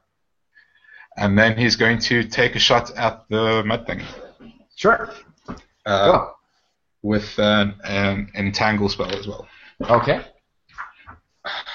rolling so terribly today. 12 to hit? No. That's a miss. 14 to hit, sorry. Yeah, still a miss. The arrow hits the mud, and the mud just swallows it without doing anything. Okay, that was Bernie. I've used all my spells on missed attacks. It's crazy. If I circle around the mud thing, can I still reach the guy? Yes, but the mud thing would get an attack of opportunity against you. Yeah, that was if I didn't. No, you cannot hit him without reaching. Then I'm gonna slash at the mud thing. Sorry? Slash at the mud thing. Sure. Yeah. Okay, 7. Yeah, and then I'm gonna move to the other guy and slash him. Okay, so attack of opportunity? Nope. Oh no, because do you hit or is it just an attack enough? It's just an attack. I don't. And that was another. So that was another control point. Nope. This is dual wielding, so I can make another attack with a bonus action. It just. Oh, that's right. I just don't get +3. That's right. Okay, so this was your main attack, and now you're doing your offhand attack. Well, that's a 20 and a 1. So 1 damage. Okay. Oh yes, 1 damage. That's right. On him. Yeah. So you're moving against Theodric. He raises one arm with like his walking stick. You slash into him, but you barely manage to nick him. And I'm also gonna shout help. Okay. Gita, it's your turn. Oh, well, I dash in, Okay. and then from a seemingly endless hidden pockets, I grab forth like a very, like, it's like a, you know, the whiskey flask you can have in like your pocket. Yep. Yeah, like that, but made of fine glass, and I like pick it forth, and it's like has this weird green fluid in it, and as you see, like there's bubbles in it. Okay. And then I will try to fill it at the mud thing, and it's a flask of acid. Cool. That's a ranged attack. Yeah, and that is with dexterity and proficiency. Yes, indeed. Even if it's an improvised weapon, because you should handle it as an improvised weapon. Yeah, that's okay. Now you give percept. That's okay. You can roll that. 19 is a hit. Yes, you hit the mud thing in its shoulder. The acid starts in going into the mud. How much damage? 7. Okay. Yeah, the acid starts eating into the mud, but the thing doesn't seem too impressed. Yeah. I tried. Okay. Good try. That was Gita's turn, I believe. Yeah, you technically still have a bonus action. I mean, I don't think I can use my bonus action for much. I don't want to get close to that thing. Okay. Fuck Or tag. Can my spiritual weapon reach the hermit? What's the range? 20 feet? 20. Yes, it can. Good. Then it will try and smack his head in. Okay. Spiritual floats past the mud 9. creature and misses the hermit. For such an old fellow, he's surprisingly surprised. He ducks under the So attack. I walk right behind him with 25 movement. You can, but the mud creature will get an attack of opportunity against you if you do so. Yeah, I'll take that. Okay. That is a 22. That hits. You take 10 points of bludgeoning damage. As you walk past, the creature smashes you against the side, shoulder. Now I want to flank the hermit, of course, if that's possible. Yeah, that works because Colferin has went around that way. 21 to hit. Yeah, that's a hit. 6 bludgeoning damage. He doesn't really have high armor class. Although you can see that he has some sort of shimmering magical aura surrounding him that seems to be protecting him a little bit, but it's not nearly enough to stop your attack. I forgot I added D4 to all of my attacks, so that's an extra 4 damage. From what? For all of my attacks, I add an extra D4 when I'm enlarged. From the enlarged thing. Yeah. Oh, that's right. Yeah, of course. Yeah. So an extra is to 5 damage. So give him 10 damage now. Okay. Yeah, he's stumbling backwards. Help me! Kill them! It is now his turn. Let's see what he can do. Cool things. Cool things. Yes, cool things. He will reach for Ortag. And you can feel necromantic energy gathering around his hand as he goes in for a grab with one old hand. And that is a 21, in fact. Oh, wow. That will hurt, I guess. Yep. You can feel the necromantic energy just with like a flood being released into your body where he touches you.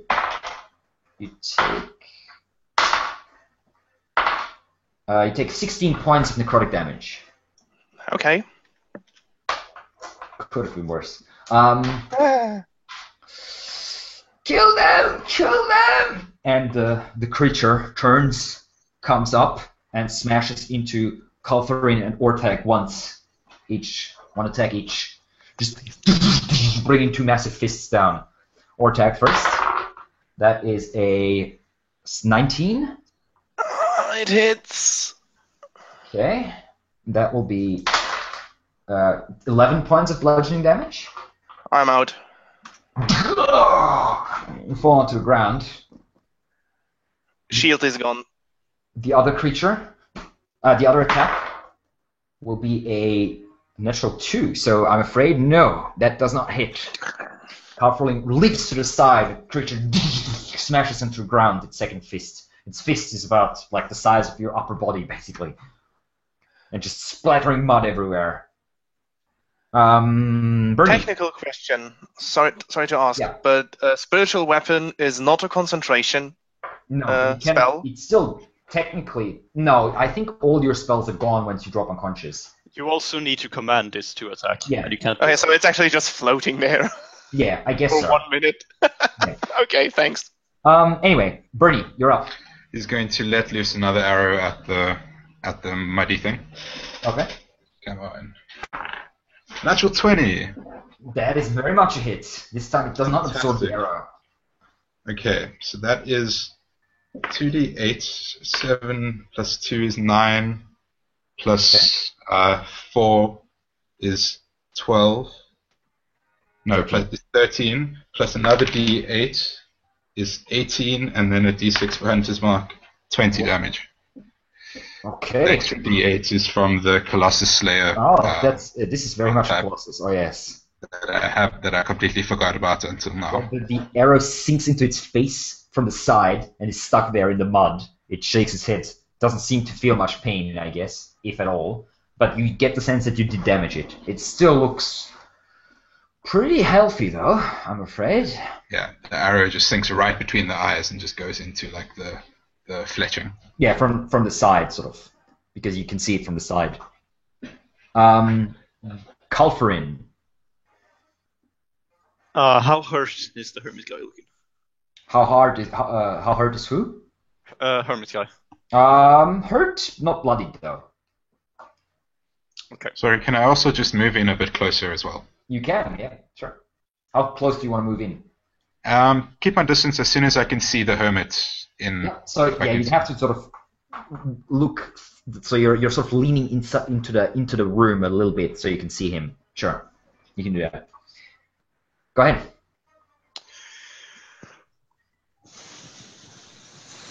Should I? Yep. I'm gonna spend my last 2 control points Excellent. and gain some HP. What are you doing? The strong survive. Okay, so that will give you 1d6 plus your wisdom modifier, temporary hit points. 4. Okay. And should I roll a d20? Yes, and that will be. Now you're rolling a wisdom saving throw, please, and your DC is 12. Yes. I don't get fucked. Okay, you can feel the fiend inside you trying to take over, but you, with all your will, you clench down and push him back deep inside. So here's the thing.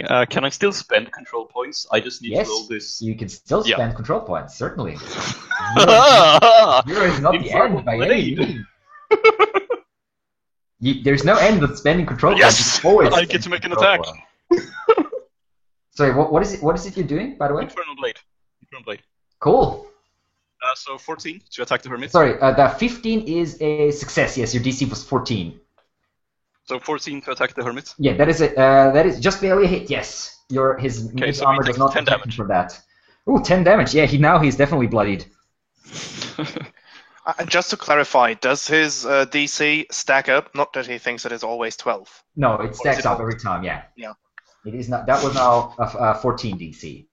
Which is, yeah. So you Wow. slash into Theodric's chest, tearing open his chest with your claws. A lot of blood now comes seeping out. He stumbles backwards against the wall. Kill him! Gira, your turn. Well, I will cast another flask of acid on the big mud thing as I keep my distance from it. All right, flinging it at it.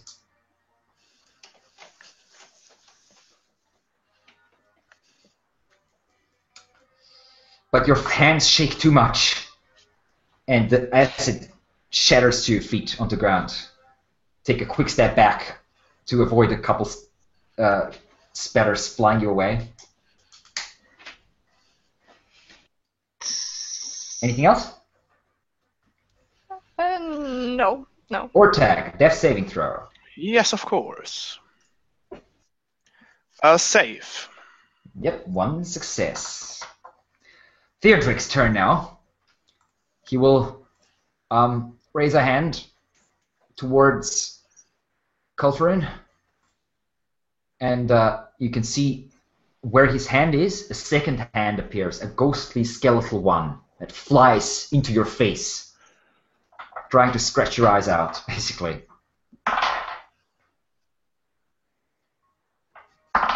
But you swipe it out of the air with your own claws, and the hand just disappears. Bugs. That was Theodric's turn. The elemental now. Brings down two mighty blows against Culferin, trying to smash him into the ground next to Orthag. The first one is a 13, so that misses. Second one is a 14, so that also misses. Culferin's like, shit! Whoosh, whoosh, jumping side to sideways, and just both hands smash down onto him. And every time Orphag's body just flop. Yeah, exactly. You're just and you're full of mud now that just spurts forth from the creature.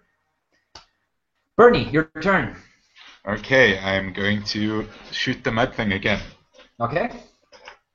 Actually, yeah, no, I'm going to do that. 13? Is a miss. The mud again swallows your arrow. As I'm aiming, I look down and see the body of Ortag, and I just go an involuntary retch as the arrow goes wide. Okay. Culferin, you're up. Yeah, this guy gonna get fucked. I'm making 2 attacks against him. Okay. So first one, the normal attack. That's a 9, so. That's a miss. He brings up his staff and somehow manages to parry your. And that's a 7. And that's a wisdom saving throw Okay. with a DC of. Oh, yeah! Isn't it just his That's an normal... 8! Sorry, was that an offhand attack or did No, you? yes, it was just an offhand attack. Oh, okay. Then you don't need to roll it. Sorry. Okay, thank you. Sorry, I thought you were using. Yeah. Oh. Okay. Sorry, I thought you were using Infernal Blade one more time. Okay. He parries both your attacks with his staff, with a little walking stick. Gida. Your turn.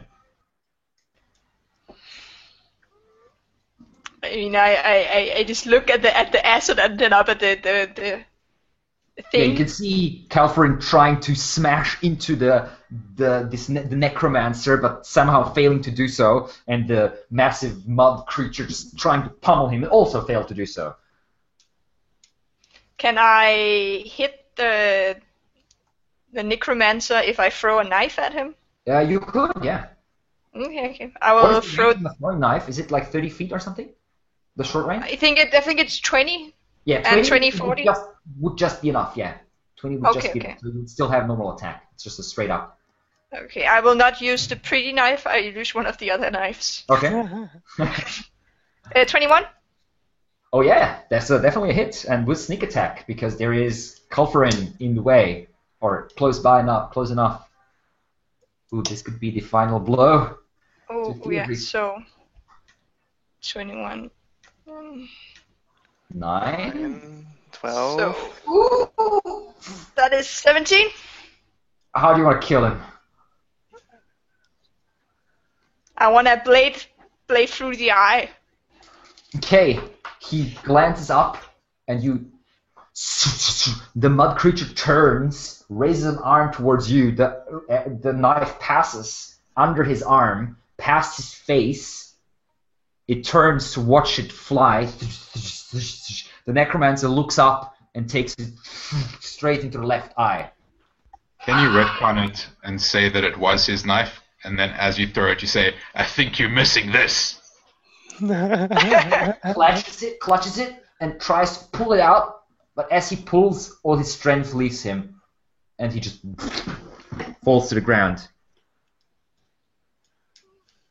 The mud creature looks up at Gida, and then both its eyes, the silver splanking stones, fall out, and it just dissipates in a wave of mud that just.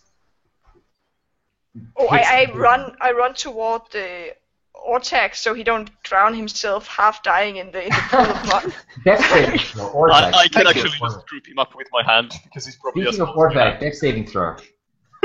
Yes. 14, another save. Yeah, you are still alive. Also, I wanna reach down towards the necromancer and just between my two fingers and just like, here, I'll help you with this. Pull the knife out. You can have it. You can have it. There's an eyeball still stuck to it. Sure, you don't want the eyeball. White eyeball.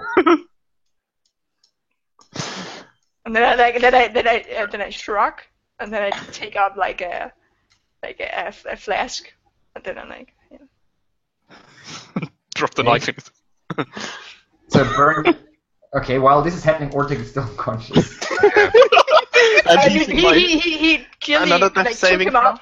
I could also just lift him up in my arm because he's like as big as my hand. Yeah, you can push him, pull him up. No, you're not quite as big, but you can pull him up, like grab him by the scruff of the neck, by the armor, and pull him out of the mud.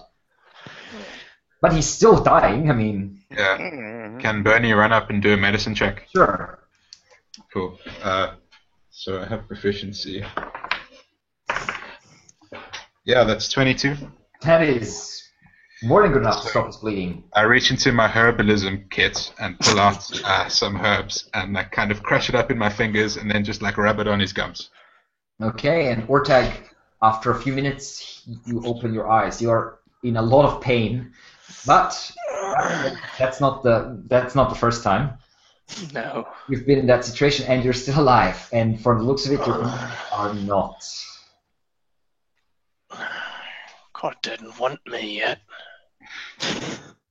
And as you say that, a little bit of blue light starts shimmering in a corner of the room, and you can see the spectral figure that you have fought not long ago appearing in the corner of the room. It looks at you, it looks down at his dead brother, looks back up at you.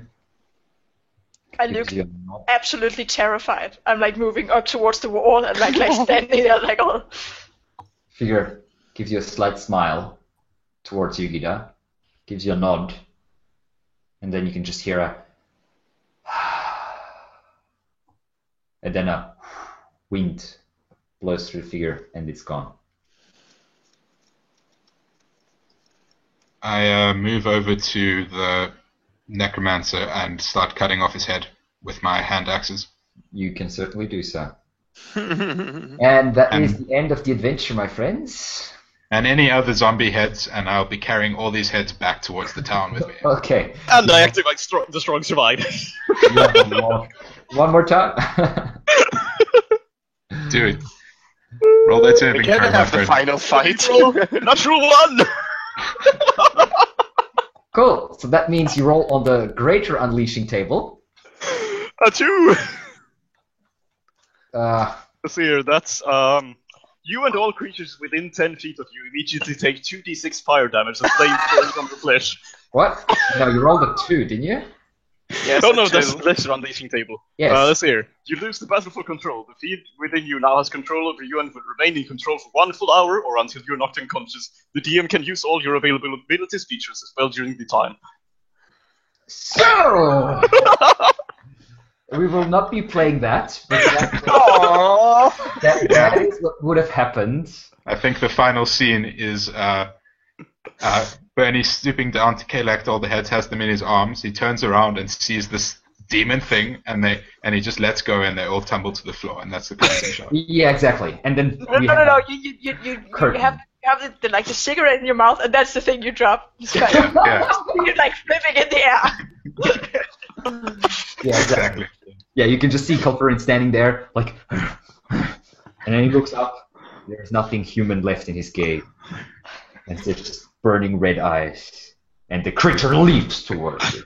And Hey, if I had rolled 1 lower, a portal to the hell would have opened and it would have stepped through. That would be Yes. amazing. and that's the end of the adventure. Thank you guys on YouTube for watching. Awesome. And I'll see if you like this. Don't forget to like the video, subscribe to the channel if you're looking forward to more one shots, and I will see you around. Bye bye and good night. Bye. And we are